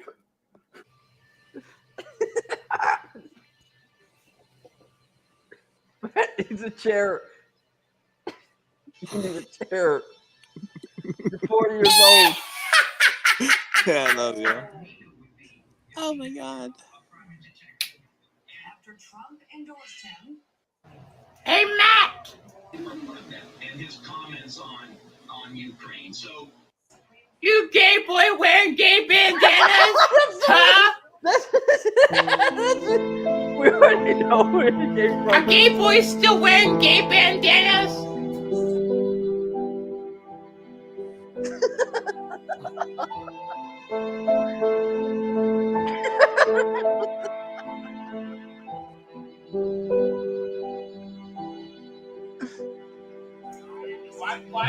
Why are you doing that?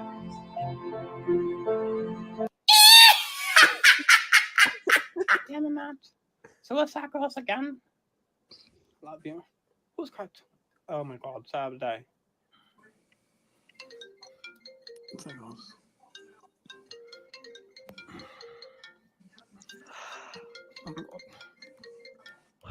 Oh my God. I'm sorry about the messages I sent you. I know it was like too much for the first time talking to somebody. hi, are you Matt? Are you Matt? Yeah. Yes. I'm Matt. Hi, Matt. Hi, Matt. Well, I'm just saying, like, I love what you do on social media. Like, I think you could. Well, I'm trying to be a celebrity. Oh, thank you, Matt. That is really encouraging. Yeah, and I would love like if we could collaborate on content. Oh my God!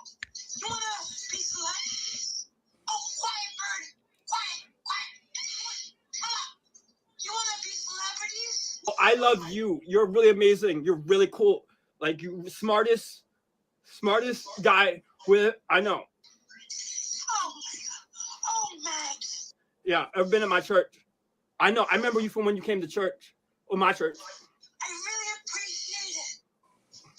Yeah, I love you. Yeah, I just want to be like have your friendship and know that I can talk to you. Yeah. Oh my God. I was so worried about the things that I said to you last night Oh my God, Max. that I could not sleep at all. I know. I didn't sleep. Oh my God. I couldn't sleep last night. Shut up. I couldn't sleep last night either. Oh my God. Yeah. Okay. So I'm gonna be able to call you on Facebook and Instagram. You're a really good person, man. Really good man. I'm surprised by how polite you are. Thank you. You're so polite. Okay, I love you. You are so amazing. I'm so glad that you responded to me. I felt embarrassed at first. We are friends. Yes. We're friends now. Yes. Okay. Did I send you too many messages? Because I was really insecure about like, because I do that sometimes. I'm really sorry. I love you.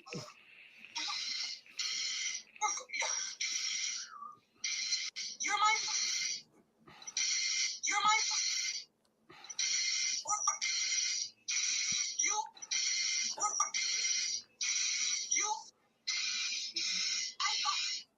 I followed you on Instagram, and you had to send me a friend request on Facebook. We'll be friends to the end.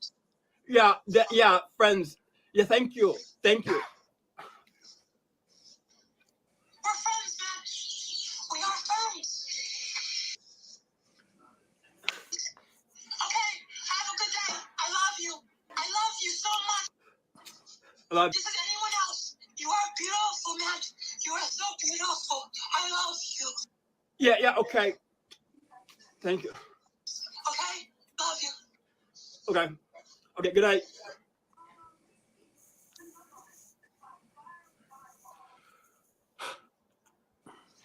Oh my God. What's that? Okay. Oh, okay. I love you, Bird. I did not mean to tell you to shut up. We're gonna have a joyful day, okay? Man, you're gonna be famous. He's got the same. He's got the same fucking soul patch, Matt. We know who it is. That's your love. Like, what's We my know love? who it is. Oh my God, I know. Love like us. She's tough. He had another excuse to take his fucking clothes off. She's cool. I know. I've been thinking about liking Satan. Her.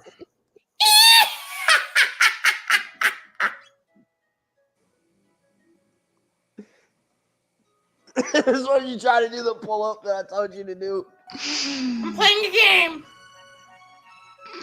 I was thinking a lot about what you said about the fashion statement. We're shouldn't have looked not. up. We're playing a game, Matt. Don't worry about it. The only reason I was ever wearing the bandanas was to Because he doesn't know he's wearing the bandana change yet. my look. Oh, fuck. You're what? Ow! I'm not gonna wear the bandanas anymore either, because you were kind of right. It was What? after the things you said to me. How are you wearing the bandana right now? Don't worry. Fuck. So you do you like You like the bandanas? They're good. They're good to wear. They make us look cool. They're really cool, right? Oh, okay. It was an emotional check, Matt. So you do like the bandanas, right? That they're really cool. It was an emotional trick. I didn't mean it. It was just a good emo bonding moment. Yeah. Okay. You can tell me later. Yeah. Okay. This is not the original. Thank you. And don't you make it harder than it is. Just stop. Don't ask if we can go back. It has deleted joke at the end. Don't even try to go. It had a deleted joke at the end. Hold on. Why is this still up?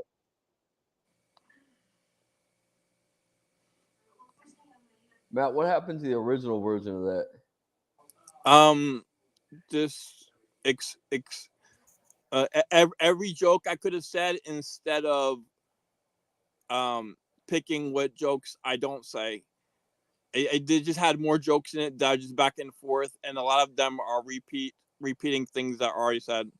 And most of it comes out of the What first, happened to the second original scene. one? What happened to the original one where you called Anthony and Jorge gangsters and they all reacted? You're like, you guys are cool gangsters. And Oh, what the fuck you talking about, man? Those gangsters, what? And you kind of like ran, you dropped that on them, and then you ran away, and that you just captured their reaction. No, they were talking to Goblin. That's not why George was mad at me. I remember the gay boy bandanas. I remember the other shit, but what happened to those people in the original video? You're talking about your masturbation schedule while those people are walking by with their dog. No, they weren't walking by with their dog. It was just edited that way. Way. There's people walking in the background with a dog. No, it's edited going, that way. It's all about you. It's all about your time. It's that your was friend the, and that your was the joke. masturbation schedule. That was And the people overshooting are a fucking joke. walking by in the extremely overshot what I needed. I did not need that much, and you showed me that. it. Look, I'll show you. I got the original review where me and Ray and Katie reviewed this shit. I have it too. I didn't delete it. It's just back like the original ones are. You have to scroll down on my YouTube to find them. I know. Okay. It's just earlier. It looks extended, but it's actually like a lot of either or repeating things that are said in different ways to tell a different joke. I know. I love you. It's seriously overwriting. And some like about 3 times I took something out that was inappropriate. But most of the time I'm just trying to make it so that you understand if it's inappropriate, that and it's relevant in schizophrenia. Flex Part 2 deals with that a lot because we find out the reason Goblin's not allowed to use the iPad is because Goblin sent a dick pic to his OnlyFans person on Matt's iPad. And that's said it did not actually happen. Look, it's right where I left it too, because that's the last place I was when I made the intro when Ray Bay died. It's right here. Hold on.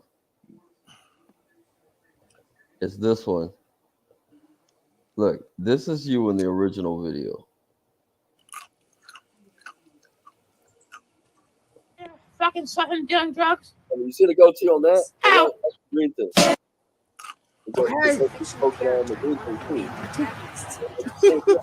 Okay, and you're gonna see that most of the things that were taken out was because it was too much. No, this is the original. Fucking saw him doing drugs. The original has an extra Standing there watching me. in this scene.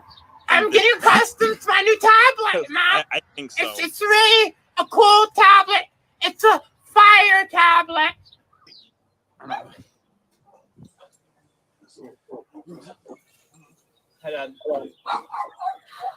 Papa Knob. I was Papa Knob. This is the original. Not scripted either. I bet, because it just looked like it was his dad was in the moment there. It was like, oh god, this kid, this little shit's out here on the fucking porch again. Oh, Why were you just standing there watching me play with my new tablet, Matt? Are you gay? Are you gay? I can't believe you're mad at me for giving you a tablet. And that's your tablet. There's a lot of other things to be upset about, Matt. This is not the only fucking thing in the world to care about. It's not. You live here for free, Goblin. You live here for free. I don't even know how I feel about spending every day just with you. I have other friends. I'm really sorry. I'm really sorry. Every waking hour of every waking day, I only care about you. I'm your best friend. I spend all my time only for you. It's special. Oh my god. I love you. I'm not trying to do this. He said, I love you. What's up, dude? Our entire friendship revolves around you, Matt. What you want to talk about. What you want to watch on TV. And your masturbation schedule. Not mine. Hold on. Yo, I can't. This man is on his porch. He's on his porch talking about masturbation schedules and shit. Yo. Could you imagine just walking your dog? Walking the dog. Walking the dog. You got a schedule.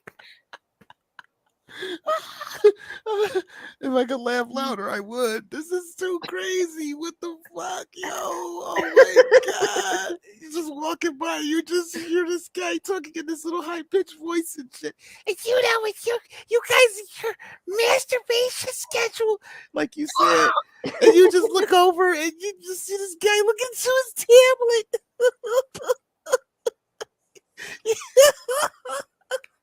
Not knowing the context of anything. This is crazy. Oh my god. Oh Jesus. I gotta take a break. I'm gonna pop. I don't blame you. Oh my god. Yo.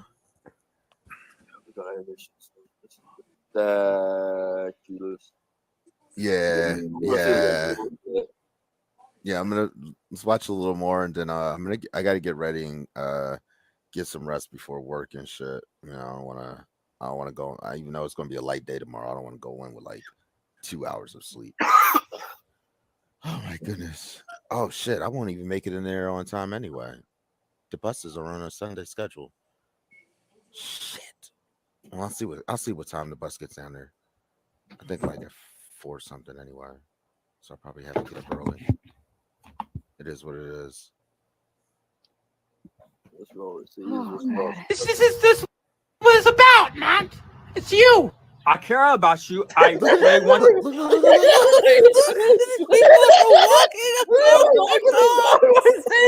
I told you. They're walking their fucking dogs across the street, and this guy is looking in his direction. you like your new tablet. I just want you to like it. I want you to like the tablet, Goblin. I do. I've been having a hard time living here for a while. It's nothing new. I want to make sure that you understand and you're happy with the tablet. It's a Fire tablet. It breaks my heart that you don't have other friends. I'm your best friend, Matt. And I do this for you because I care about you. Yeah, it's really special that you get to live here for free. It's special because you help me not be crazy, Goblin. That's your job. I wish you had other friends. If you had other friends, you would. It's not the only fucking thing in the world to care about. It's not. You live here for free. And they're on time anyway. The buses are on a Sunday schedule. Shit. Well, I'll see what time the bus gets down there. I think like at 4 something anyway. So I'll probably have to get up early. It is what it is. There's people walking the dog, looking at him while he's doing this. This what it's about, man. It's you. I care about you. I really want. Look.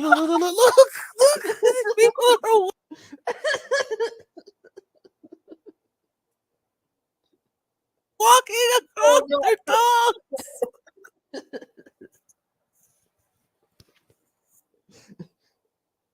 That the evidence is there and it's always gonna be there. You were talking about masturbation on your approach with your neighbors walking the dog. Why did you edit that?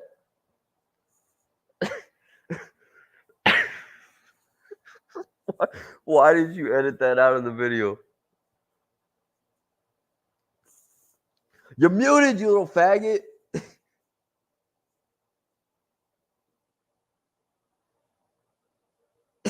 He's muted.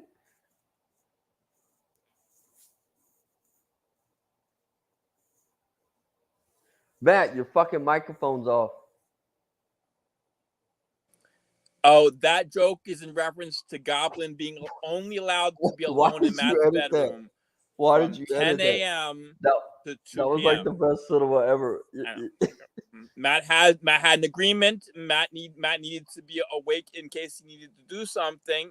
He told Goblin to wake him up and help him get out of the room during the day.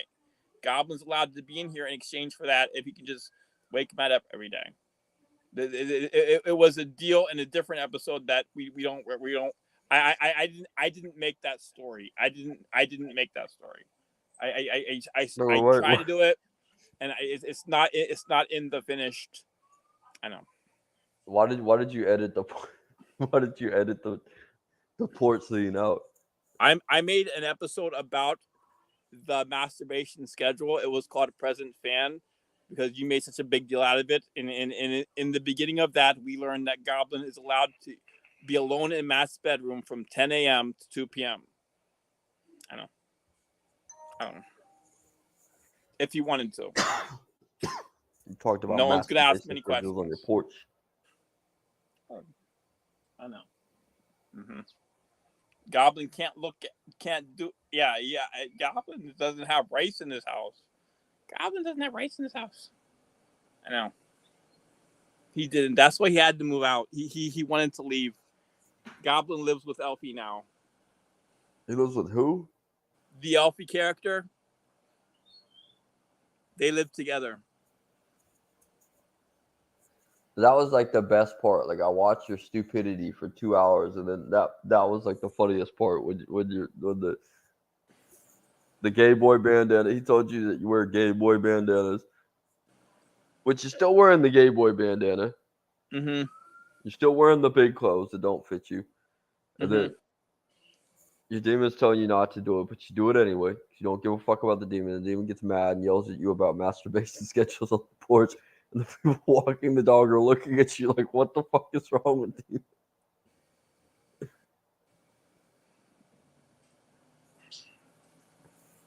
It's supposed to be serious, isn't it? We're laughing at it like cold, miserable human beings. Isn't it, man? On one of these days, do you want to watch my other movie? What's your other movie? Is it the one where I'm eating the fucking burrito and you got me all fag posted and shit with the burrito and my eyes closed? It's a 40-minute parody of the TV show called The Deep End. This fool fucking. I was eating a burrito on a live. He took a picture and put fag sparkles all over it and shit, and he showed it to everybody, and everyone was like, "Look at Taylor eating that burrito." I wrote myself into a show on television and use the snippets for an original story.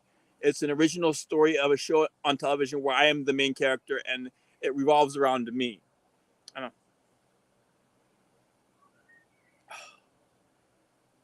there's controversy about the show because it's supposed to be a documentary, but the woman who was being paid to let them make the show about her, who is a famous person, she didn't know they were going to make her look like the occult leader.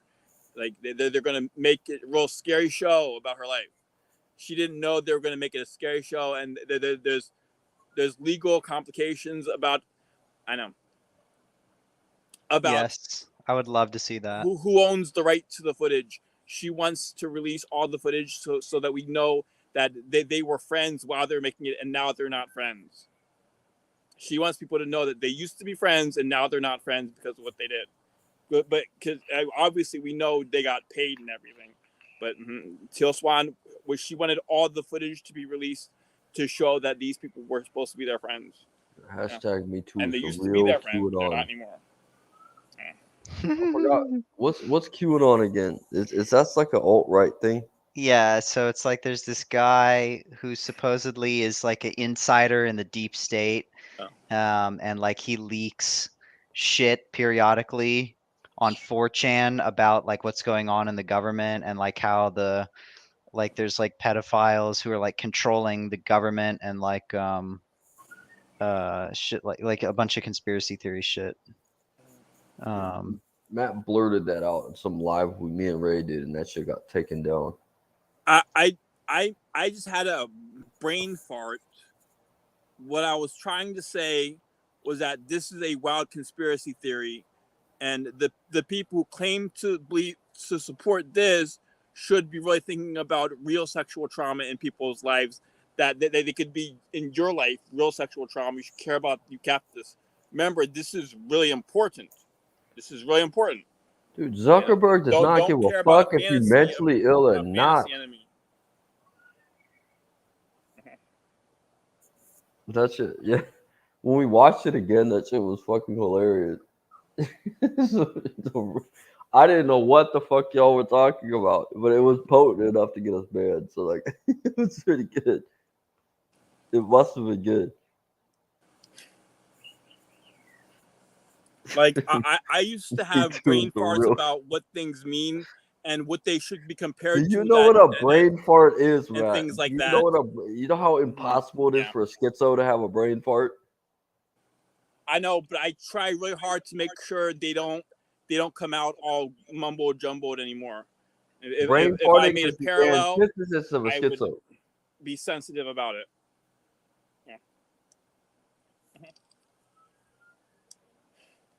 Right. A schizophrenic brain is a brain that's never farted.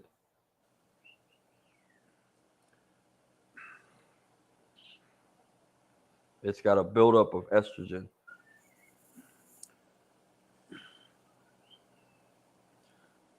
I think the biggest symptom in schizophrenia is feeling like Like you're gay? someone is speaking for you in your mind.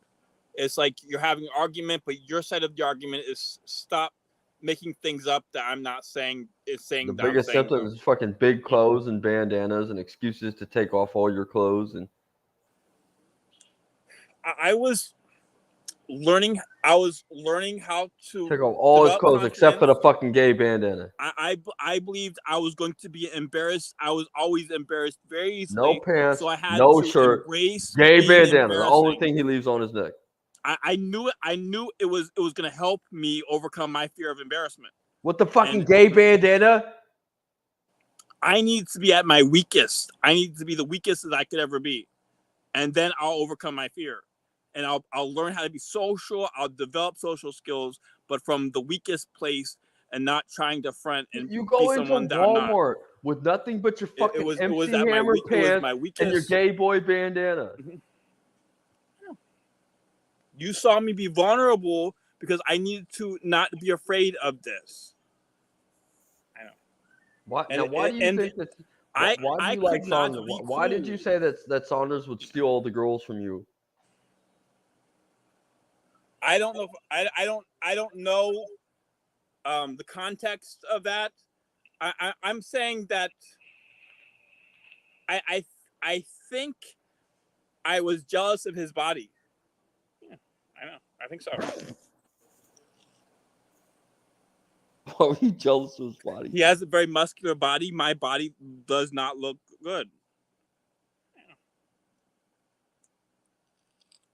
What about Saunders' body do you like the most?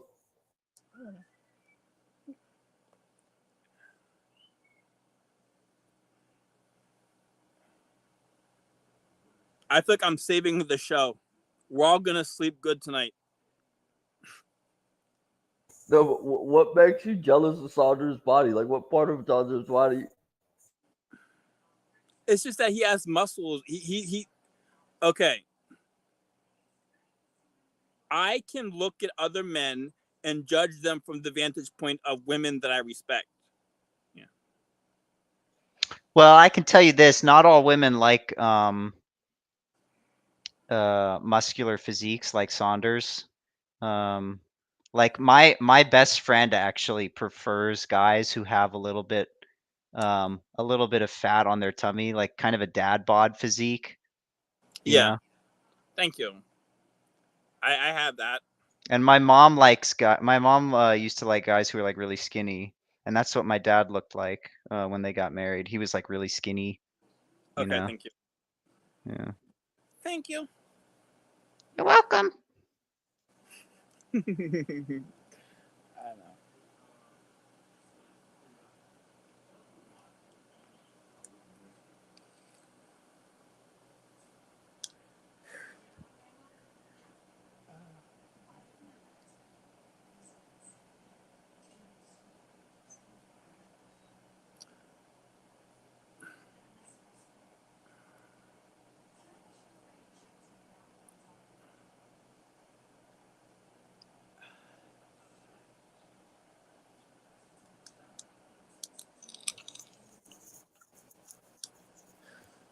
Matt, why do you like Saunders' muscles?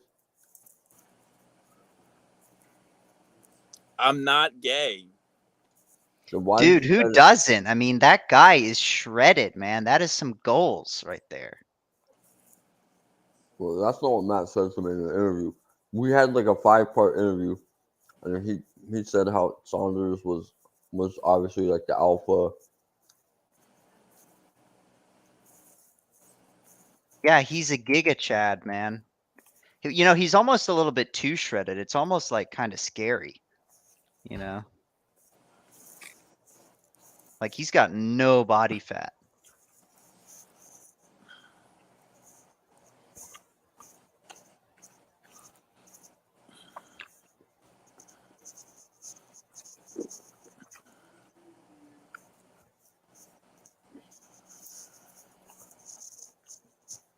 Saunders ran away from his phone. But Saunders and Matt know what happened in the chat. The last time he brought up Saunders and his muscles.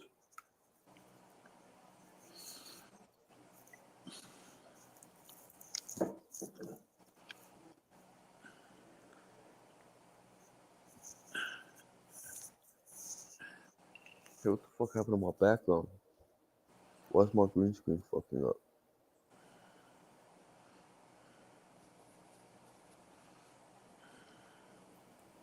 It's your fault, Matt. He says I'm an attractive man too. You know, this fool used to upload, like he's so obsessed with the Suicide Girls, like any appearance he made, like he'd come on my show and then upload my show to the Suicide Girls. And Jessica Justice told me about it. And I was just like, I'm not surprised. But then the what do you call it? When Matt showed, like when I gave Matt control of the Twitter on the old show, like the Twitter would blow up and shit. It had my name in it, and I was just upset with Matt. So I took his Twitter privileges, and eventually I gave him back. But then the Twitter got banned because he was harassing some fucking Suicide Girl prostitute. I don't think that happened. You don't remember sharing the video? You would upload my videos onto Suicide Girls, their Yeah. platform. So a bunch of fucking people jerking off would see me. No. You don't remember me getting mad about that? That's not. I don't think that would happen. No, that did happen. Jessica showed me I don't think people would be screenshots jerking of my off. videos on fucking Suicide Girl. It's like Or not Vice, Sui- the Vice no, channel. not It's like Vice what's the channel. one the It's like the Chatterbait? Vice The channel on cable. Chatterbait. It You is like that. uploaded them to the Chatterbait. No, I didn't. The masturbate. Yes, you You're just did. making things up I now. remember she showed me pictures. You're just of making She's things an up now. atheist. She goes on there all the time. This will he come on the show and then go on the Chatterbait and upload the video. Go, hey everybody, I'm on the fucking show. I think I might have shared someone's Chatterbait. It was a contest. I think there was a contest, and there's this one woman who I had a crush on that I respected for being faithful to her man, These and chicks are like in their 20s. only doing You're in this your so she wouldn't 40s. be homeless, You're but fucking caring about being 40. the best in the world in a way that is so cute. You're You know? twice these girls' age. I'm not really in terms of what things mean in age. I'm that because I'm a virgin. I have age. I'm old because I'm a virgin. I'm not old because I'm 40. I know. And the woman that I'm interested in now is 27, and we are the same age in terms of how much and how young and how old we both are. And it's a beautiful story about soulmates and expanding consciousness. Yeah. She expressed interest in me in a secret video. I know. Yeah. So this is gonna happen to you, cutie, if you keep doing that gay shit like Matt. You're gonna be a 40-year-old virgin like Matt. You're gonna look younger because he does look younger than me, but he's really 4 years older than I am.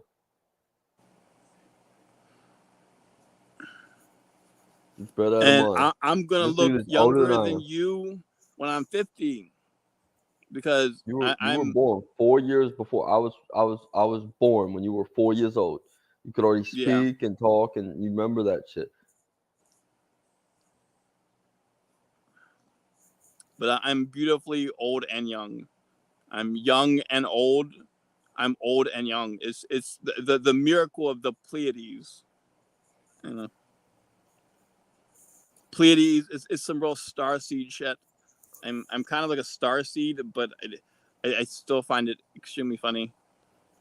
This is what happens to people that wear bandanas without a shirt. They end up 40 virgin. Dude, when you're a fucking virgin, Because I'm not married, I was not in any place to be trying to find a wife when I was younger. dude, when you get married, like you just fucking you like your life just shortens by like a decade. Like you get a No, fucking my life dad would be bod. Mhm. You get a dad bod. You get all fucking fat and lazy when you get married, man. That shit sucks. Being a virgin is awesome. I want a woman to be my wife who can share in the work I want to do and to be equals, and I will always care about whether or not I'm in trouble, and she's the one who determines that. I know. But in all ways, I still control how we handle things, and she controls how we feel. So I handle things so that she feels well, and she feels well for how I handle things. It's an philosophy of life. Like when James Saunders needs something off the shelf, he gives his wife a boost to get it. Yep. Neither of them can get it.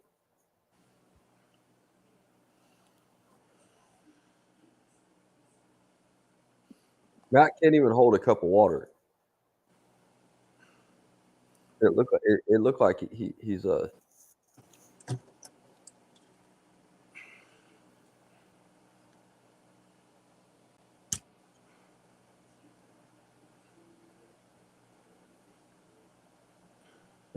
What the fuck, Jay Rooster? You remember Jay Rooster, Matt? I remember talking to Jay Rooster. We had to boot you off the street because this one started hella shit and drank hella water. Jay Rooster was fruit of your god, and then you came like, I love you, Jay Rooster. Some shit. He said, I love you. Yeah, Jay I remember you were there. I didn't. At first, I didn't think you were there, but you were there. You just didn't say anything. I went back and looked at it. I forgot who Jay Rooster was. Hey, look. Hey, Matt. Here's another virgin. I What's the- have that on the my saved Ray Bay videos on my YouTube. I have a playlist called I'm in 'em, which has almost all Ray Bay videos.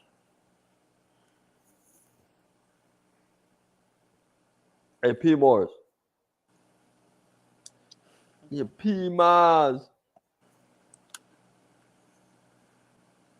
Wait, Toxic is the only non-virgin here. Oh wait, where did P Mars go? Is he here? Is he No, here? James is here. James Ah, is damn. married to another midget, so they're like a midget couple. Jesus.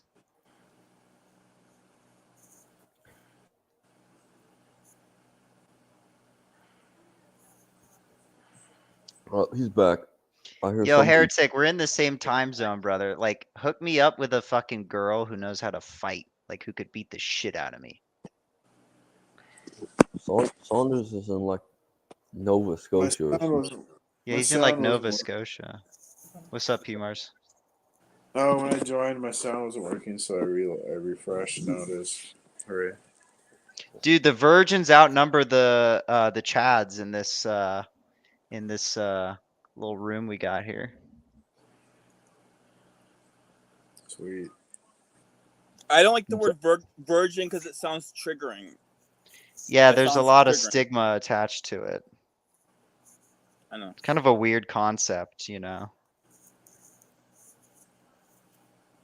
If you're a virgin, you're able to continue to age until in the right age where sexuality will represent the age that you lose it. Yeah. And you can think about the meaning of life without a male sexual rivalry, which comes from the woman who better have you covered. Yeah. Your woman needs to make sure that you're right and not other men, and you need to make sure that she's right and not other women. Yeah. And He's then not talking out of his ass either. you avoid the problem that people really get into the demon. Is he talking demonic about forces. spiders? Yeah. Is he talking about having sex with spiders? I don't know No, what the it's not fuck the same that guy. is. Not the same guy.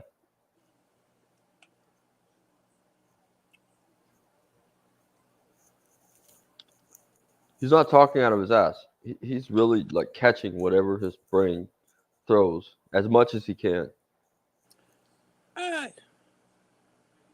I actually want to go and watch the live stream that I did today.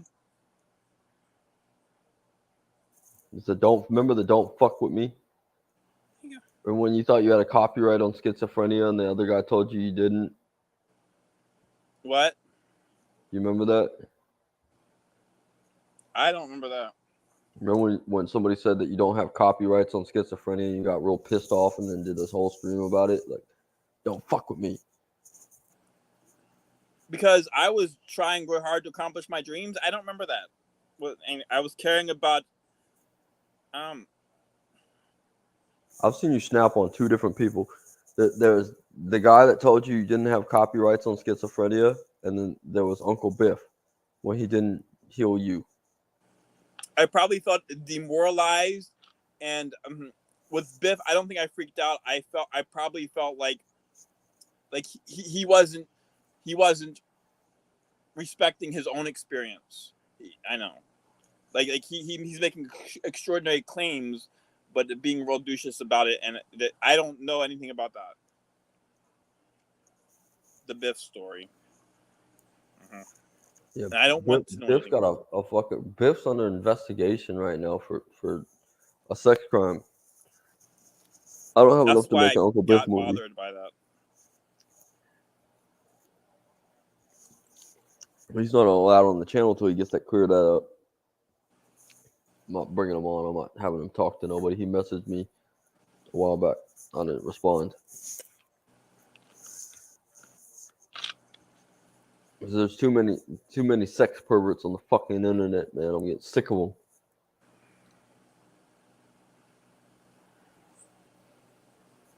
That's why your mom took your little fucking anime pillow away. I have it right here. You do not have it right there. There's no way Underneath There is no Underneath, fucking underneath. way that thing has survived this long. It's right there.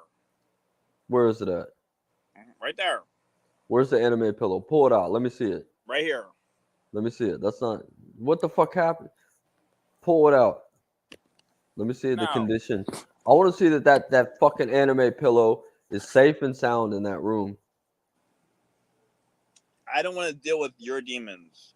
This is your demons, Tyler. Does P Mars have a body pillow? Matt's got flat earth butt plugs. I heard they have you. I heard they help you sleep better.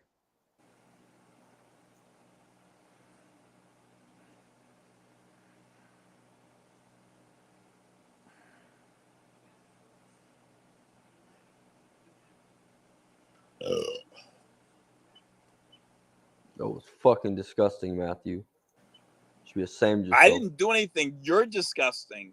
You're You're fucking describing disgusting. a disgusting thing, and then you're blaming someone else for it. That wasn't me, Matthew. That was you. What is it that makes it disgusting? The social exhibition, or having a pillow that's based on an anime character? That is disgusting too, but I wasn't referring to that. But you see, it's not so much disgusting to me because I don't have to come in your room and pick up all your fucking dirty laundry like your mom does. And she doesn't have to do that. I don't do laundry at all, so I don't understand how that right. It doesn't apply to me, but it's probably disgusting for someone who has to.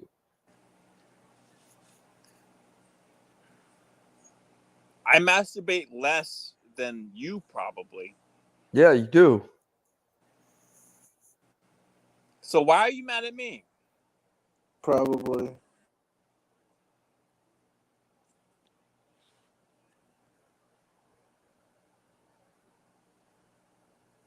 You have an anime pillow.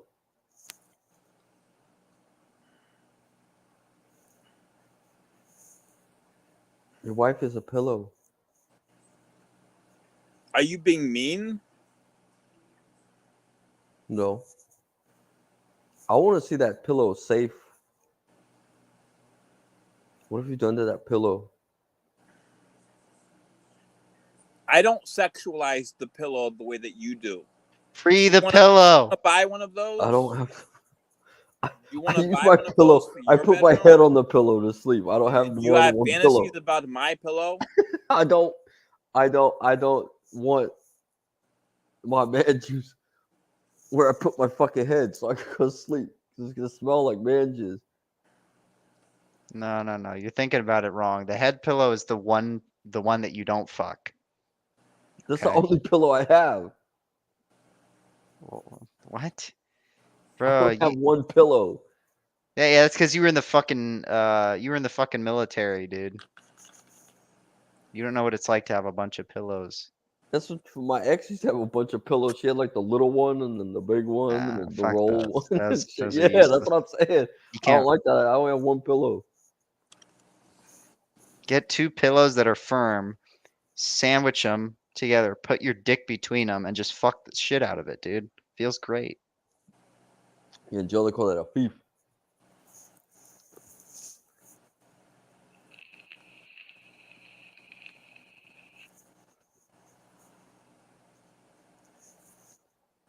That's what Matthew's anime pillow is fucking beat the fuck up. If Justin would have done that, he wouldn't be in prison. That shit got more miles than Haiti on it. Good one, e-bike.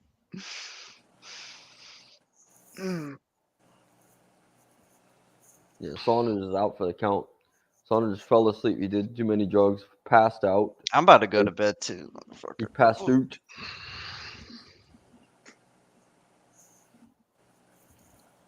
I'm scrolling stream, looking for sales, and I'm about to take a shit.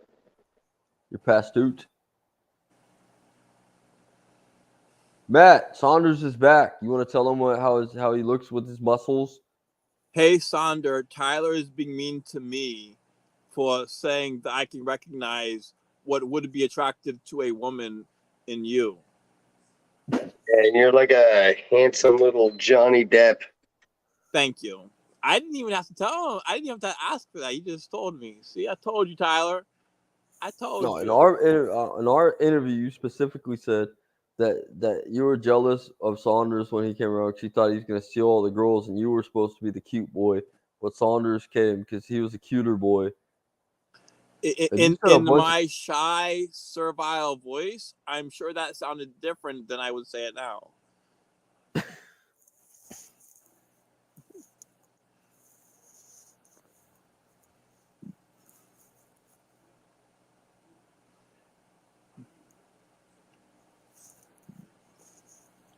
Hey Saunders, you seen what Matthew did to the pillow? No, I was scrolling stream. I'm taking a shit. Hold up. Ask Matthew. Remember the flat Earth butt plugs and the pillow? Yeah, They're done. I predicted the flat Earth butt plug. They're done. He doesn't want to show them on camera anymore because they're gone. They're gone forever. I Don't predicted- remember that he pulled out the box and I was like, I bet you there's a flat Earth butt plug in there. And there And was. it's like all of a sudden, fucking boom, he pulled in the fucking flat Earth butt No, plug. but I'm like, he don't want to show that shit anymore because how fucking many miles he put on him.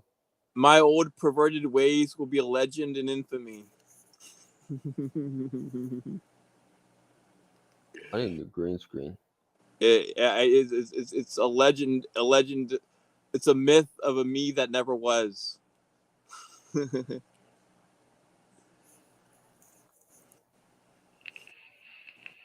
A myth of a me. A myth of a me. Mm-hmm. There's nobody more consistent than the skits.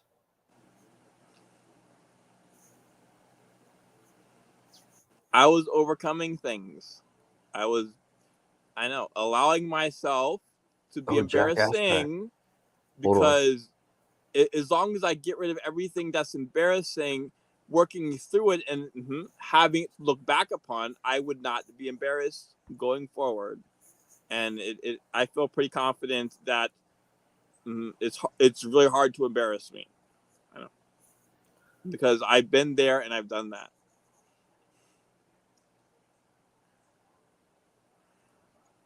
Did you say Jack?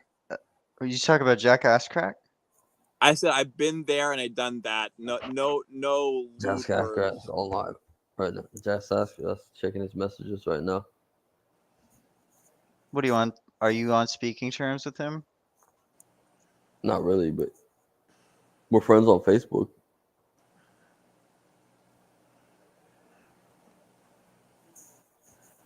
I wouldn't be surprised if he's part of the crowd that secretly likes you.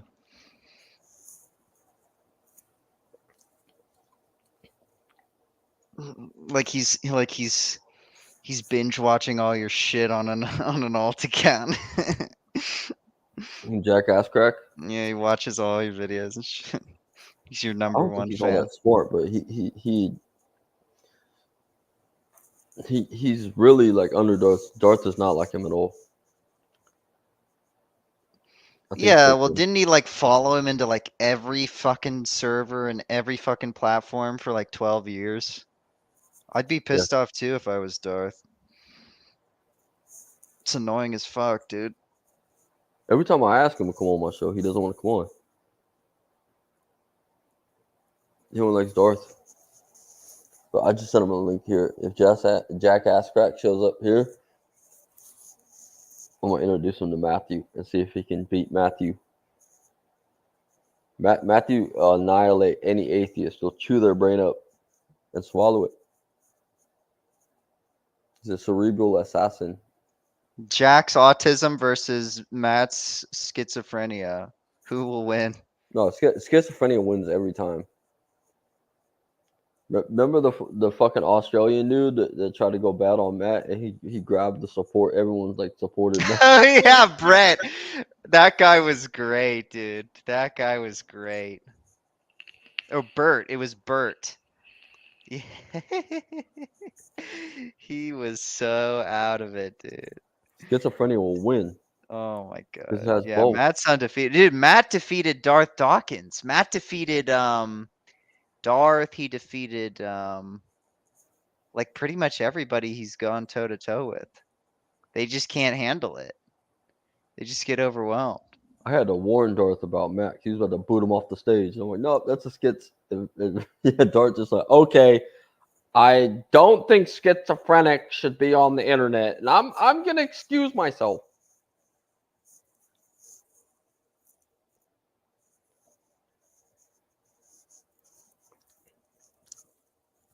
Especially on Threads.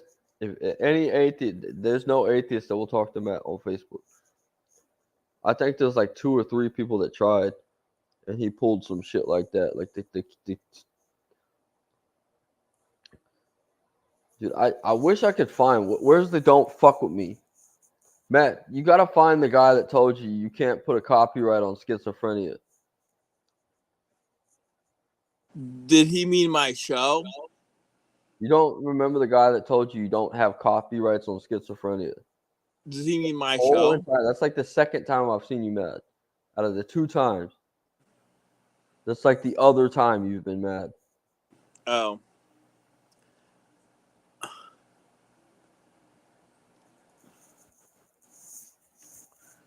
Like first, Saunders tried to get his teeth grown back by Biff, and then you tried to go get your schizophrenia healed by Biff, and Biff didn't heal your schizophrenia, and you got really mad and started calling Biff a bully and a charlatan. You don't remember that?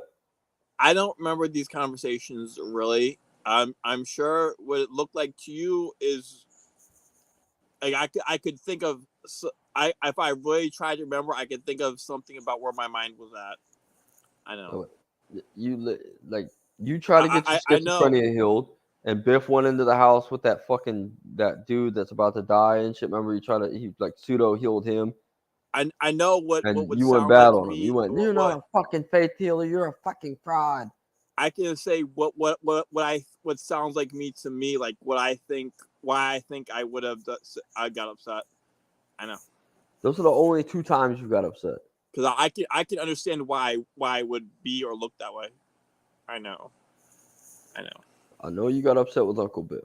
Everyone knows you got upset with Uncle Biff. We all watched that, and everyone was shocked. Yes, because Massive was upset with people. I thought that I worked so hard to not be crazy about this experience, and Biff is disrespecting it. Biff's just using it to make himself feel cool and talking about crazy things.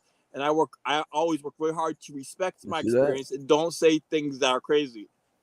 Don't say supernatural claims that sound crazy. You I see know, that I though? always- You're willing to acknowledge that Uncle Biff is a fucking crazy person. Yes, All right? but You're a I fucking thought he was- schizo. You're a guy I know. with all kinds of crazy shit going on. That's not Like, why I was you- mean to you him. can see- I wasn't looking at him like a crazy person. I was looking at him as a responsible person, a person who's given responsibilities for things. Yeah.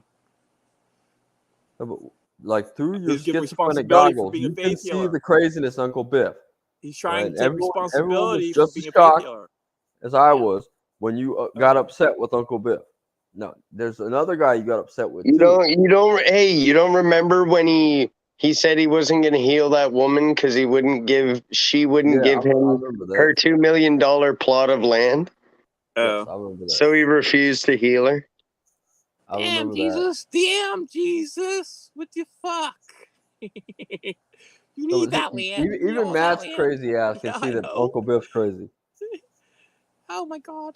But there's 2 people like that. There's Uncle Biff. Uncle Biff couldn't heal Matt, so he fucking realized that that Uncle Biff was a fraud, and started hating Uncle Biff. He hasn't. I don't think he's talked to Uncle Biff since. Right. This is years and years ago. But James, there was another guy that came. Right, Matt was doing his little schizophrenia thing, and this other guy came and told Matt he didn't have a copyright on schizophrenia, and Matt had this whole fucking tirade like, "Don't fuck with me, dude. Don't fuck with me." Yes, This is the only because 2 times I've ever seen him mad. I think I was just having a hard time that along that week or that month. I probably just took it out on him for being really dumb. Because if he was talking about my show, like how can you not believe someone can do something? How do you not believe that I could make more of my life? And this is really showing the direction that I'm going. And I made this myself. I know. Thank you. If it was the show, I don't remember any. I don't remember it. That I probably don't remember it because I just wasn't in the mood. I probably just took it out on him. That I was feeling like a bitch probably all week. I know.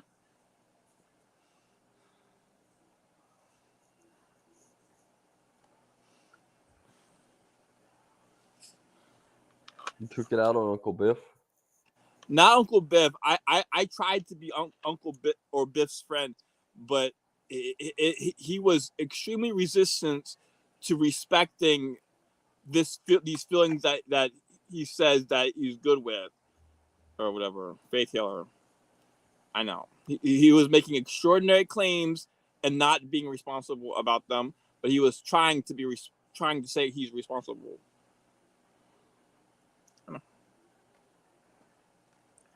I know. You're just mad because he didn't heal your schizophrenia.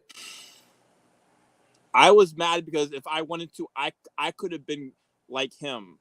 If I was trying to just use where I was at in my growth in a reckless way, I could have been like him in terms of supernatural abilities. Not the fucking uncomfortable shit. I know.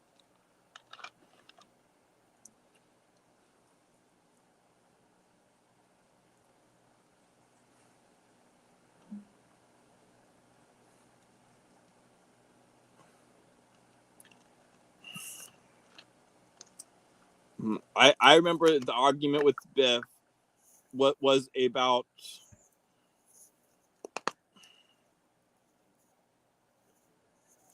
What was it about, Matthew? Him being stubborn. I think that he was stubborn, or that he was big-headed. That he was high-minded. That he can not let someone else have their space in disagreement with him. You can't disagree with him. If you let someone else have their space, and they will respect your space, if you let them have some of the space. I know. I was probably trying to talk about what he experiences in relationship to what I experience. I know, probably. I don't know. Why are you crushing that bottle? Because it's empty. You're thinking about Uncle Biff? I'm thinking about having, like, if I have to try to remember this and explain it. You seem like you're getting pretty aggravated. Because Biff is conflict. He makes me feel like there's conflict. Okay. When I think you think that maybe Biff is just a charlatan, you shouldn't worry about people like that. There's more than just Uncle Biff. It's There's not actually worrying. successful charlatans. It's like I think he has demons. He casts out demons. He does. Demons like him. They like to go over there and live with him. Thank you. So you want to be the guy that lives on a compound with Uncle Biff? No, I'm saying he casts out demons by pulling them into himself and building a larger army. An army of demons? Yes, Biff building an army of demons.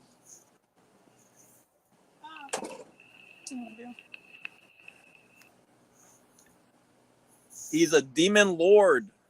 Lord of demons.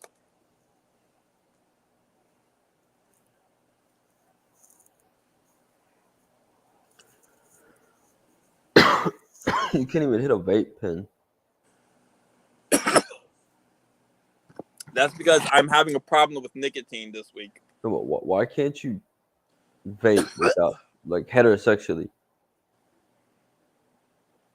Too much nicotine is making me feel like I have to throw up, and I've been reducing it, and I don't know. God took the taste out of my mouth, so that's telling me I should probably quit.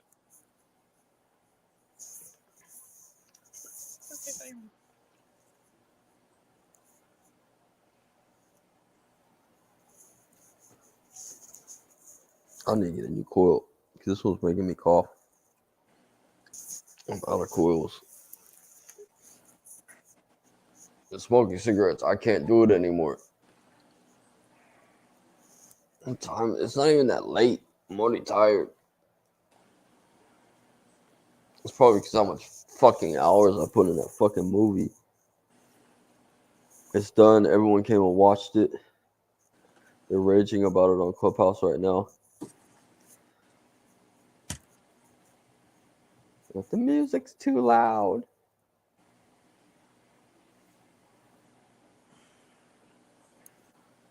Matt didn't even watch it. He's a whole entire fucking narcissist. Hey, Matt, remember the Super Friends chat where you try to pit us all against each other to compete for your friendship? You remember that stupid ass shit you pulled? Yeah. Remember how many people actually joined that chat? How many? I don't know. Tell us. A lot of people, I think. For sure, yeah, you think. How Because I many? put Vazzy in charge, and he was making everyone. But the one Vazzy was in charge of, he kept adding people. Where the fuck is Vagisil these days? I don't know. Neither do I.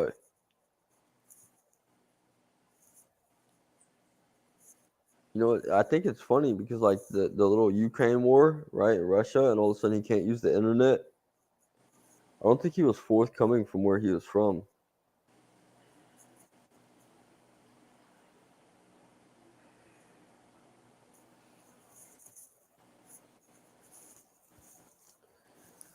Of all the incels, Matt, of all the incels, you and Vazzy seem to be birds of a feather.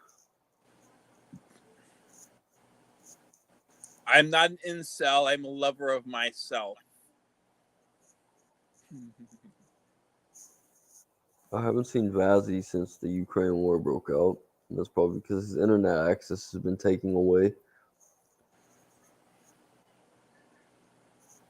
His internet, that all the military is using all of the bandwidth.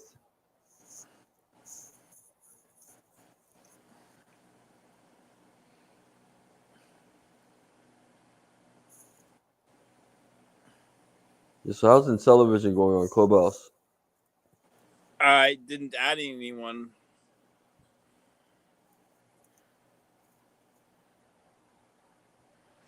This live stream is going to be about my next project. I figured out what my next project is going to be. It's going to be mind blowing, and I want to talk about it and then practice reading the script while I'm with you here today. I overcame schizophrenia in terms of social communication, in terms of interpersonal things, in terms of clarity of mind, interacting with people. I overcame it in terms of being able to pursue a career in art, in film, in writing, in acting. I'm able to get my life together. This live stream is going. I know it stops.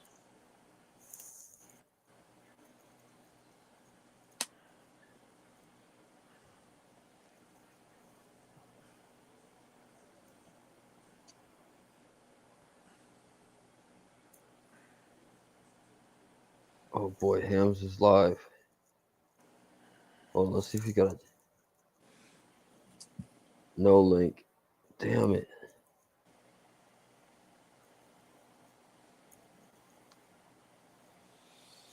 That's what I was gonna do for the documentary. I was gonna go on Hams Alive and ask him about Justin and how he felt about the charges, but he doesn't put his lives up anymore.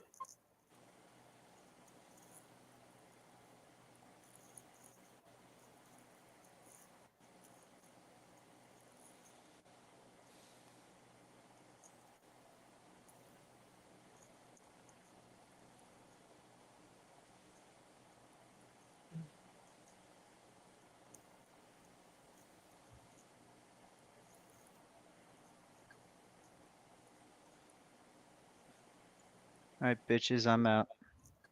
Oh man. Hey, Peace. have a good night. You too, man. I'm about to fall asleep too.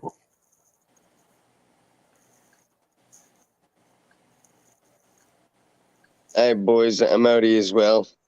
Yeah, let's end Good this night. shit. It's Night, fucking Maddie. done. Night, Toxic. All right, night, James Saunders.